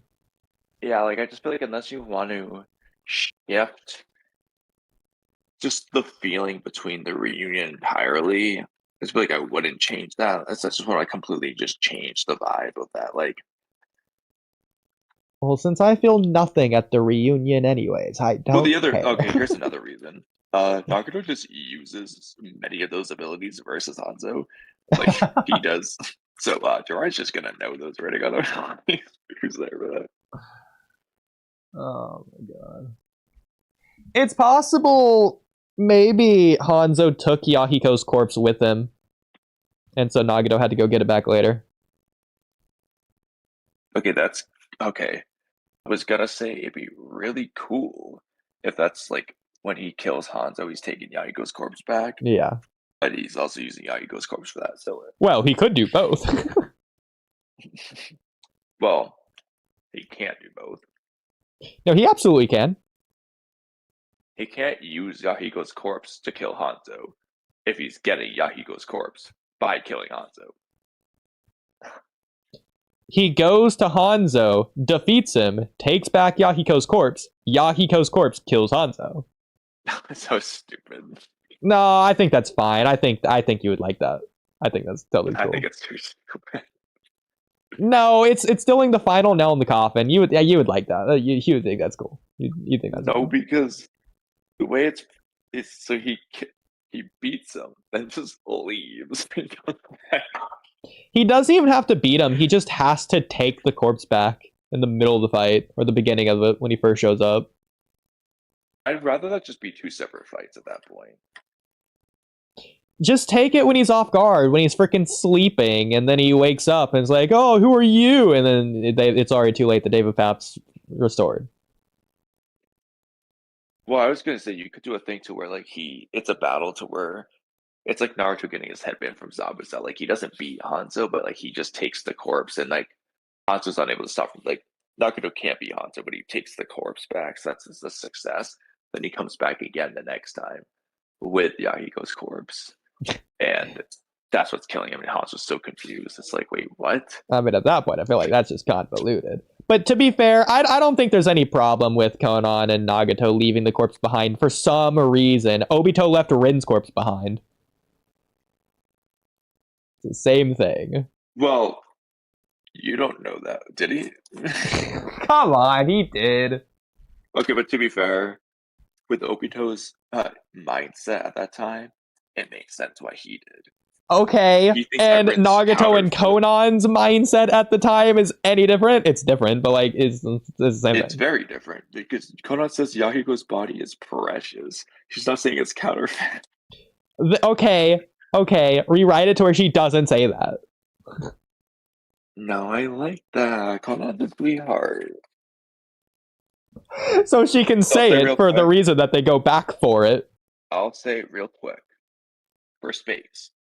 This is an example of one of those, if the original story had Conan saying it was counterfeit, he probably wouldn't have any complaints. But because it was written where Conan's a sweetheart, and I just won't compromise on that. Here we are. My God. The space. It does apply sometimes. Oh my God. I mean, she could be referring to the fact that his body's a rich treasure trove that other enemy ninja could want. Oh, no, okay. That's not where I thought you were going for it. I thought you were going to say his body's precious to her, all right, in the mellow way.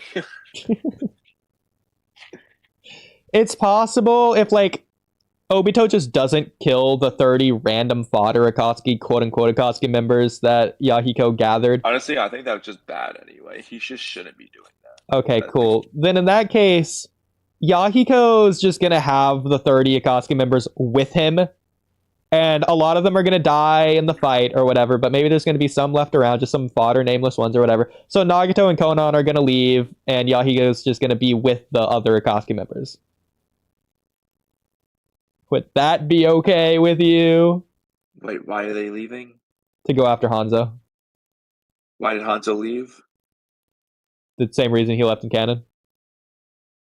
Do you realize why he left in canon? It doesn't matter, he left. He left because... Is Yahiko dead or alive when you said that? Dead? Okay. Because when you said he's just with the other Akatsuki, it felt like you meant like he was alive. Well, I definitely said his corpse at some point. I mean, it'd be really weird otherwise. You know, the whole point of the scene is to kill. Yeah, you go. Well, that's why you can imagine my confusion. Oh my God. Well, would Like, that would be okay with you? Bad. So, one of the things that I was expecting you to say that you didn't say, which I'm totally okay with you not saying, I thought you were going to say that if Jiraiya was there, he's not just going to sit back and do nothing. He's going to help in the fight, and obviously him being there is going to be like very impactful, big deal. Well, I mean, that's something I say he probably would. That's why I said he's either gonna try to convince Nagato to not be crazy, but he's either gonna succeed or he's gonna fail. Either way, he's gonna know. once Yahiko dies, I don't know if Jiraiya is going to stop Nagato. He would probably try. He'd probably be. Orochimaru's gone evil. He'd probably try to do it. I don't know. He'd probably be pissed off at Hanzo too. Like, I'm not saying Jiraiya is gonna go evil, mad, angry mode, but like, Yeah, Jiraiya's gonna be trying to fight Hanzo with Nagato. yeah, exactly. He's not gonna be calming him down at all. He's gonna be like, yeah, Yahiko, let's get him together. Yeah, woo. But if anything, that's gonna calm Nagato down. Set your heart ablaze. There too. I mean, if Konan was fighting alongside Nagato, I don't think that it's gonna calm Nagato down. I think it's like the same idea. He just raged. I feel like it's better if his sensei's on down. That's how I feel. Well, any thoughts on what I just said about Konan? Is it different? Conan's being held hostage in this. He's not fighting with her. Bro. She can't just stay hostage 100% of the time. They're fighting. You know, to be fair, I don't understand how Conan got caught hostage considering she has turned paper. Of all the people that could have been taken hostage, it had to be Konan. Why isn't she just vaporizing? Yeah, you know what? Okay, just for the meme, I wish at some point Suigetsu was the one Taka member taken hostage. And it just doesn't work. Oh my god. But So my counter to that was going to be, at this point, I mean, we already know Hanzo's a god. Nagato is using his godly powers to fight on the level of a god. I mean, you might not like it, but like Jiraiya is sort of being outclassed in this fight anyways, especially if the Sannin aren't here. Tsunade and Orochimaru aren't here to back him up. So I think it's fine if just for the most part, Jiraiya just sort of gets like, I don't, like, you're not gonna like if I use the word manhandled, but like he just gets outclassed and he just gets beaten up to an extent. Maybe even if you don't like Hanzo doing it, it could just be from, similar to the Four Tails hurting Sakura, it could be Nagato lost in his blind rage. The collateral damage hurts Jiraiya. You could do that, but honestly, it's funny because you said the opposite. But I think I just like Hanzo being. Okay, yeah, I like that too. I mean, narratively, I think Nagato blind rage is probably narratively better, but yeah, I like Hanzo beating him up better. I think it's just funny. So what I was gonna say is, in this case, what can work, it could just be similar to the situation that happened with Kakashi with the Mist Ninja, to where Jiraiya is going to pass out mid-fight and wake up after it's all done. And just like Kakashi, he's not going to realize what happened. He's just going to assume that they all died. The only thing is Nagato just going to, like, leave him behind? I'd say no, but I think Nagato could do. It might be a little weird that he's not, like, saying anything to Jiraiya, but he could just, like take Jiraiya. You switched your microphone? I hate this shit. Why is this so stupid? Well, I still hear you. Oh, you switch back? Oh, it's so stupid. I don't like All keep doing good. this. We can never do this ever again. But Okay. yeah, so he could put him in like the Jiraiya Toad House thing where they do the paper flip. Like he just safely puts him there, so he's nice and safe. He's not left out cold in the middle of the rain. You know, like he puts him safe, but like Nagato leaves because Nagato's like he's doing his plan now. He wasn't gonna kill Jiraiya randomly back then because Jiraiya was only trying to help, but like he's now doing his Akatsuki stuff. So that's like, you know, if that makes sense. So I'm sorry. What? I kind of lost the plot there. So you were saying that you can't be saying that. You're saying that Jiraiya was using his toad summoning to keep Yahiko out of the rain when he said no. Okay, because I did not understand what you were saying. Otherwise, that was the only thing, but that didn't make sense. Jiraiya's knocked out by Hanzo or Nagato or whatever. Right. After the fight's over, Nagato doesn't just leave Jiraiya's body in the cold rain. No, he puts him nicely, comfortably in that house, you know, where the paper flip thing is. You flip the paper when you leave. So he puts him there so he can like be safe. He's not out in the rain. But like Nagato at this point is making the Akatsuki. So like he does that nice thing for Jiraiya because he's not gonna kill him at this time. He's no reason to. It's like how Obito left Kakashi, but in this case he's gonna put him in the hospital basically, but it's gonna be that house. Well, then that's not like how Obito left Kakashi. In fact, I was gonna make that comparison. That he didn't kill Kakashi. I don't think there's any problem if he just left him out in the rain, personally.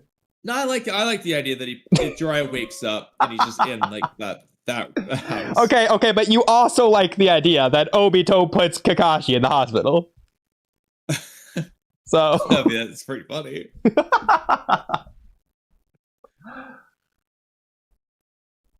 But like at that point, I feel like Nagato is going to be in the same broken, empty headspace as similar to Obito. Like maybe even Conan would have a line as like Conan does it. Dude, whatever. I think Conan would just follow whatever Nagato says at that point. So Nagato's going. Nagato says nothing. See, here's how I imagine the scene going. You're not gonna like it. I'm gonna tell you right now, but I think it's cool. How I see the scene going is Nagato starts walking away. Conan says, "Well, what about Yahiko?" He looks over at Yahiko with his sullen, dull eyes, and he's like, "Bring him." And then Conan's like, "What about Jiraiya?" And he just keeps on walking. Leave him. So they just go back to their cave. That's a cool scene. The problem is we know how Nagato feels about Yahiko and how he wants to make the leader of the Akatsuki and all that, so he's not doing that. It's the problem.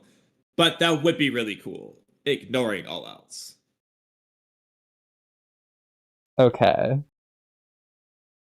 That's better than I expected. So I'll include take a it. scene just like that in the Naruto story, but I mean, yeah, I personally, if Conan says nothing, I don't have a problem that Nagato just looks over at Jiraiya's unconscious body and just stares at him for a minute with the sad eyes in the rain. like and then Jiraiya just looking at Sarada. and then just keeps going. I was gonna say like Sasuke looking at Naruto at the end of the Sasuke retrieval arc. But yeah, I agree that can work. That can work. Okay. I think that's problem. better because when Jiraiya wakes up, I think he should wake up on that battlefield with the destroyed for the assumption that they're dead. And then just like out of desperation of not wanting to accept it, he goes back to the house to see if they flipped the red paper or whatever. And then he's just like, he's crying because he thinks they died or whatever at that point.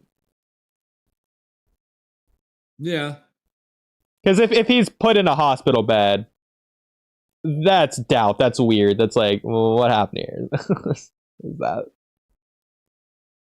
In this case, obviously, instead of just being like, oh, Conan, I heard you had died, but I guess not, I'd be like, oh, I thought you died. Like, exactly.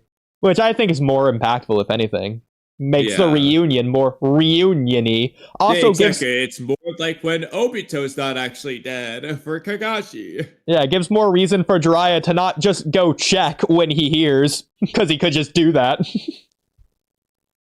Yeah. Yeah, good point. I guess he just didn't care. As far as he's concerned, he saw it. Exactly. That's just better. It makes it more shocked, makes it more tense, it makes everything more desperate, makes everything more sad and tragic. Okay, you know what? Screw it. Since you already used the word reunion, I've used it like 2 times since because of it. Jiraiya should have the same dialogue that Naruto had at the beginning of Shippuden to Sasuke. On that day, why'd you let me live? Nagato says, on a whim. Okay. Maybe not as funny as that is. Maybe not, but you at least do something similar. I don't know. It'd be funny. Probably not, but it'd be funny. In the abridged. Yeah, in the bridge. But yeah. Shout out Noob, who it's the morning for. Typing because I'm in bed, by the way. Okay. Well, it's the morning for us too, technically. Axel says, maybe Jiraiya eventually goes home that's ridiculous, after not finding a lead, but asks around. Later, his spy network sends word that everyone was killed, which he has no reason to question, having seen most of the Akatsuki and Yahiko murdered. Well, bringing it back to the Daigo video that Kamui mentioned, but also, I guess, coincidentally knew, Yahiko's sensei could be one of Jiraiya's spies. That's actually a double agent, and told him that. And working for Danzo. Since we just don't know his thoughts, was he actually secretly a bad guy? If it's Sakura, then no. Because if you don't realize, Kabuto's sensei was Orochimaru's student. Yeah, no, I wrote that in here. Yeah, that's crazy. I want a one-shot on that guy. Like I said, because I wrote something about this somewhere. I could probably re-find it. But Alko's teammate is Kabuto's sensei, meaning Orochimaru's student is Kabuto's Orochimaru team sensei. That's interesting. Yeah. I think we see him again fighting against Sound or Sand Ninja and or in Shippuden, though. I can't remember exactly where I found it, but I remember finding it because I wrote a topic about it. So he doesn't appear to be a Orochimaru's spy or anything. It's just funny how this is the case. But it's extra funny considering how many times Kabuto failed the shooting exams. Oh my god, like, Kabuto is... I mean, but that doesn't even make sense to me, though, considering Kabuto's a spy for other villages. So is there, like, how does that work? He clearly wasn't permanently living in the Leaf Village to be a Leaf Shinobi under this guy. Yeah, it's weird, like... And same for Mizumi and Yoroi. I mean, they probably could have lived in the Leaf, I guess, even though they're using sound-based abilities, but whatever, that's whatever. Yeah, we don't know. I mean, honestly, that's just another rewrite right there. Just understanding Mizumi and Yoroi, like, who are they? Where do they come from? Yeah. Like, Because we like know unless how Kabuto's doing this kind of, but, unless like, I don't- Kabuto's just taking on multi-month long missions outside the village, I don't know how he would even get away with pretending to be a Leaf Shinobi. Yeah. I don't know. Like, yeah, he goes to like protect this bodyguard, and what does he do? He just says like, "Hey, Mizumi Yoroi, you got this one. I'm going back to the hideout with Orochimaru." Like, Yeah. You could say Danzo pulled some strings, I guess, but I feel like that just doesn't work if he has a sensei and is a ninja and not an Anbu member. yeah, I don't really understand how. I mean, Kabuto's a really good spy. So all I found was this, but I thought I wrote something about this dude somewhere. I don't remember where exactly. You probably just wrote different words and it's just not I know, working it's with just the a draw. problem. It was probably like it was probably about all the sensei that were there that like, and I mentioned him in there or something. I don't remember, but Yeah. anyway, By the it is way, hilarious though. yeah. So for the record, I didn't realize that was on Anko's team before the Daigo video, but I knew that he was Kabuto Sensei. for the record, 4.5 hours in, 3:30 a.m.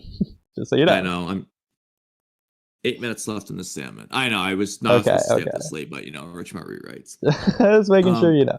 I do want to add, Axel said something really, really cool.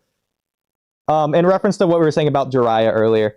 This could even be the thing that made him stop living in the Leaf. He's disgusted with Danzo's ways and with Hiruzen for not being more firm. I don't know about the Hiruzen part, but definitely I like the Danzo part. Is there with Jiraiya not being in the Leaf? Yeah. He could have left rather than just... I mean, he could leave for his stupid peace nonsense, but you can really tell I don't like Jiraiya. Well, Orochimaru is like the big reason. Yeah, no, but I'm saying like one thing that could like turn him away from the Leaf, or like maybe even like since people were asking why didn't you come back sooner, blah blah blah. Like one of the reasons could just be like he was disgusted with the Leaf. Maybe even it's like rules system, but I feel like that doesn't really work if he's under Hiruzen. Yeah, the other thing is that like he doesn't seem to. I mean, you could just rewrite it, but like he doesn't have a problem with it. Yeah, and obviously if he doesn't like Danzo, he would probably just do something about Danzo, who's not in charge anyway. I mean, you could argue that this is funny, but you could argue Jiraiya is just as evil as Danzo in the Pain Invasion. When in Konoha Crush, Jiraiya just showed up late and just he knew Orochimaru was going to attack. He just didn't care, basically. Well, that's the rewrite. It's not like, I mean, he knew he was going to attack or whatever, but he's not doing it because he's evil. Like, he didn't want Hiruzen to die. I would say it's more like a cowardly doesn't want to face Orochimaru thing more than like an evil wants Hiruzen to die. No. I'm not saying it's the case in canon. Well, I am saying it's the case in canon if you interpret it that way, which you can do, which is a problem. But, well, it's a problem for other people. I like it. But to be fair, if you remember the scene, he's talking to Ebisu. He asks where Hiruzen is, I think, which is weird because he should know. He knows that he's at the tuning exams arena. Well, And then, no, but he wouldn't necessarily know like whether they left to fight somewhere else or not. But then he says, "Old man, please don't die." But then he doesn't go over to help. Yeah, I know, that's what's weird. I mean, unless you want to say he just knew it was the Four Flames formation, couldn't know, but... He doesn't, though. He clearly can't see it from where he is, which is weird. How big is Konoha? Ignoring that. Well, to be fair, where Ibiki was like on the very outskirt of the village, like the gate area. But still, can you not see across to the other side? I'm pretty sure you could see a black cube on the top of a tall building. Put two and two together. I don't know, but yeah, it is weird that he just like... That's why I think there's like more of a... It's weird though, because like if he really did want to face Orochimaru or whatever, bro's just doing it willy-nilly in the next arc just fine. So it doesn't see, that's the thing. That should have been the reason, but like you said, it's clearly not. There just is no reason. He's just... Yeah, I think Kishimoto might have intended for it to be that way in Konoha Crush and then just changed his mind in the next arc. Like... Yeah, and again, him showing up late is just ridiculous. He didn't even bother caring to go see Naruto, his student he's watched train for a freaking month, see how he does in tuning exams. I mean, that I can kind of see with Jiraiya, but like, Yeah, his godson, who he loves so much, by the way. You know, the guy Naruto cried over, by the way. Yeah, that guy. He had to spy on those ladies. Hey, I'm just saying, at Hiruzen's funeral, he was crying about why did such a good man have to die when Jiraiya died. All he did was cry. He didn't say anything like that. So, it's already giving you an indication. I mean, think about it this way, Oodie. Would you be upset if Kohada is the reason?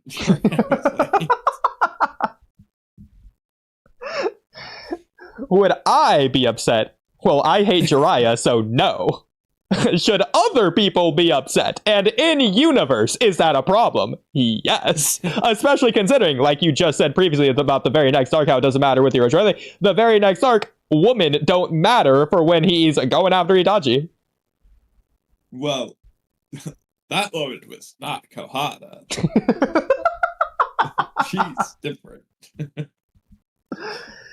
So Jiraiya makes it clear in this arc that Kohada's the one for him. Oh my She's god. even prettier than Tsunade. That's gonna pay off. Naruto's Haku's prettier than Sakura line.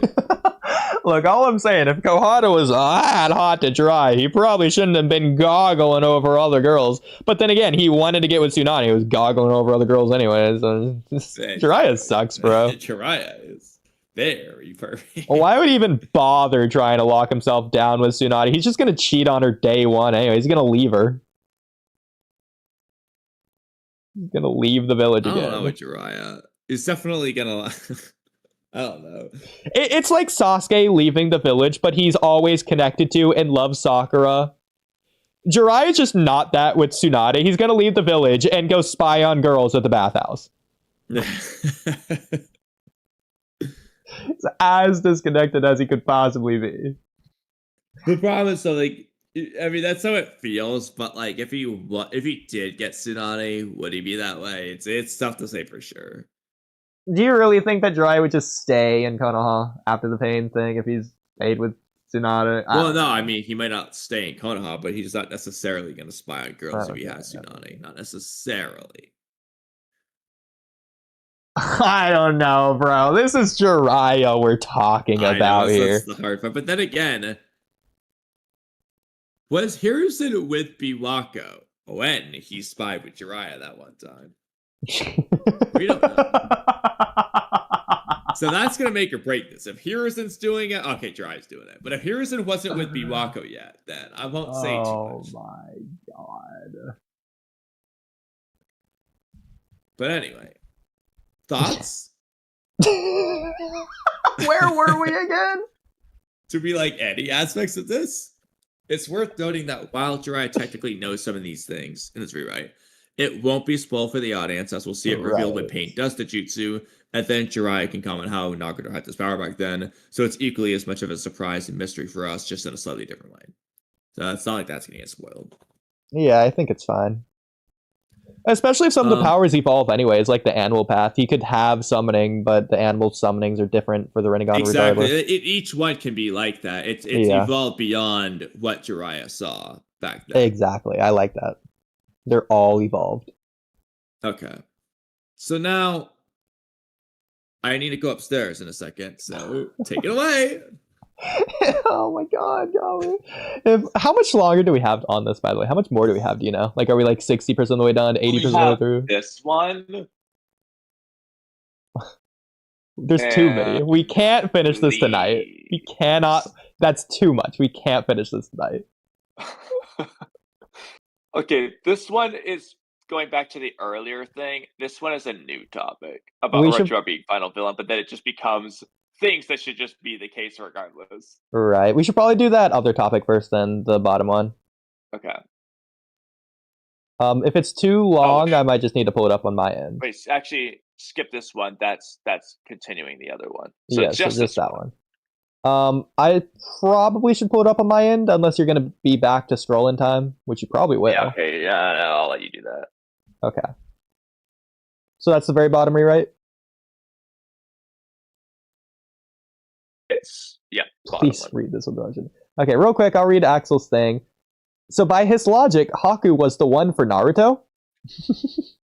I mean, who isn't Haku the one for? Here's into Bawako. But babe, we were on a break!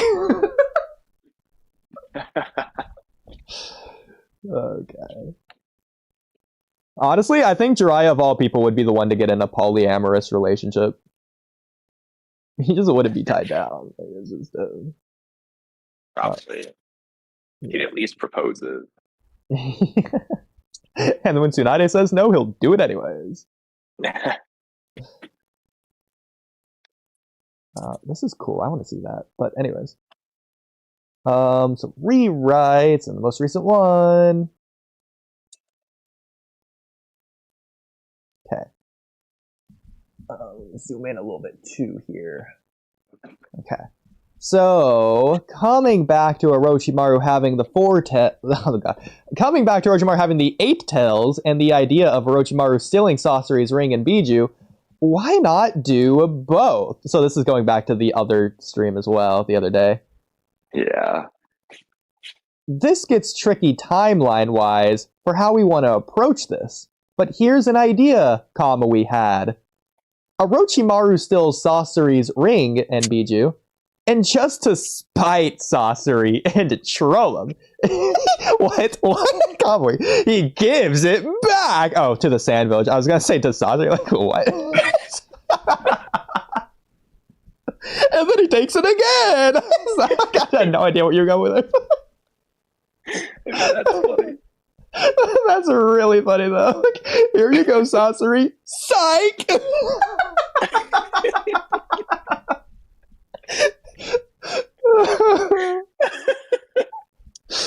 Oh my god. Okay, the funniest way for him to do that would be like through the rainbow hologram projection thing. He's like, oh no, oh, if only you were physical, I could give it to you. Oh man, oh, I'm just going straight through you. Oh shucks, oh, I'm trying to drop it in your hand. It's just falling on the ground. Oh man. Pain's like, bro, get out of here, please. We're trying to have a meeting. Why is he like in the meeting? Because he can. No, screw Goofy Toby. Orochimaru is just the Akatsuki girl. This is the real reason they want money. It's to pay people to find Orochimaru. No, it's to pay Kabuto to give up the location. Everything has a price. I like the idea though that like Orochimaru just like insults everyone constantly.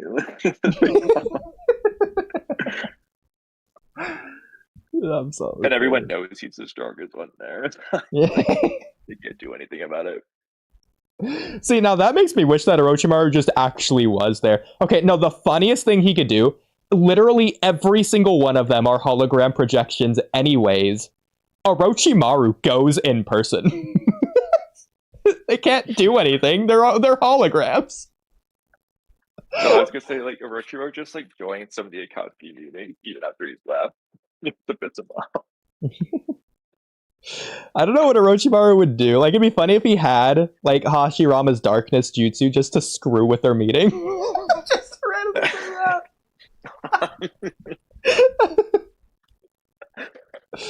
No, just for no reason at all. He just sends Tayuya to play the flute, not to like use her like dokis or anything, just to annoy them with playing the flute over their meeting.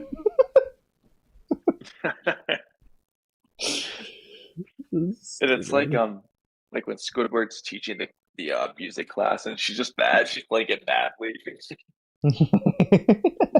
Or no. She sends like not Tayuya. She sends like someone else to play the like Yover or something. And he's just like, apologies, but I don't know how to play the flute. That's why Orochimaru sent me.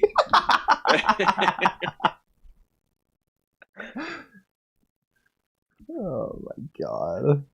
Okay, but anyways, so... You can also do a thing to like, you know, like when the end of part 1, they're like, oh, Orochimaru's got the Sharingan, the Orochimaru just shows up. That's right, Itachi. How does that feel? I love it.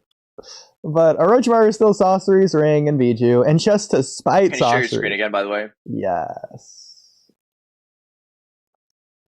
Okay, good. Good. Alright. Okay, good. And just a triple check stream still going. Oh, where'd my phone go? All good. Well, I don't. How are you just looking? You don't know your phone is. Oh, probably you're on your computer. Anyways, Orochimaru still Sasori's ring / Biju, and just despite Sasori control him, he gives it back to the Sand Village. Or for the first time, if the Sand Village doesn't already have it via Hashirama 5 Kage Summit flashback. I love that you're coming along to that. It was a failure of a meeting, and we cut away before we saw it collapse and come up in flames. I love you're on board. You're coming along to it. Hashirama sucks. So Sasori already captured the One Tails back in the day before Gaara was born, and Orochimaru gave it back to the Savage. Just to be mean to Sasori and to forge an alliance with the Sand. Oh, that could work. It obviously doesn't because that's a complete rewrite there. They're not thinking that. They're not doing it for that reason. But like that's a cool idea as well. To forge an alliance with the Sand Village that, as we know, he would eventually leverage in Konoha Crush. He's not really doing that, but he technically is, but not really. Not to their knowledge, but anyways. Planning to use that same oh my god, that same Biju destroyed Leaf Village is also cool. That's really cool. That's cool. I like that. Okay, but being mean to Sasori is the best part about that. But everything else about this is connecting it. It's both. Like he plans for it. He actually plans to use it. But like he's also doing it to piss Sasori off, just because like he's just doing it to be funny. Like he doesn't even actually hate Sasori. He just loves how mad Sasori gets. Yeah. I like it because of how it connects everything. It makes Shippuden a little bit more tight-knit and more connected to Part 1 in a really cool way. It's kind of like what they do with like, Kimimaro with Jugo and Shippuden. Kishimoto wasn't thinking that, but like for this rewrite, Orochimaru would be planning like his alliance here. Yeah. Early. Yeah. And this is why Sasori and Data are assigned to the One Tails, but since Sasori already caught it once, Datara takes it upon himself to capture it the second time around. Actually, I just thought about Datara captures both the One Tails and the Three Tails. So I guess that quota really isn't like one per person or whatever. Well, because Datara took Sasori's target. I know, but that's just silly. But anyways. I mean, Kisame does the same thing where he gets told to go after the Eight Tails because Sasuke failed. Yeah, I mean, Kisame also already captured. Kisame is also ordered to like not capture the Eight Tails to do the spying, so it's a little weird. But well, Kisame already captured the Five Tails, and then he was sent to go capture the Nine Tails. So you also have that. Did Kisame attempt to capture the most tailed beast of all the Akatsuki members? It's either Datara or Kisame. They're like they're really the Akatsuki capturers. Like, who did Datara go after for the third? Well, he technically wanted to go after Naruto or Sasuke. Oh, I'm not going to count him wanting to go after Naruto. Naruto came to him. No, I meant like in the Itachi Pursuit arc. He was either going to go capture Naruto or kill Sasuke, whoever came first, and Sasuke came first. I mean, I'm not really going to count that. That's kind of like Hidan and Kakuzu entertaining the idea of capturing the Nine Tails and the... Well, no. They went to Konoha to capture the Nine Tails. I mean, yeah. They had it on a map. Like, they had X marks the spot on that one. But, like, they didn't do that, though. They did, but they just didn't. Didn't even bother. Well, yeah, because Ninetales came to them first, but they weren't going for that purpose. I mean, you know, it's whatever.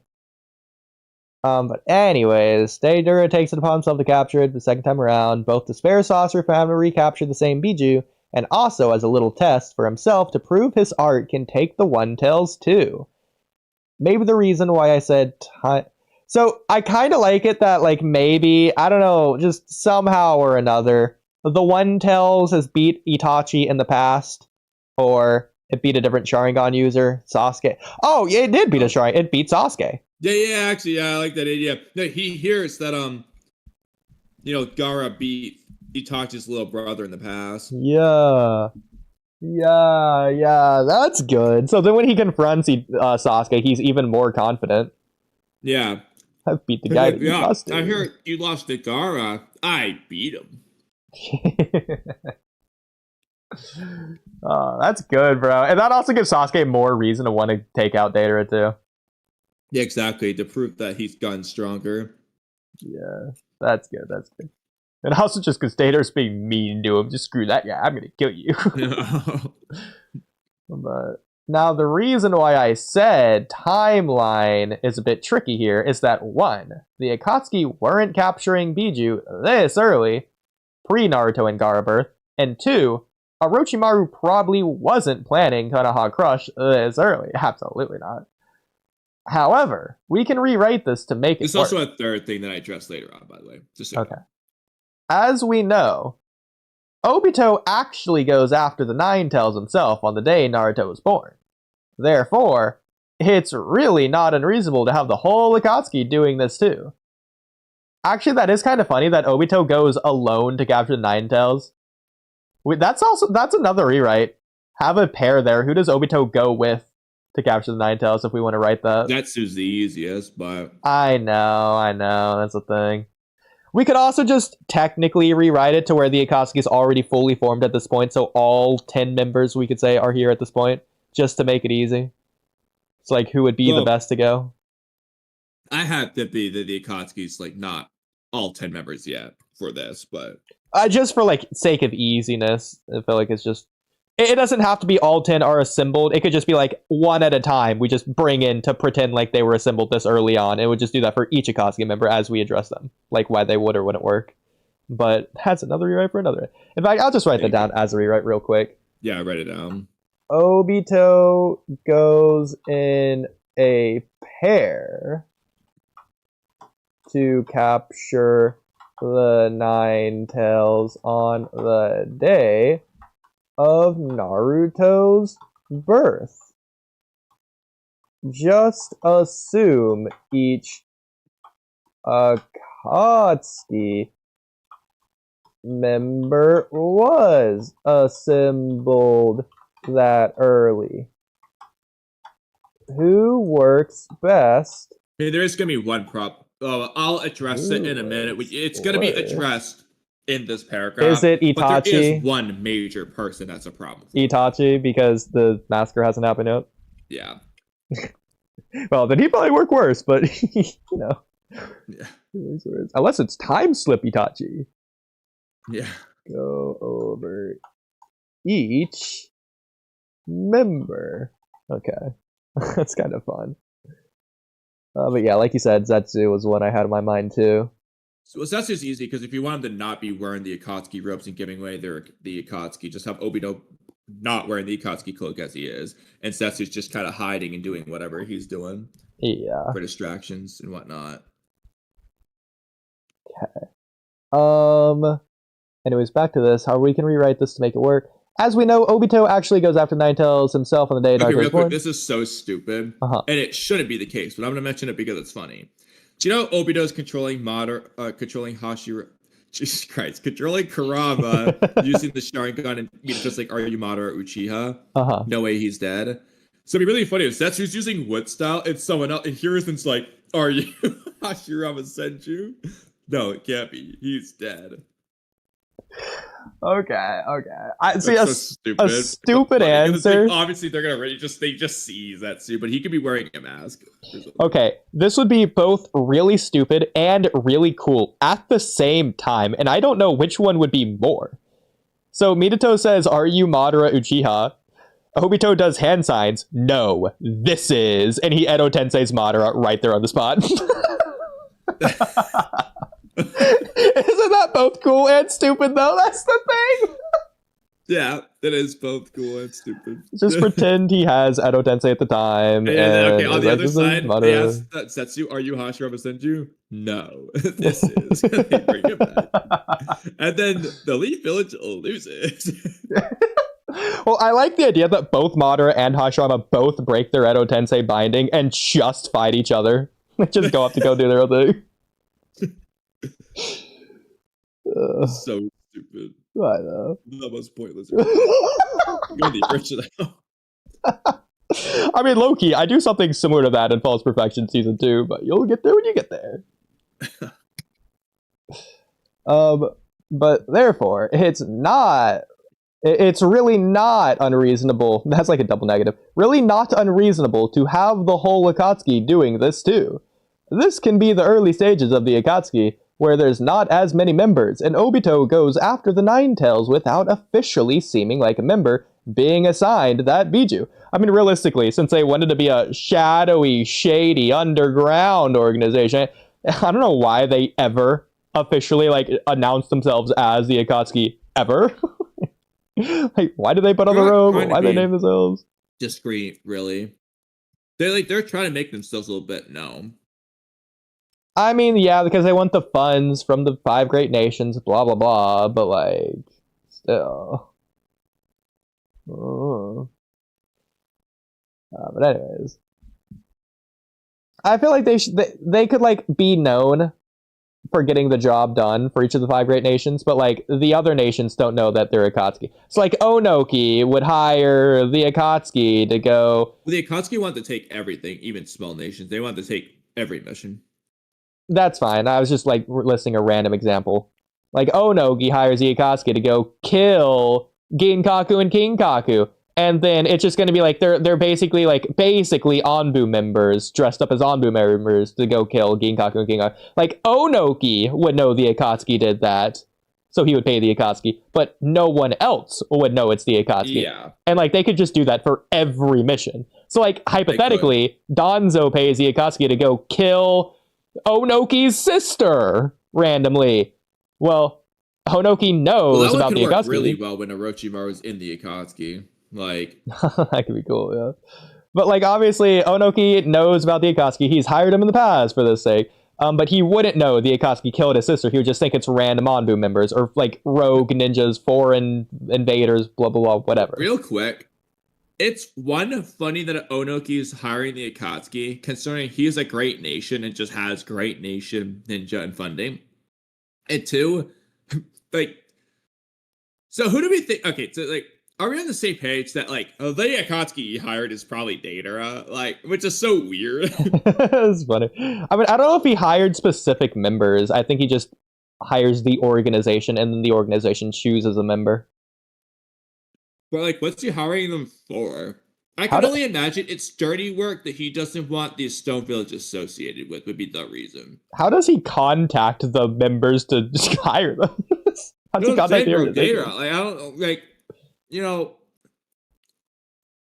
I'm assuming it's gonna not even feel like a rogue ninja at that point. It just feels like it's that's our silly little Datara. That's funny. And a Akatsuki member. I mean, they're still calling him Nissan, so it might as well be a non-rogue member, despite blowing up the village on his way out.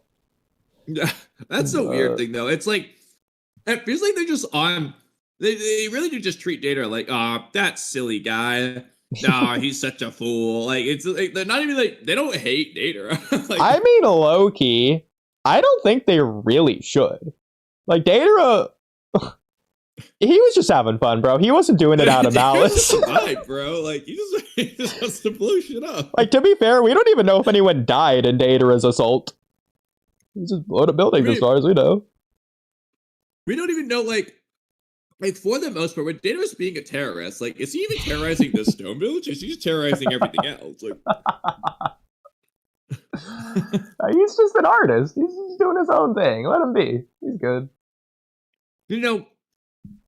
Gary was an explosion release user. They don't seem to hate him. Okay, to be fair, I don't think it's an unwritten rule in Naruto that explosion release haters are just not hated. For some unknown reason. But I do think that every nation is able to hire the Akatsuki, able to get in contact with them, basically in the same way that Kara member has outers, Kakuzu has this accountant. I'm sure Jirai has this informant, his spy, Sakura. So I'm sure everyone, the Akatsuki member has basically outer members, just not stated. Yeah. It's probably how. Sasori has the most obvious ones, but Yeah, and they'll just be like in contact with people and He not people know having an people. outer is the weird, but like Hakuzu has his bounty guy.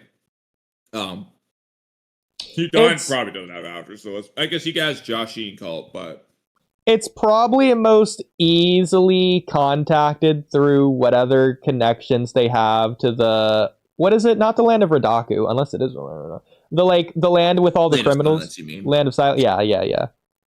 What's the Japanese name of it? What's the land of Radaku again? Which one is that? Is that the Sasuke Jinraiden? Is that That's the Sasuke resident? Sasuke resident? Okay, yeah. The one that's 30 days away or whatever. Okay. Yeah. Okay, so Land of Silence. What is that in Japanese? It's something. I forget. Anyways. Doesn't matter. So it's probably most easily contacted. Contact him via Joshin Pentagram. That's funny. Oh, you know what? A funny explanation could be the rainbow projection. That they can just project those anywhere. They'll just like project it inside the village one day. Anyone hiring? I got speed for hire. Hey, Onoki, do you need a job? We'll do it for cheap. They were like, I'll blow something up for free. Tell me where to go. That's going in the abridged. Oh my god. So good. You couldn't pay me. Hakuzu gets mad at Deidara. He was like, no, we need to make money off this. And then Deidara's like, you can't put a price on art. I love it. Oh, so good. I just have a million things I want to say to that, but I'm just gonna hold off on all of them. Okay. Continuing on here though. So Nine-Tail. Okay, so Obito goes after Nine-Tails without officially seeming like a member being assigned that Biju. So only Pain is aware of this, if he's even aware at all. Sorry. And Zetsu. Okay. Sure. However, after Orochimaru takes One-Tails from Sasori and Obito is defeated, the Akatsuki focus on building the organization a bit more before going back to their Biju hunt.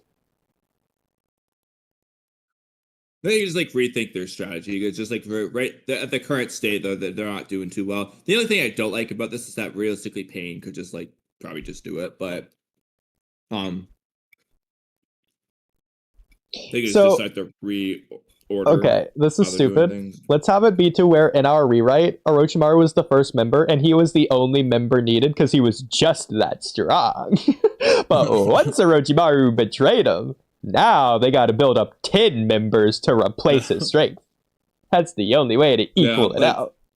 It's like Orochimaru and Sasori, and just like 5 members total, including Pain, Setsu, Obito, and then like Orochimaru was just gonna go capture all the Biju, but then he ditched. And then, so like, Sasori's not enough for this. Orochimaru could have done it with both hands tied behind his back. Like, they wanted to send Orochimaru, but Obito insisted on going because of Minato things. And he failed as a result. And then Orochimaru's just like, shake my head. If I was there, I would have beat Minato. Okay. Orochimaru has to have some stupid line, such as, I could beat you all with both hands tied behind my back. After all, snakes don't even have hands. He's gonna give Orochimaru snake puns now. Oh my god. Like he saw me shark things. Yes. But anyways. Now, the real issue with this whole thing is 3. Okay. It's been so long, I forgot you did a 1 and 2. But 3, the timeline with Orochimaru and Itachi. We can't have Itachi massacre before Naruto and Sasuke are born. And for Gaara's backstory, he really needs to be born with Shukaku, or at the very least, have it as a young child. He needs to be born with Shukaku. Okay, yeah. Which would change some things, but not everything. This is just a tricky one to deal with. Of course, Orochimaru can leave the Akatsuki independent of Itachi. That is always one option to alleviate this. Well, okay.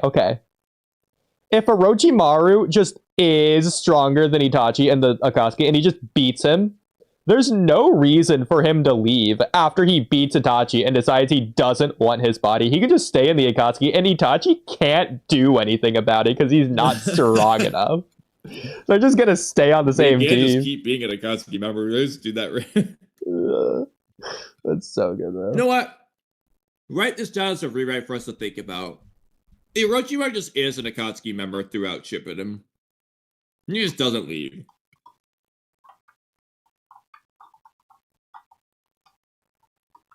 Okay. That's a pretty cool idea.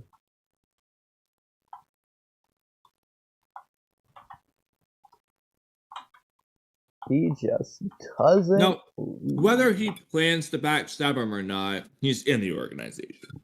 Yeah. Now, I will say right up front, might need to change the Tenchi Bridge arc a little bit at least. I feel like we're going to have to change a lot of things a little bit, but I agree. Okay.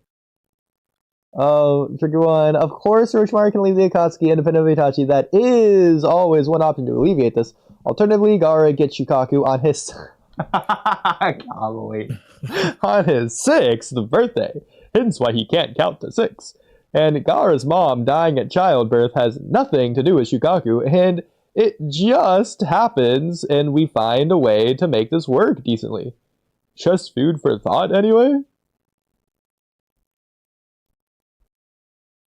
So what do you like best in terms of when Orochimaru takes Sasori's Biju and gives it to the Sand Village? So, why do you think Gaara's mom died? At childbirth? Was unclear. Well, why do you think? It could be Shukaku stuff, or it could be that she just died because of premature childbirth. I think it is Shukaku stuff. I think it's Shukaku being extracted. Well, Shukaku wasn't extracted. It was just sealed. Inside the womb in the unborn child. Yeah, inside Kirara. I don't even know why they did it that way anyway. But it's in her, bro. It's in her. Why did they just, wait till Gaara was born, like Naruto, and then do it? Bro, she's the Jinchuriki. I don't care. She just is. Well, that definitely doesn't address what I just asked, but... Well, this goes back to a previous argument that we had of whether or not she was or wasn't.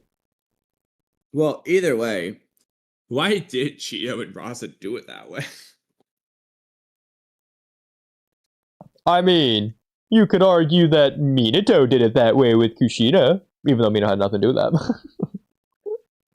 Yeah, I didn't, so... It was just years before Naruto was born, but it still happened. Before he was even conceived. But it still happened that way. But either way... it sounds like you like Orochimaru giving the Sasori's Biju back to the Sand Village. I love it.